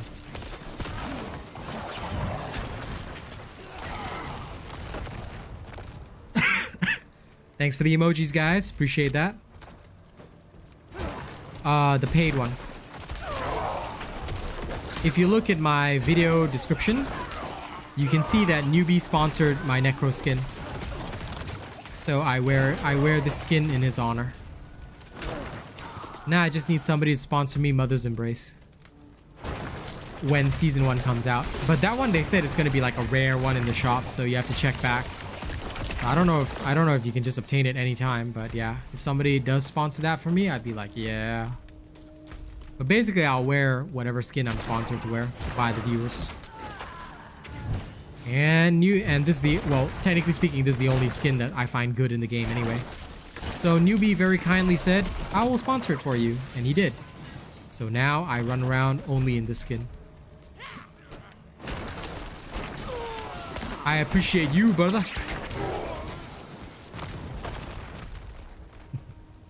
You know, I'm actually curious. I've never tried painting this skin. I should try it. I should try the different color platelets. See if it'll work. Because I just thought about it. I use it as a default because I love the way it looked. But I wonder, can I actually paint it? You know? I'm wondering now. Ooh. There we go. Yeah, I love it. It's the creepiest skin ever. So I love the ultra creepy skins. That's why I want the Sork one with the weird eyes and whatnot. I think that'll be pretty cool too. La la la la la la la la la la la. Running through the map like Usain Bolt. I am so freaking fast. I am the fastest man alive. Now here comes the hard part. The only downside to boss fights. I need to trigger that first. Only once I've triggered that can I immediately kill the boss. Because the boss is basically based on me slapping them with freaking moon powers. Yeah, that'll do. Thank you, Mom. Hey, Mom brought soup for me. Hell yeah. Let's go paint it up while I have my soup. Because, you know, soup is good for the throat. So Mom made me soup. I gotta go retrieve it. It's a bit out of the way. Balancing act, my friends. Yeah. So while I have my soup and talk with all of y'all. That soup looking good. Alright. Oh, it's very, very powerful ginger chicken soup. Highly potent, very, very good for your health.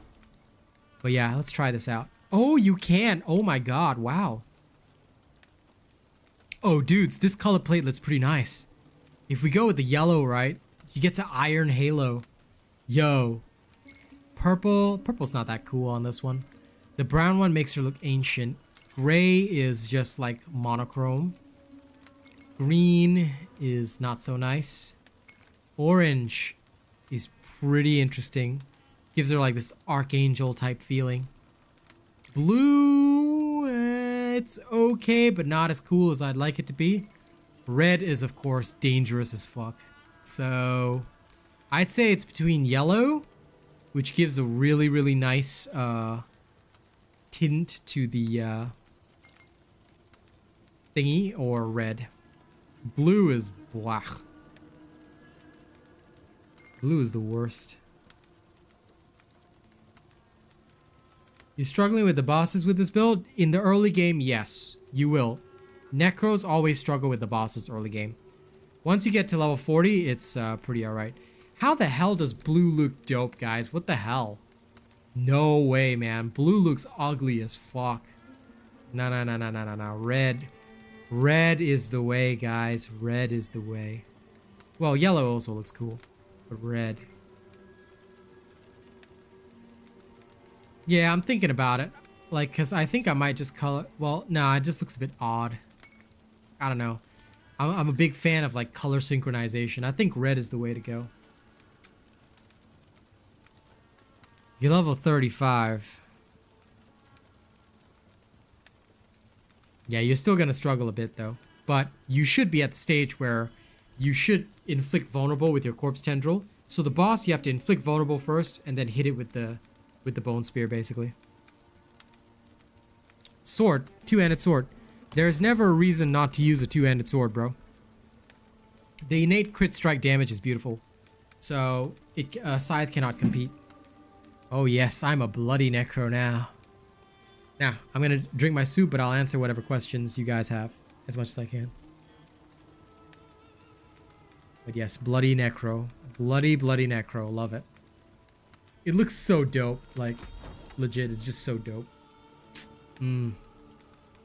I am the angel of blood, and you are my victim.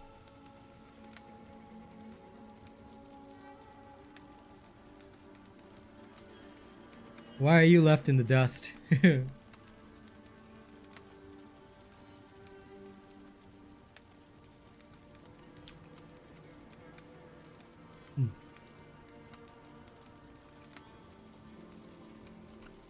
I'm eating the chunks of chicken first.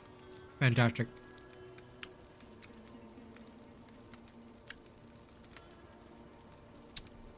Yellow helm and red everything else though. It affects my back piece.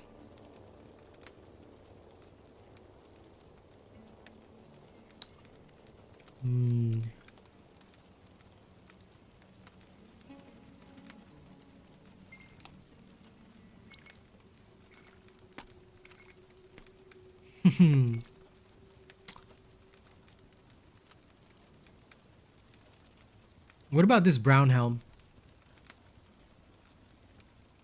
I don't know, the brown with the red just gives it like this creepy ancient texture. It's like the head is separate from everything else. It's creepy. What do you guys think? Back to the yellow or creepy?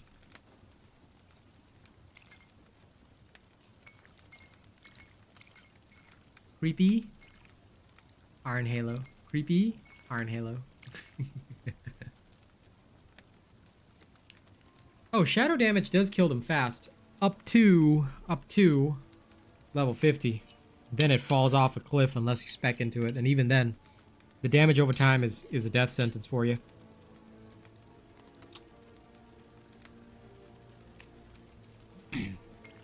Alright.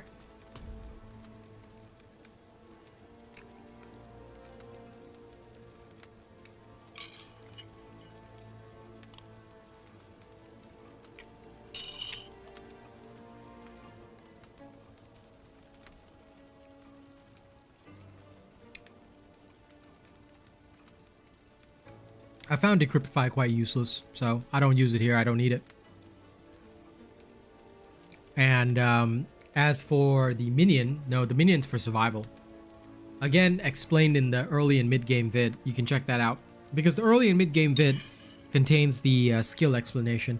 I highly suggest you refer to that if you want to understand my skill choices and why I chose certain skills.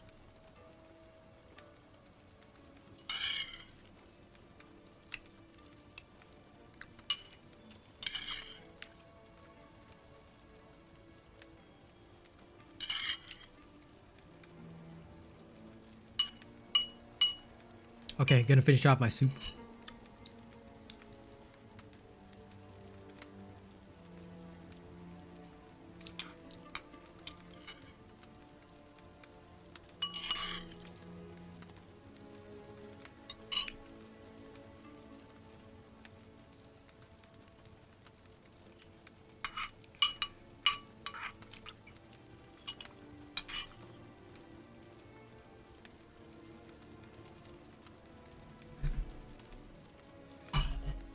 Okay, that was beautiful.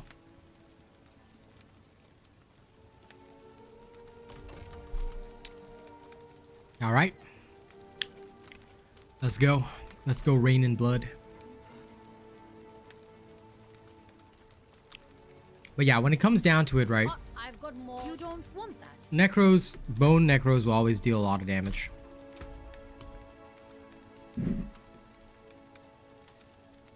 But it's survival you really want, so that's what my golem is for. Because you must survive no matter what.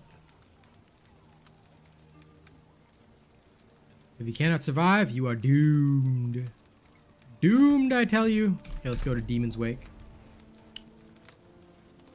Excuse me. And thank you to everybody keeping the sound on. Let's rock and roll. Those who don't keep the sound on, I'll be raging at you.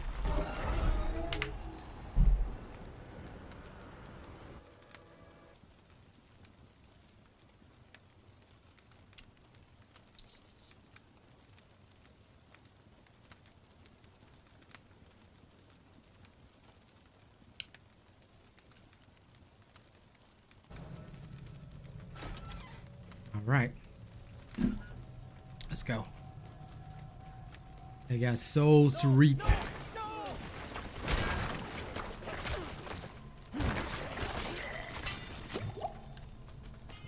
What shenanigans was that? How come I couldn't kill that one guy? Ooh. Okay.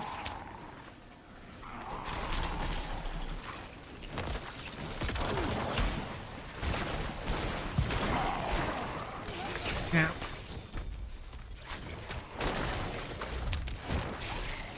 Something is wrong though. These guys aren't taking as much damage as they should. Why?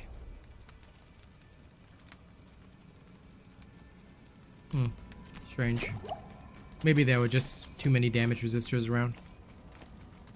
They seemed a bit tougher than normal. I mean, granted, they are 23 levels above me, but still. Oh well. Let's go rip and tear until it's done.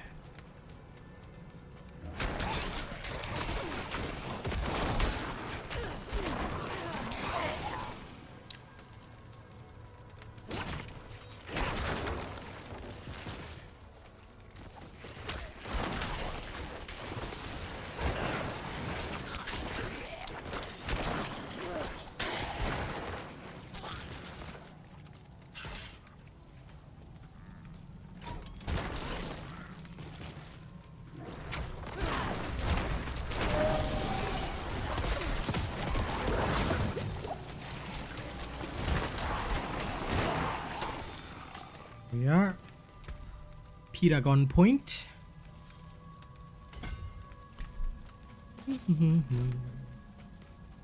Open sesame.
I really hate their stupid webs that immobilize you.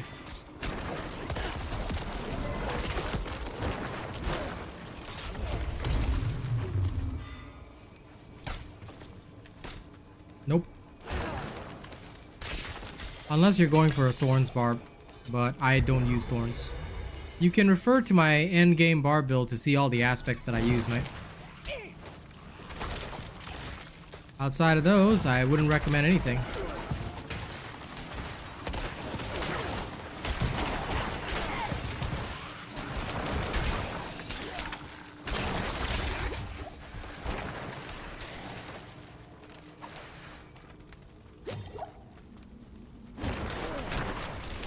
I mean, you can use it, but then you wouldn't be using my build. Oops. I knew I should have gone Blood Mist around that.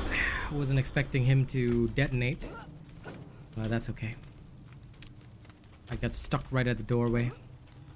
Lightning pillars are the bane of my life.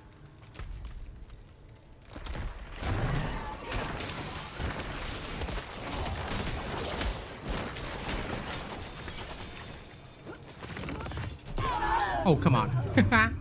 I didn't even see the poison pulse. Just remember that once they're above your level, those things are one-shots.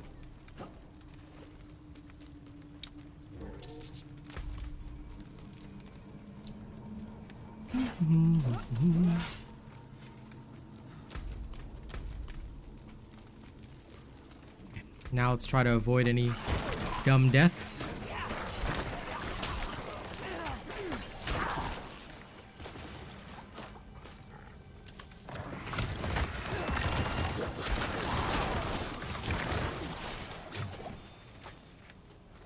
knew that guy was summoning the pillars.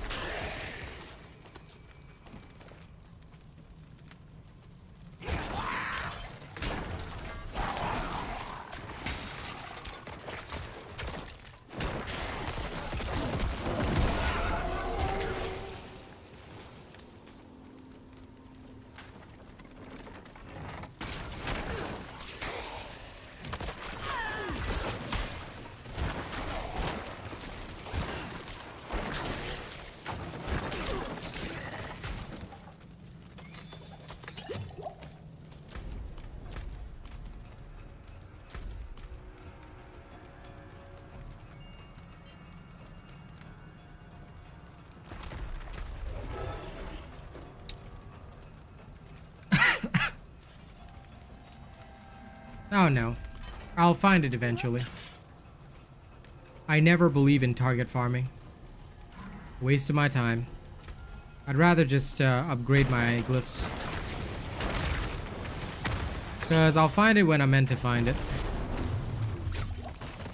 I got no worries on that. Of course an upgrade will be nice, but meh. These monsters need a handicap. Otherwise, I don't think they're gonna last against me.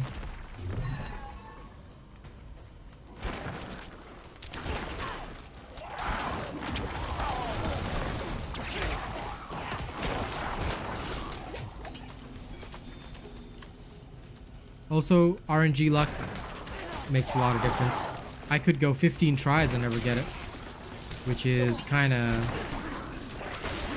why I don't trust in RNG anymore. If I get it, I get it, but if I don't, meh. I'm sure at some point something will give it to me. I've literally gotten every other unique twice, so at some point RN Jesus will smile on me.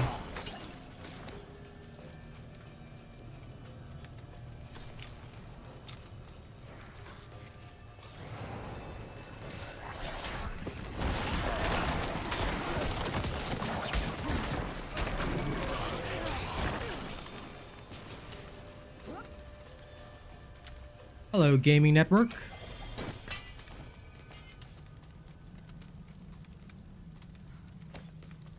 Yeah, I mean, that is perfectly valid if you need to, but I mean, most people can just do the Hell Tides in World Tier 4. That's a strategy used if you're like trying to gear, but you don't have like good enough gear for Hell Tides in 4. So that strategy is used mostly by those kinds of people. But if your gear and is good enough in 4, I mean, if you're already doing Nightmare Dungeons, Tier 40, whatever, Hell Tides are nothing to you, so you just wander into Hell Tide 4, kill, see if you get lucky. If you don't, that's okay. That's basically what I do.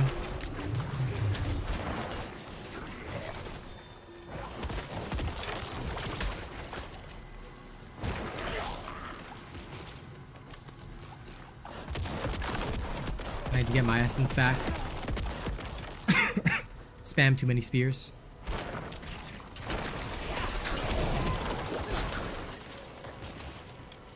But yeah, like that is a valid way. Like when you're new to Hell Tides in 4, assuming you've accessed 4, but maybe you don't want to play in 4 just yet, or you're not ready for playing in 4.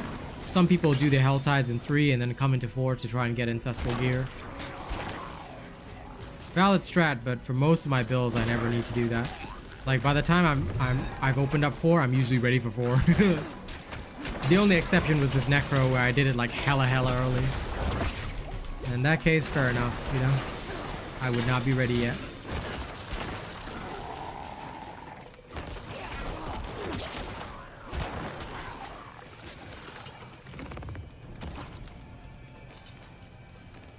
Oh, bunch of crap.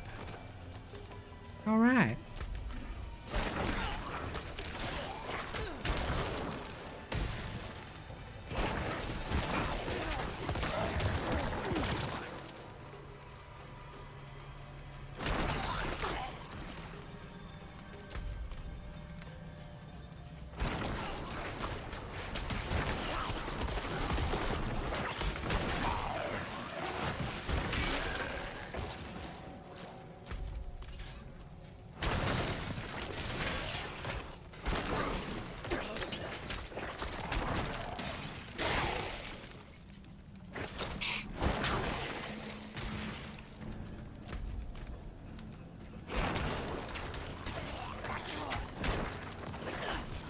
Oh, that little fallen.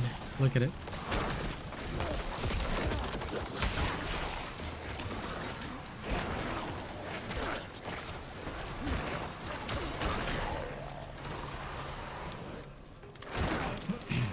Where do I live? Australia.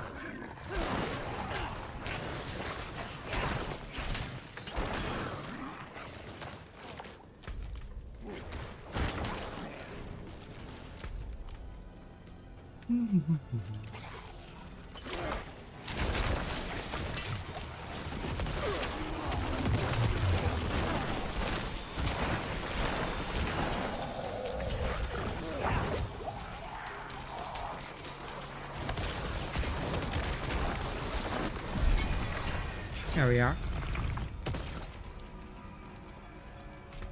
Right? Somewhere over the rainbow.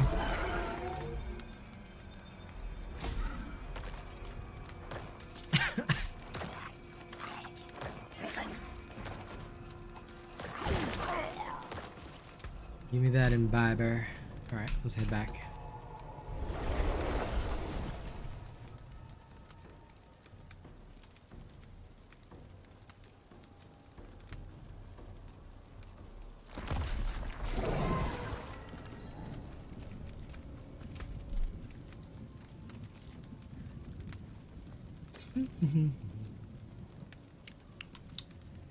Bad. Useless. Nope. Nope.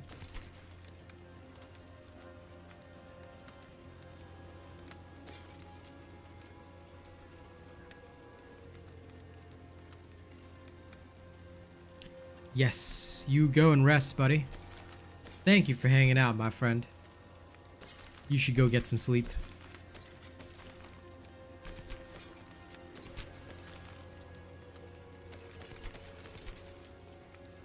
No. Excuse me.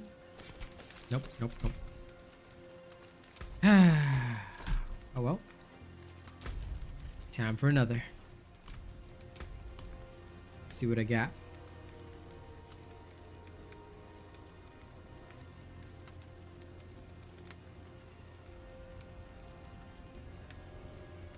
I hate Serpent Slayer so much, and Backstabbers anyway. So, nope, no armor breakers for me.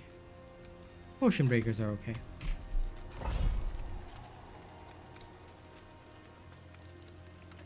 Well, that'd be a bit of a personal question to ask me, EBK, so, you know, let's limit the questions to things that don't involve too much personal stuff. That's really not the kind of question you would ask on stream, dude.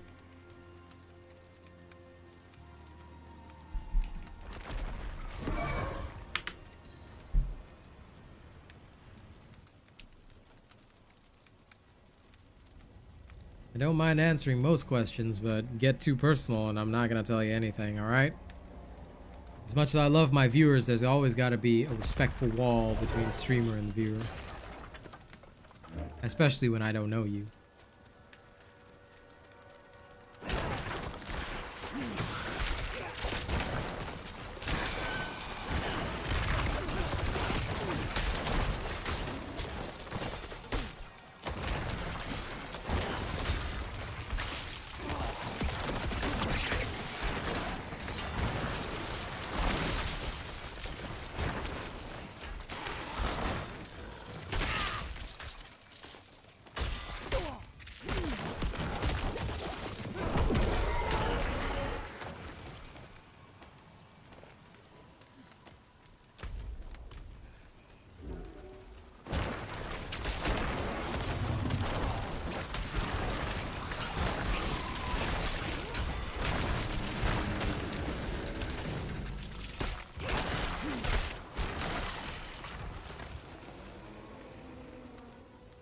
Okay, any question about taxes, finances? I'm sorry, dude. You're going to timeout. One more offense, I'm banning you straight up.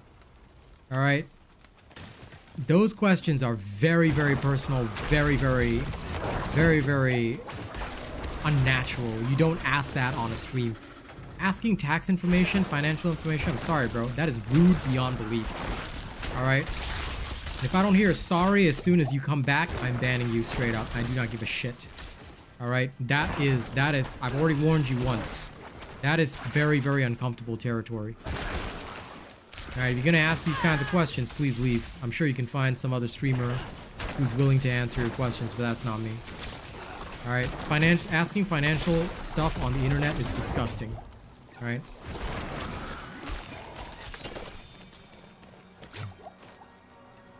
Some people.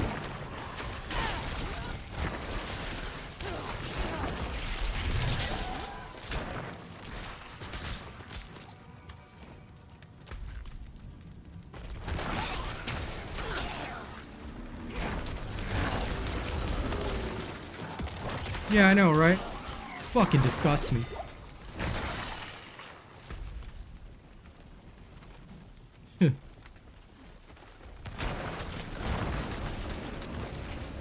Like, were people just raised in a barn or something? Like, nobody taught them manners that, hey, don't ask financial information.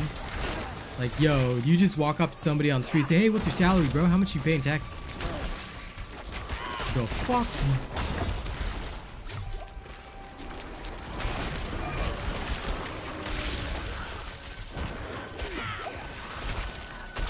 It is messed up.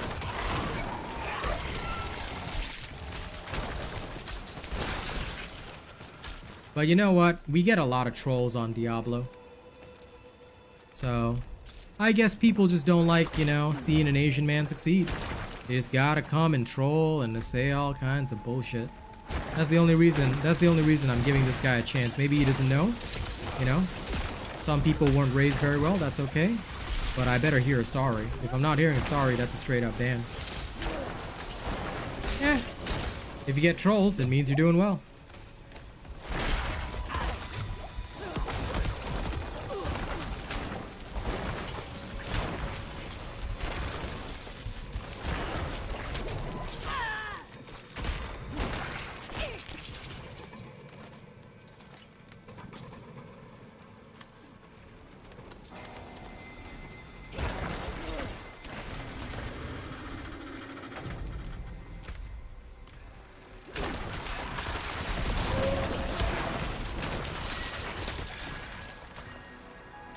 Yep. If I don't get an actual apology, I'm just straight up banning the dude. Like I said, we've seen dozens of these people that like, hey bro, oh, fuck you with your bro shit. Don't tell me any of that bro crap.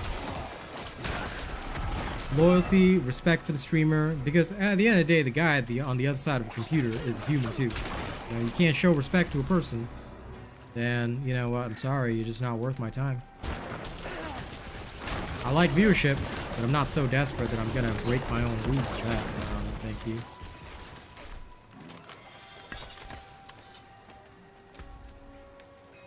Now, do you know that I've gotten these unique boots like literally 6 times in a row? My god. Game does not want to give me the visage. No, they want me to have these boots. I keep getting them out of treasure goblins. Never found the penitent greaves either. But these boots? Hell yeah.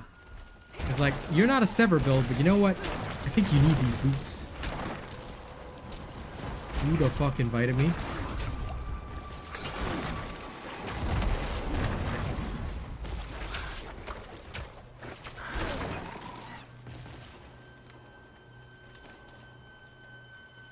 A real Asian human, lol. That'll be funny.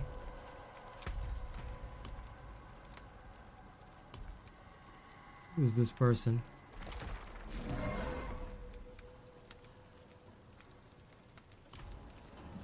Did he seriously just randomly invite me to a party? That's weird and creepy. Stalkers.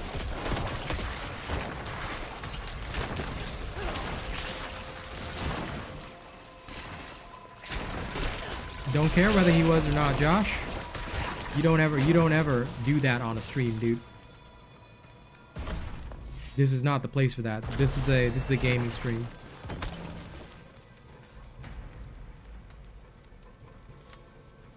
Join party? Okay, how about I ban you from my channel? and immediately block you from here. Okay, good. Don't invite me to a party without consent. You don't know me. You're not part of my clan.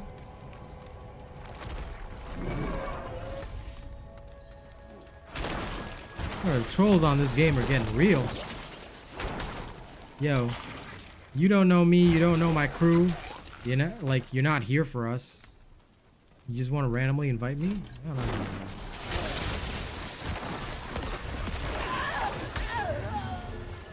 That's not gonna happen.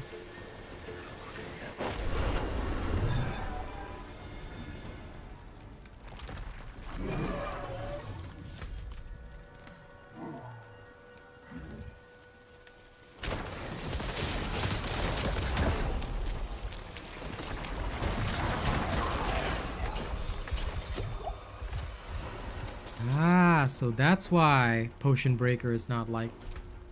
Okay, I get it. Potion Breaker can be deadly. Okay.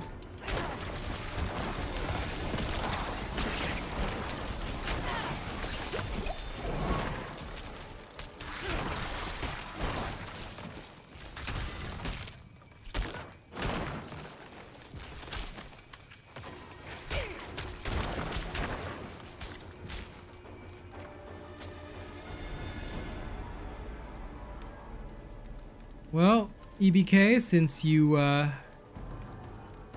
cannot apologize, well, goodbye to you too.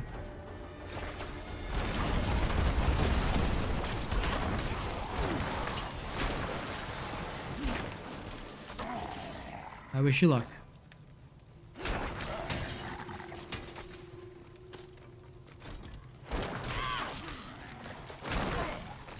Yeah. Just one of the trolls asking financial information for me again. You know the usual, Zane. Yeah. It always happens, so.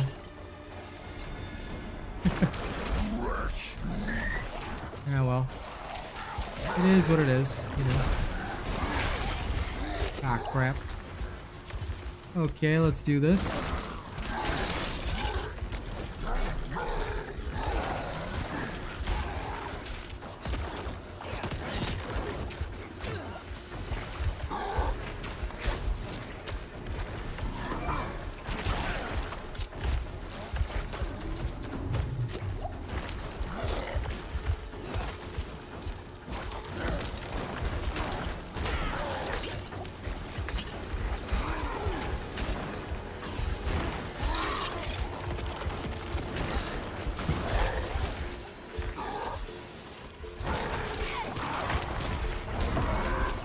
Really? A suppressor with the butcher? Are you kidding me? That is no good.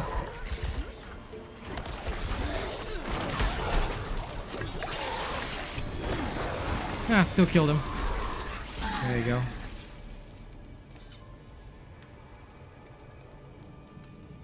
Like I said, I'm just here for me and my community, you know. If they want to BS or, you know, basically come here and try to fuck around or try to fuck up our vibe, then, you know, they're gonna get vibe checked. I'm just gonna vibe check them straight up.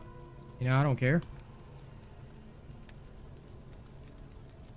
At the end of the day, what I'm here to do, I'm here to have fun with you guys and, you know, just have a good time. So, yeah.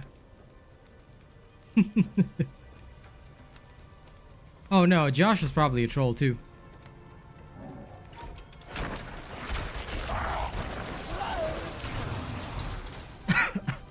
Damn, I killed a butcher with, like, skill, and then I freaking died to a lunatic.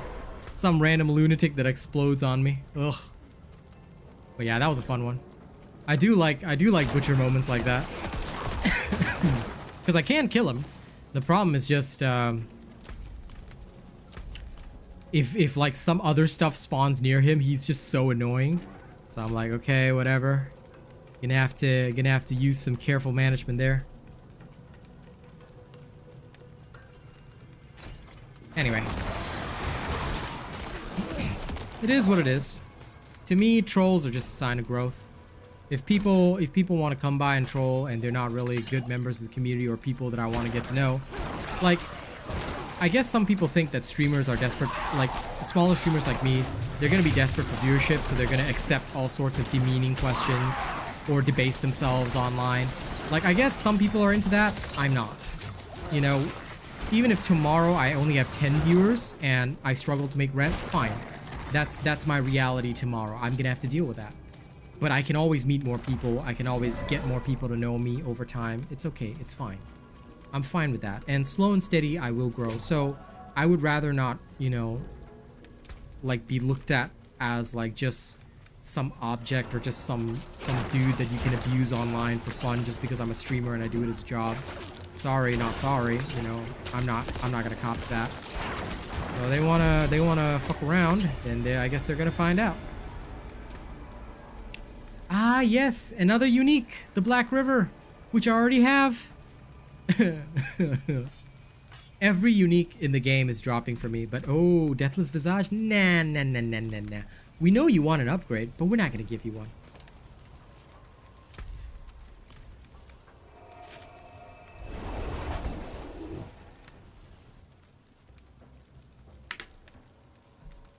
Yeah, some dungeons don't have a nightmare yet. But it would be cool to see more nightmares.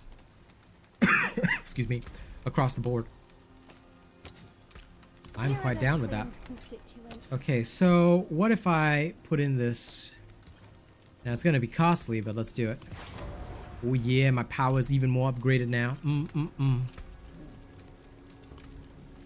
I am on the run from Fit. Now let's go put this away in the stash.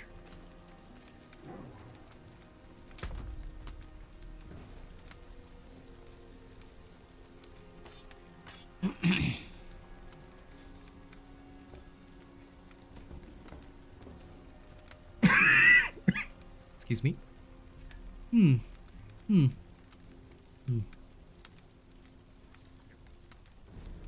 This one that I got before is better.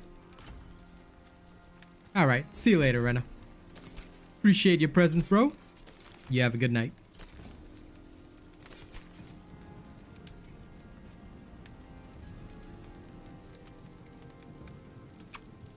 This one technically has better rolls, but...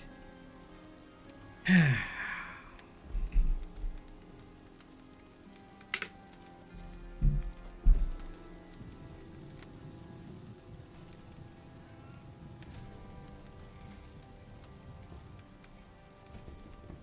don't want to lose the armor, so no thanks. It is a nice pair of pants, though. I gotta admit that. If only they weren't for Necromancer, I'd pass them to other classes. But that one is clearly Necromancer only. Shame, but that's how it is. Get rid of all that. No.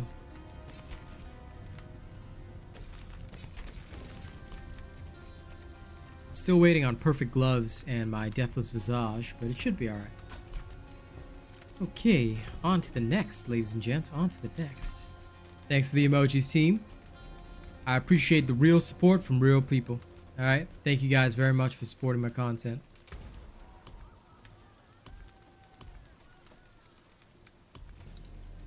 Always good to have true supporters. Brighter soul.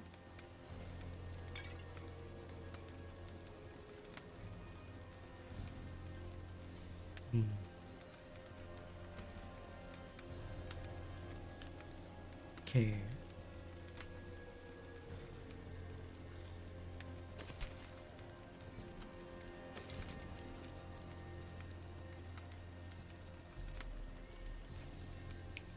You know, thinking about it now, I had just mentioned that we hadn't seen the butcher in quite some time. And all of a sudden, here he is. Legit. He just decides that, ah, yeah, you know what, I'm just gonna wander out right now.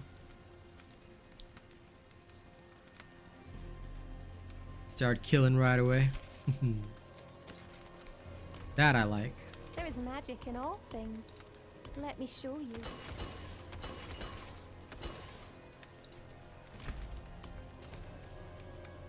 Okay.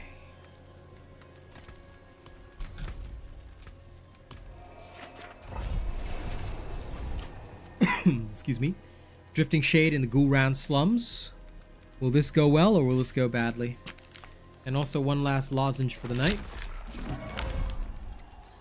Slowly my throat's gonna get better, but till then, these are gonna be my lifeblood. Oh lord. Come on, lozenge, get out of here. Yeah, I'm so gonna have to wash my hands again. This feels so gross. This melted packet.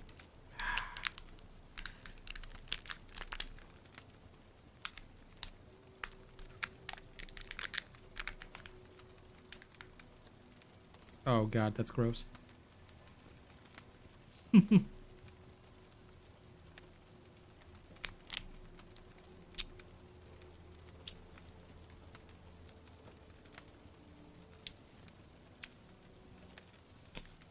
I'm gonna go run my plate to the sink and also wash up my hands, and I'll be back.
All right, let's rock and roll.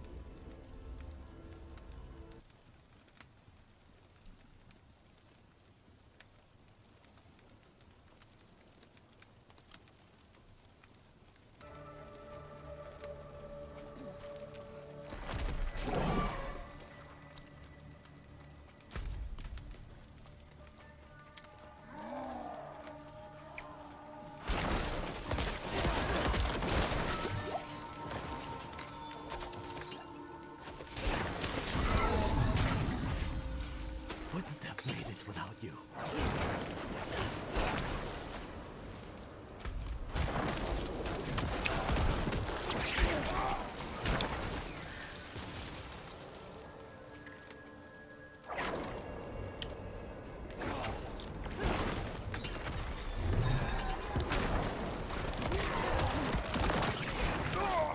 Thanks for the emojis, my friend, and thank you to everybody keeping sound on. All right, my true supporters, we're gonna beat all the trolls. My savior. Those who fear the success of an honest Asian man will win in the end. Wouldn't have made it without you.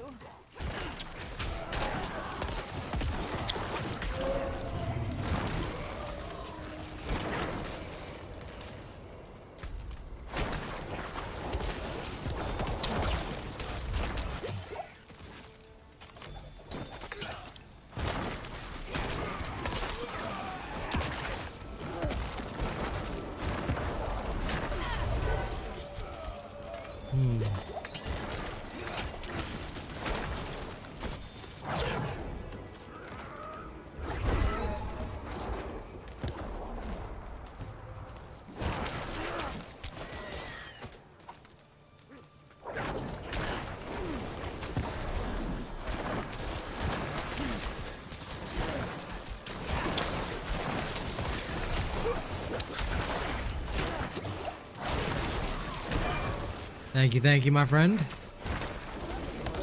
Oh, man. These guys ain't no slouches. Ooh.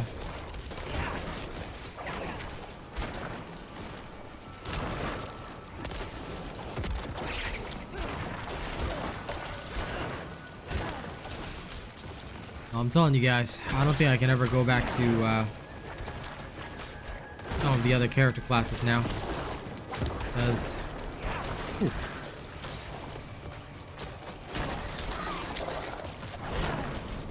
the incredible movement speed and the ability to avoid danger in this way, yep, beautiful.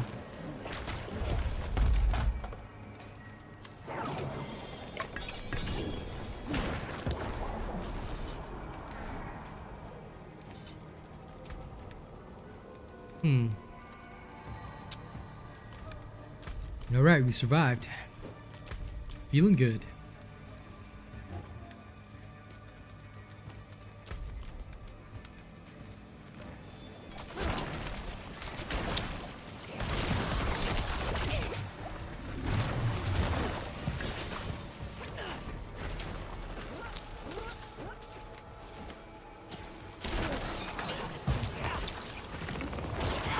Oh crap.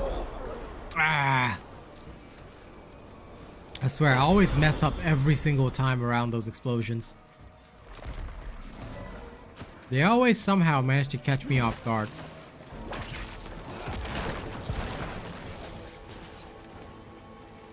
Especially when there's a ranged suppressor. Because they can shoot you outside their stupid Droideka shield. And you can't touch them while they're in that shield.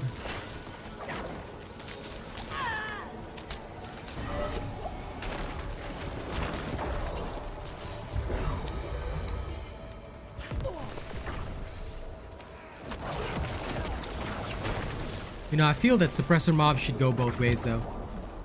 Like if it's a ranged suppressor mob, they cannot shoot out of their shield. They should only be able to shoot within their shield. Fair, you know?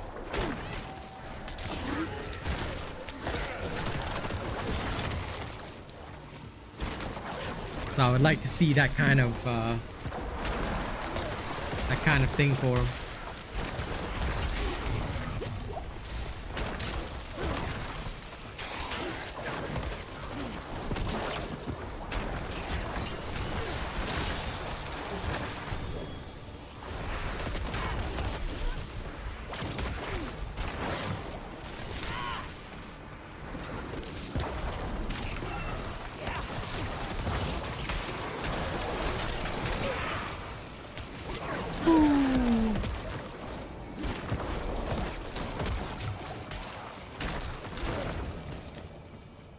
Oh, that was wild.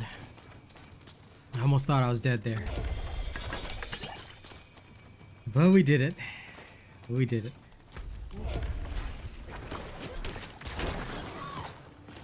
My savior.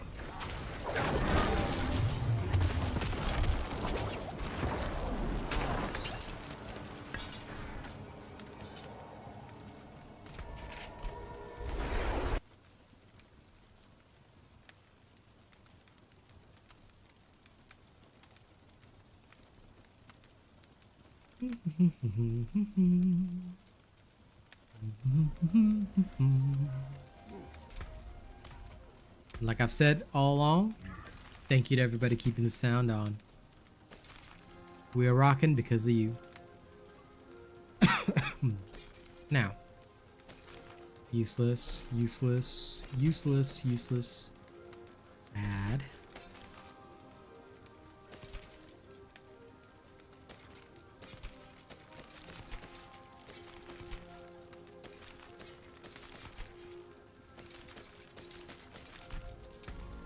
Live well, my friend.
Now this guy should be around here.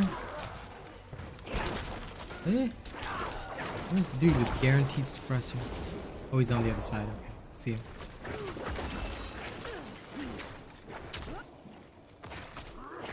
Come on, this way, this way.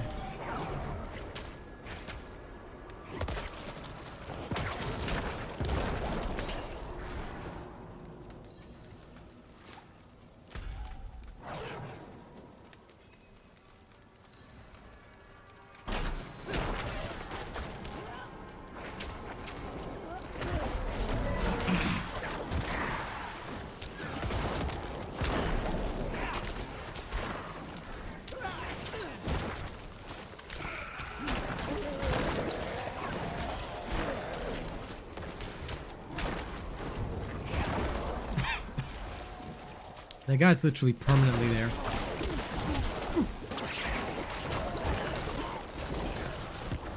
Okay.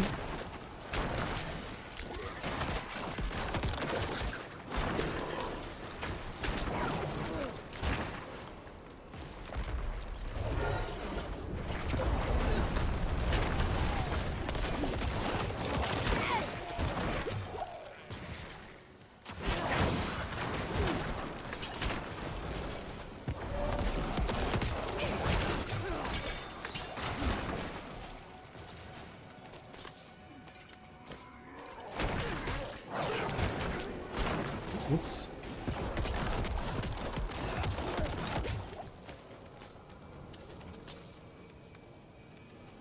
If you pick another build for Necro and it's just as strong as Bone Spear,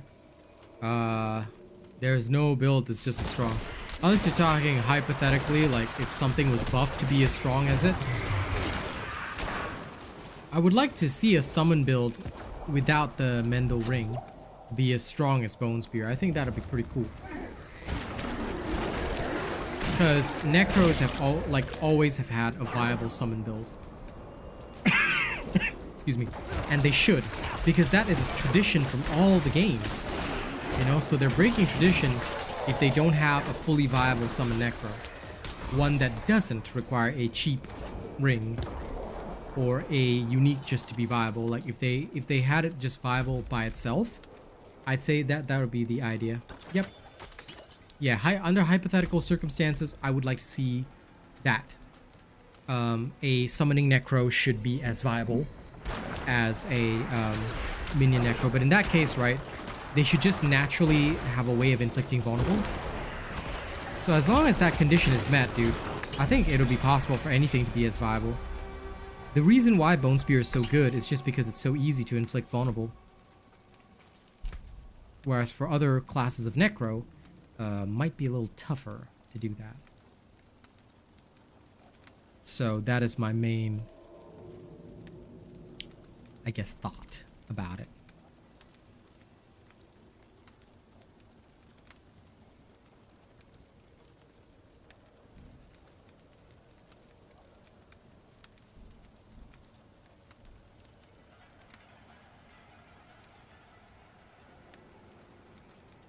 You know what? No, forget it. I am definitely going to grab all this extra dexterity and whatnot, and then I'm going to hit this. So let's start working on the next board. Not finished with this board, but I really don't want to grab this and the rest without maxing out Imbiber first, which I should do soon. It's close, but I just don't want to spend points unnecessarily. Alright, back to town.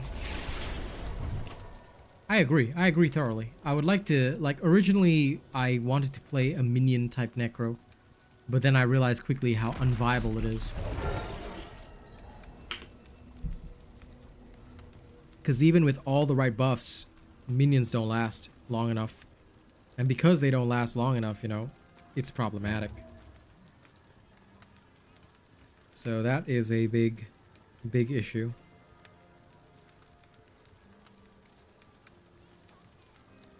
If they could last in combat like long enough, then I'd say fine.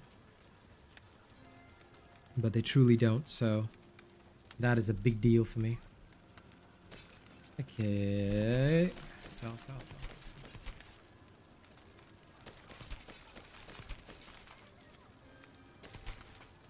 You need steelwork? Repairs? Repair my gear. Live Sell well, all my the friend. shenanigans. I know the hell tide's risen, but should I go? Nah, I'm gonna focus a little bit more on the nightmare dungeons. There's other opportunities for hell tides. Let's keep going.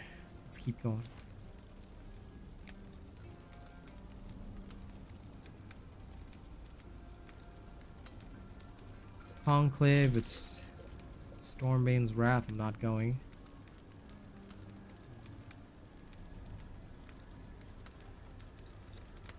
Fine. Let's go to. Oh, the enemies will take less damage from a critical strike, though. Should I do it? Ah, forget it. How bad could it be, right? Let's go. Enjoy the pain. This is what I like to do. Let's go push some limits.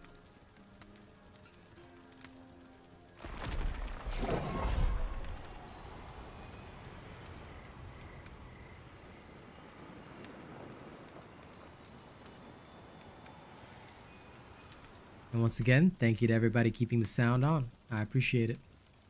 Let's rock and roll.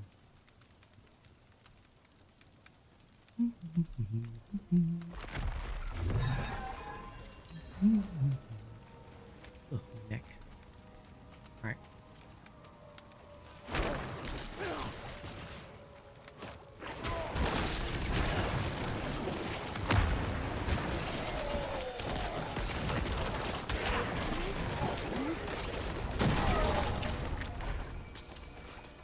Enemies will take less crit damage, but I'm pretty sure I deal so much that should not be a problem.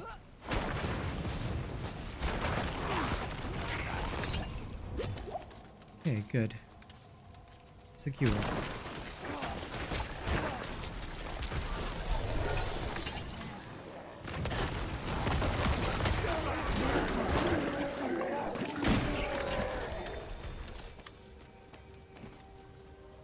Nice.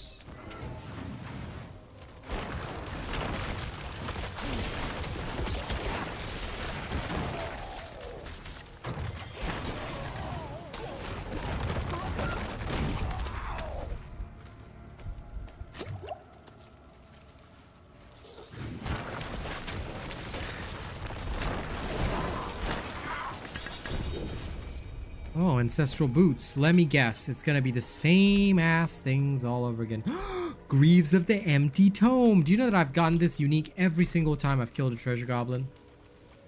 In every single one of these dungeons. Like, what are they trying to tell me here? Do they want me to play a Sever Necro that bad? Like, yo, I'm not gonna play a Sever Necro.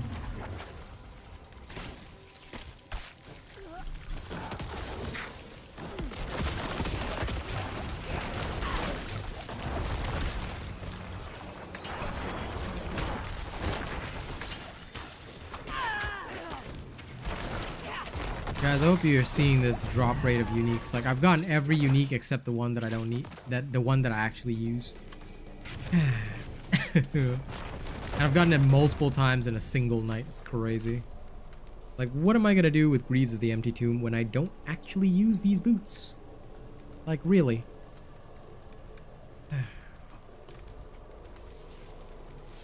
This game. What are they doing? Wait, what? Did I just see something run away? Oh. That is some super tiny spider. I wonder it was undetected.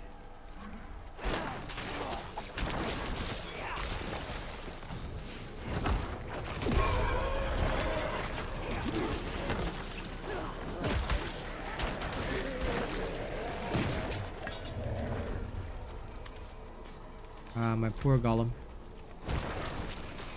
Died with honor.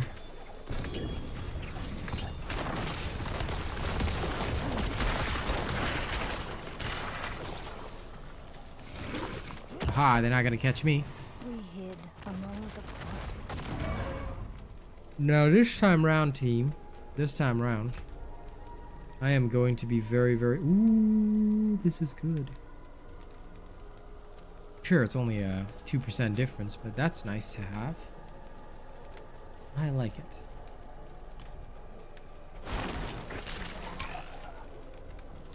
I've got a lot of spare cash anyway, so I'm gonna take my little 2% upgrade.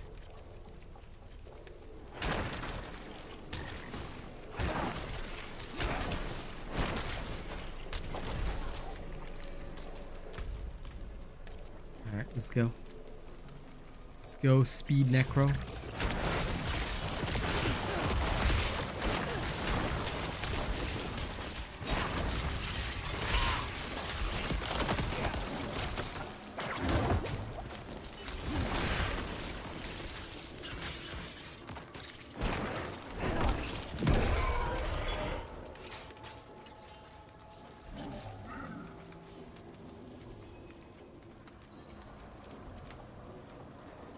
Hey, shrine cap.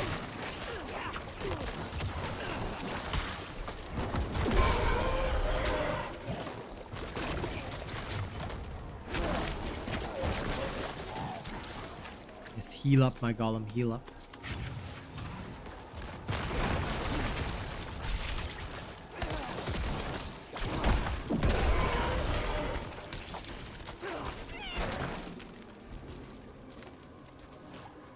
What the hell was that? I heard a treasure goblin.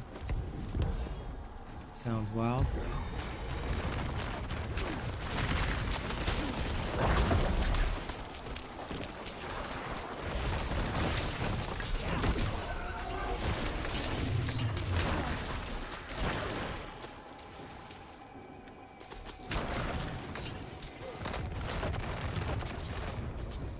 Tam. I tried to get that poor fella to survive by life stealing off all these, but he did not make it. Well, at least he's back. Oh golly.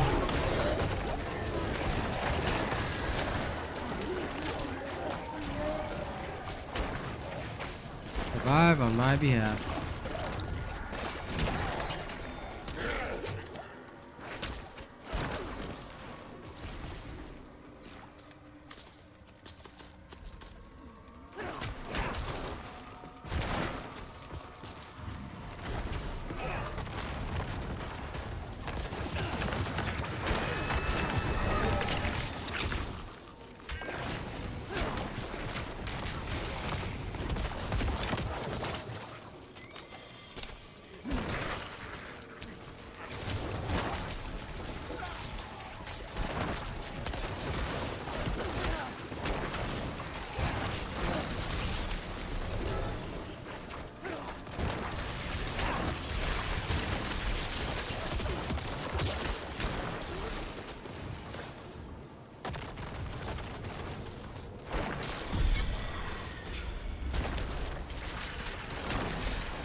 Why is this thing not dead?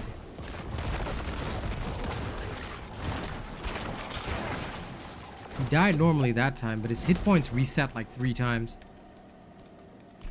I wonder. Because I've seen monsters do that a couple of times. It can't be a bug. It must be something that causes it. And it's not lifesteal either. It's not like a lifesteal affix, but it strikes me as strange. Why do the monsters sometimes like literally revive?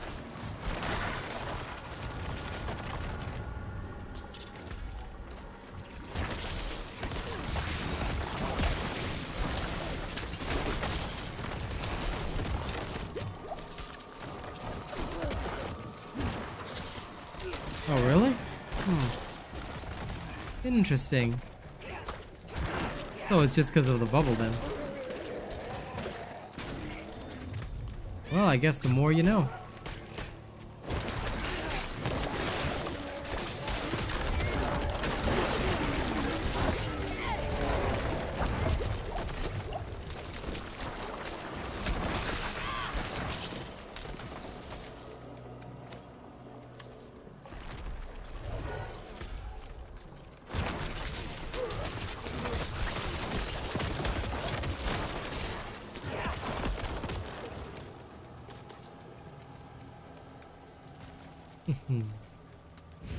I think in my case, I've just literally never noticed that it was in and out of the bubble causing it. Like I knew it was happening, but I never quite figured out what actually caused it. Well, now I know anyway. I'm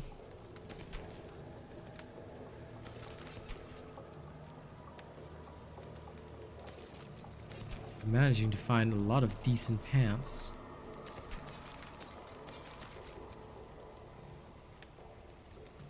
I would, and I already have actually.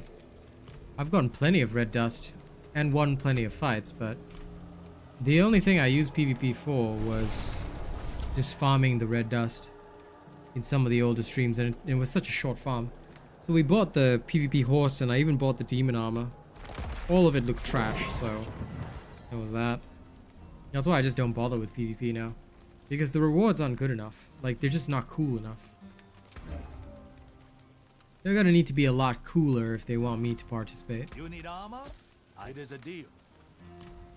But what I do plan on doing in season 1 is that if like I mentioned earlier, I don't know if you heard it, but if I do get the chance, I would like to organize some PvP with other Robot Nation people. I think that'll be cool to do. You know, just go in, put the smack down on some folks, remind them of their place. I'd say that is a good idea. The one that looks like a ninja. Is it from the PvP place? Because I can't remember. I don't think I do. 90k for the cap. Let's have a look-see. I got a moment. Now don't get me wrong, I'm not against PvP. I would do it, it's just that it's like, you know.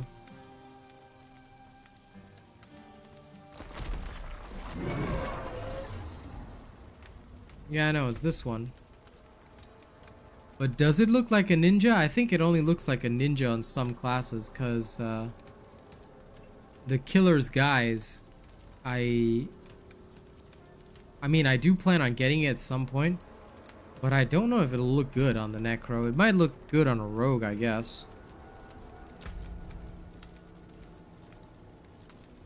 Yeah, fair enough. But yeah, I'll probably pick it up at some point.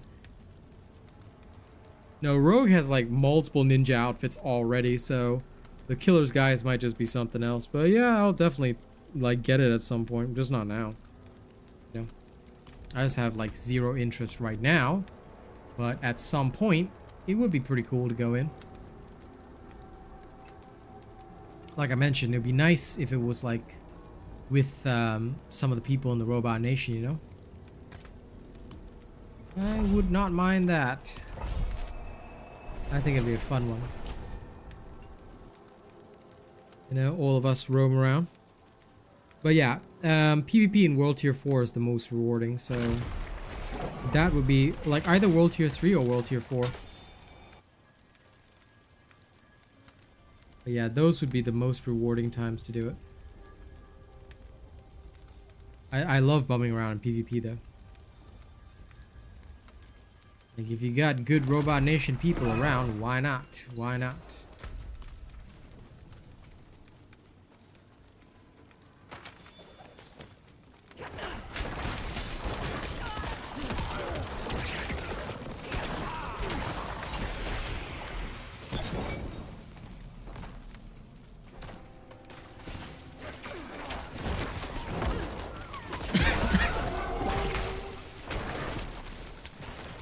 A ninja that spent too much time in the gym. A gymja. That was literally what entered my head. A gymja. Lol. Excuse me. But I swear that'll be so funny. Like, can you just imagine like a dude, like a ninja that literally just like worked out so much every single day, and then finally they just ended up like they couldn't stealth anymore, but like they were just like super fit and buff, and then they got themselves a new title, the Gymja.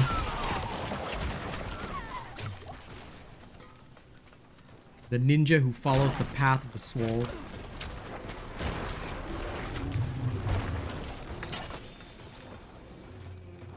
They don't even have ninja techniques anymore, you know? They've literally just got like,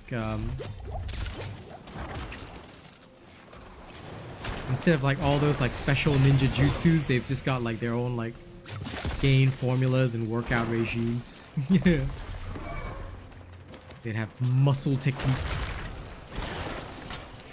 You know, I bet at some point, right, somebody in history will make a manga or a Korean manhwa about this exact concept.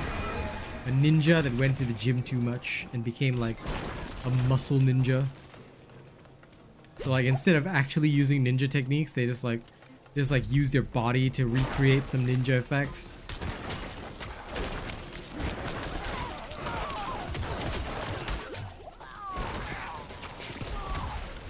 The concept truly amuses me, I gotta say that much.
He only wears the booty shorts, lol.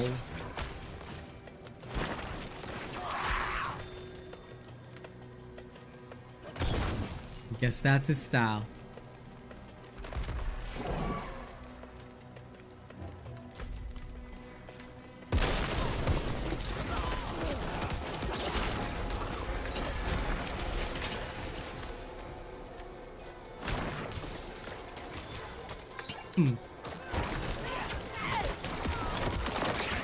Booty shorts with a bandana, lol.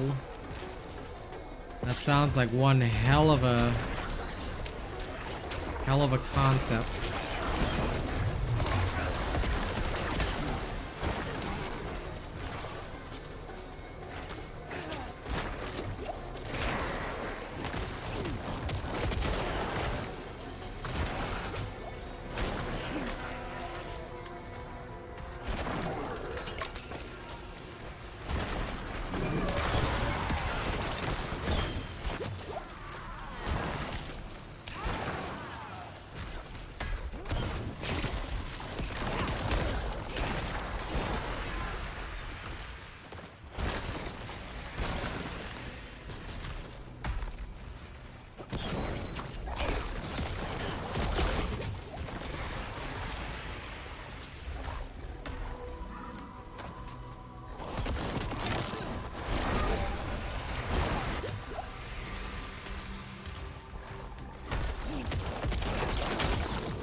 Mr. Richard, I already one-shot everything, right? This is for survival. If you check out my early and mid-game build, I explain why. Because that one goes through the skill build and why we use the golem. This is great for survival. I mean, sure, you can sacrifice it, but I'm not giving up extra health. Because what you realize is that when fighting way above your level, right? The Bone Necro already does so much damage that, like, you don't really care about doing more damage. Because I'm already gonna kill everything in, like, literally 2 taps. So, like, even without, like, maxed out essence, I'm literally in, like, full-on murder mode.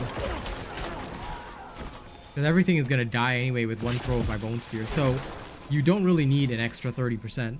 I'd rather take the damage reduction. Much more important.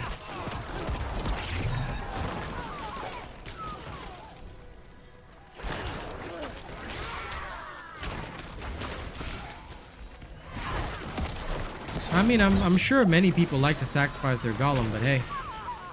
Like I said, I play live on stream. I showcase shit live on stream.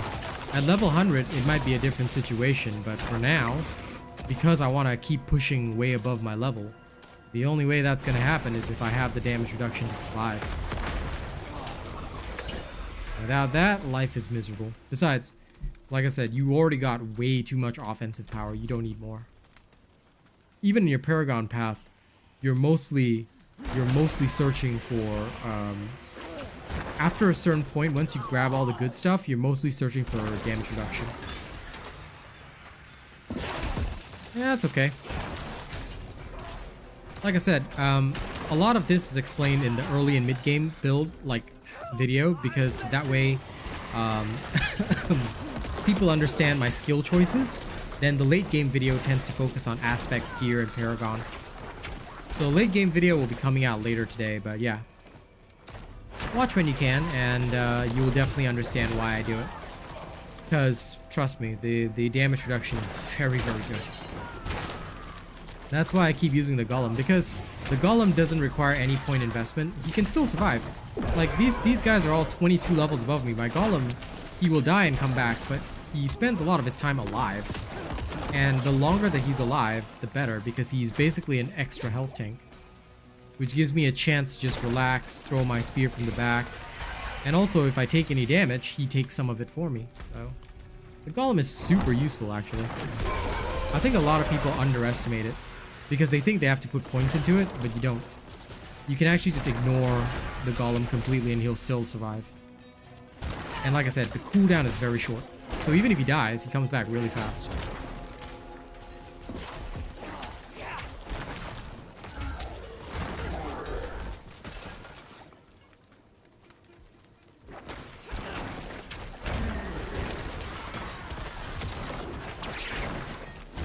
Thanks to damage reduction, I actually fought and beat the Butcher twice tonight. Both times he was like 20 plus levels above me. And we still won.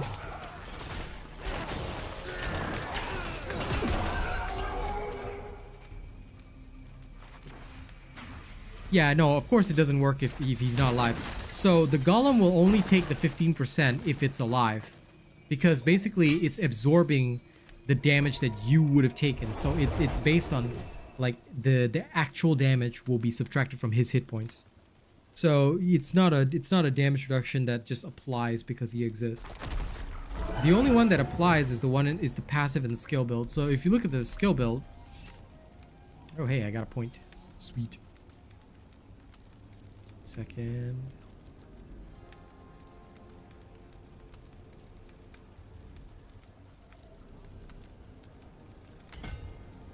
So if you look at the passive and the skill tree, it states that, you know, you have 18% damage reduction, but -2 for every active minion. So this 16%, because the Golem counts as a minion, is always active. Alright? So this is always active. But the Golem's one, which is from Book of the Dead, it will take 15% of the damage you would take. This is only when he's alive. So yeah, you just gotta make sure that your Golem isn't dead. If it is, then you just be careful. But you still have other sources of damage reduction. So it's not like you're high and dry with totally no way to live. No, you're fine, but you just have to be very careful.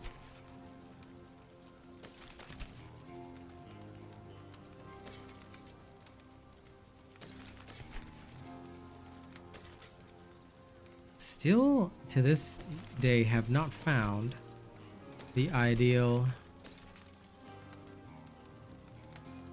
stats for my gloves. No matter how many gloves I find, never get the ideal combo. I mean, of course, it's not supposed to be that easy to find, but still annoying.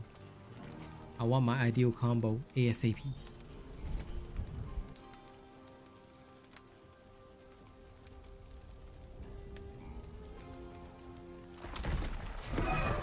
Okay, let's go.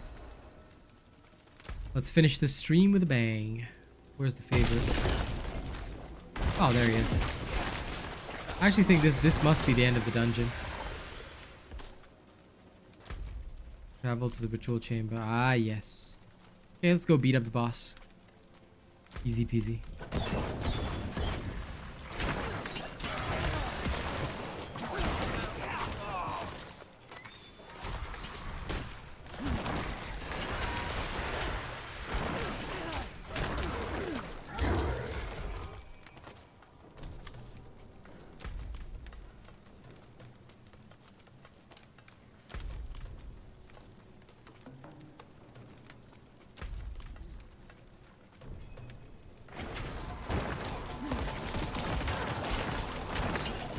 Boss fights are easy.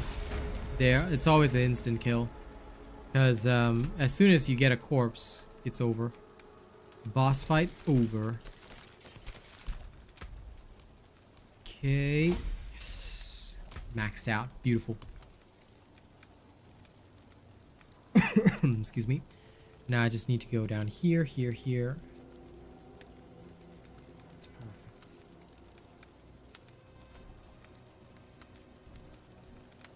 All this extra willpower will just make it so that I have all this extra good stuff.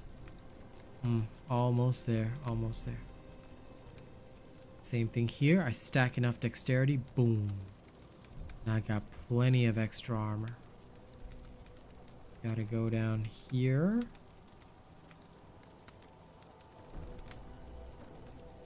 Grab all this. And boom shakalaka. I'll have everything I need. At the same time, I can go get the end of the board. Okay, almost completed. Yep, in fact, the build video is coming out in 50 minutes time, Cedric. So you'll be able to enjoy yourself.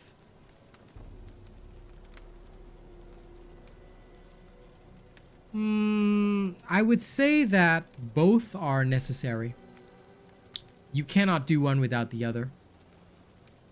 I think that videos are absolutely important for discoverability, but streams are also important to touch base with your audience and basically make sure that you know, you're actually able to connect with them and stuff like that. So both is a must. I firmly believe. I'm not a believer in like one way only or the other, because if you're gonna stream, how is anybody gonna know who you are? And not everybody will stumble upon you. So I've seen people stream for 2-3 years straight and make nothing because they don't get anywhere. They just don't do anything else. So how are people supposed to discover you? That's why sometimes the pure streamers, they go through like, they do things like they'll try and network with other streamers, try and build up this community, and it's like they're all paying each other money to make it seem like it's all hype and stuff like that. But that kind of thing is, no, I'm not into it. So, yeah, for me, if I want to make it as a solo, and you know I do everything pretty much solo, I just go with videos and streams, because videos are great for people to discover me, and then streams are for me to touch base. Hey, no problem, Cedric. I've got a lot of passion for creation, so I'm just happy that people come by my stream, keep the sound on, and just help me make rent, you know? And if you guys want to help me extra, if you guys don't mind, when you've got spare time, right? If you throw on a stream from 7 days ago, now it must be at least 7 days or more, but if it's 7 days or more and you throw it on with the sound on, I actually make money from that too. So that's really nice. So thank you guys if you decide to do that. For now though, it is 3 a.m. so it has come to the end of the night.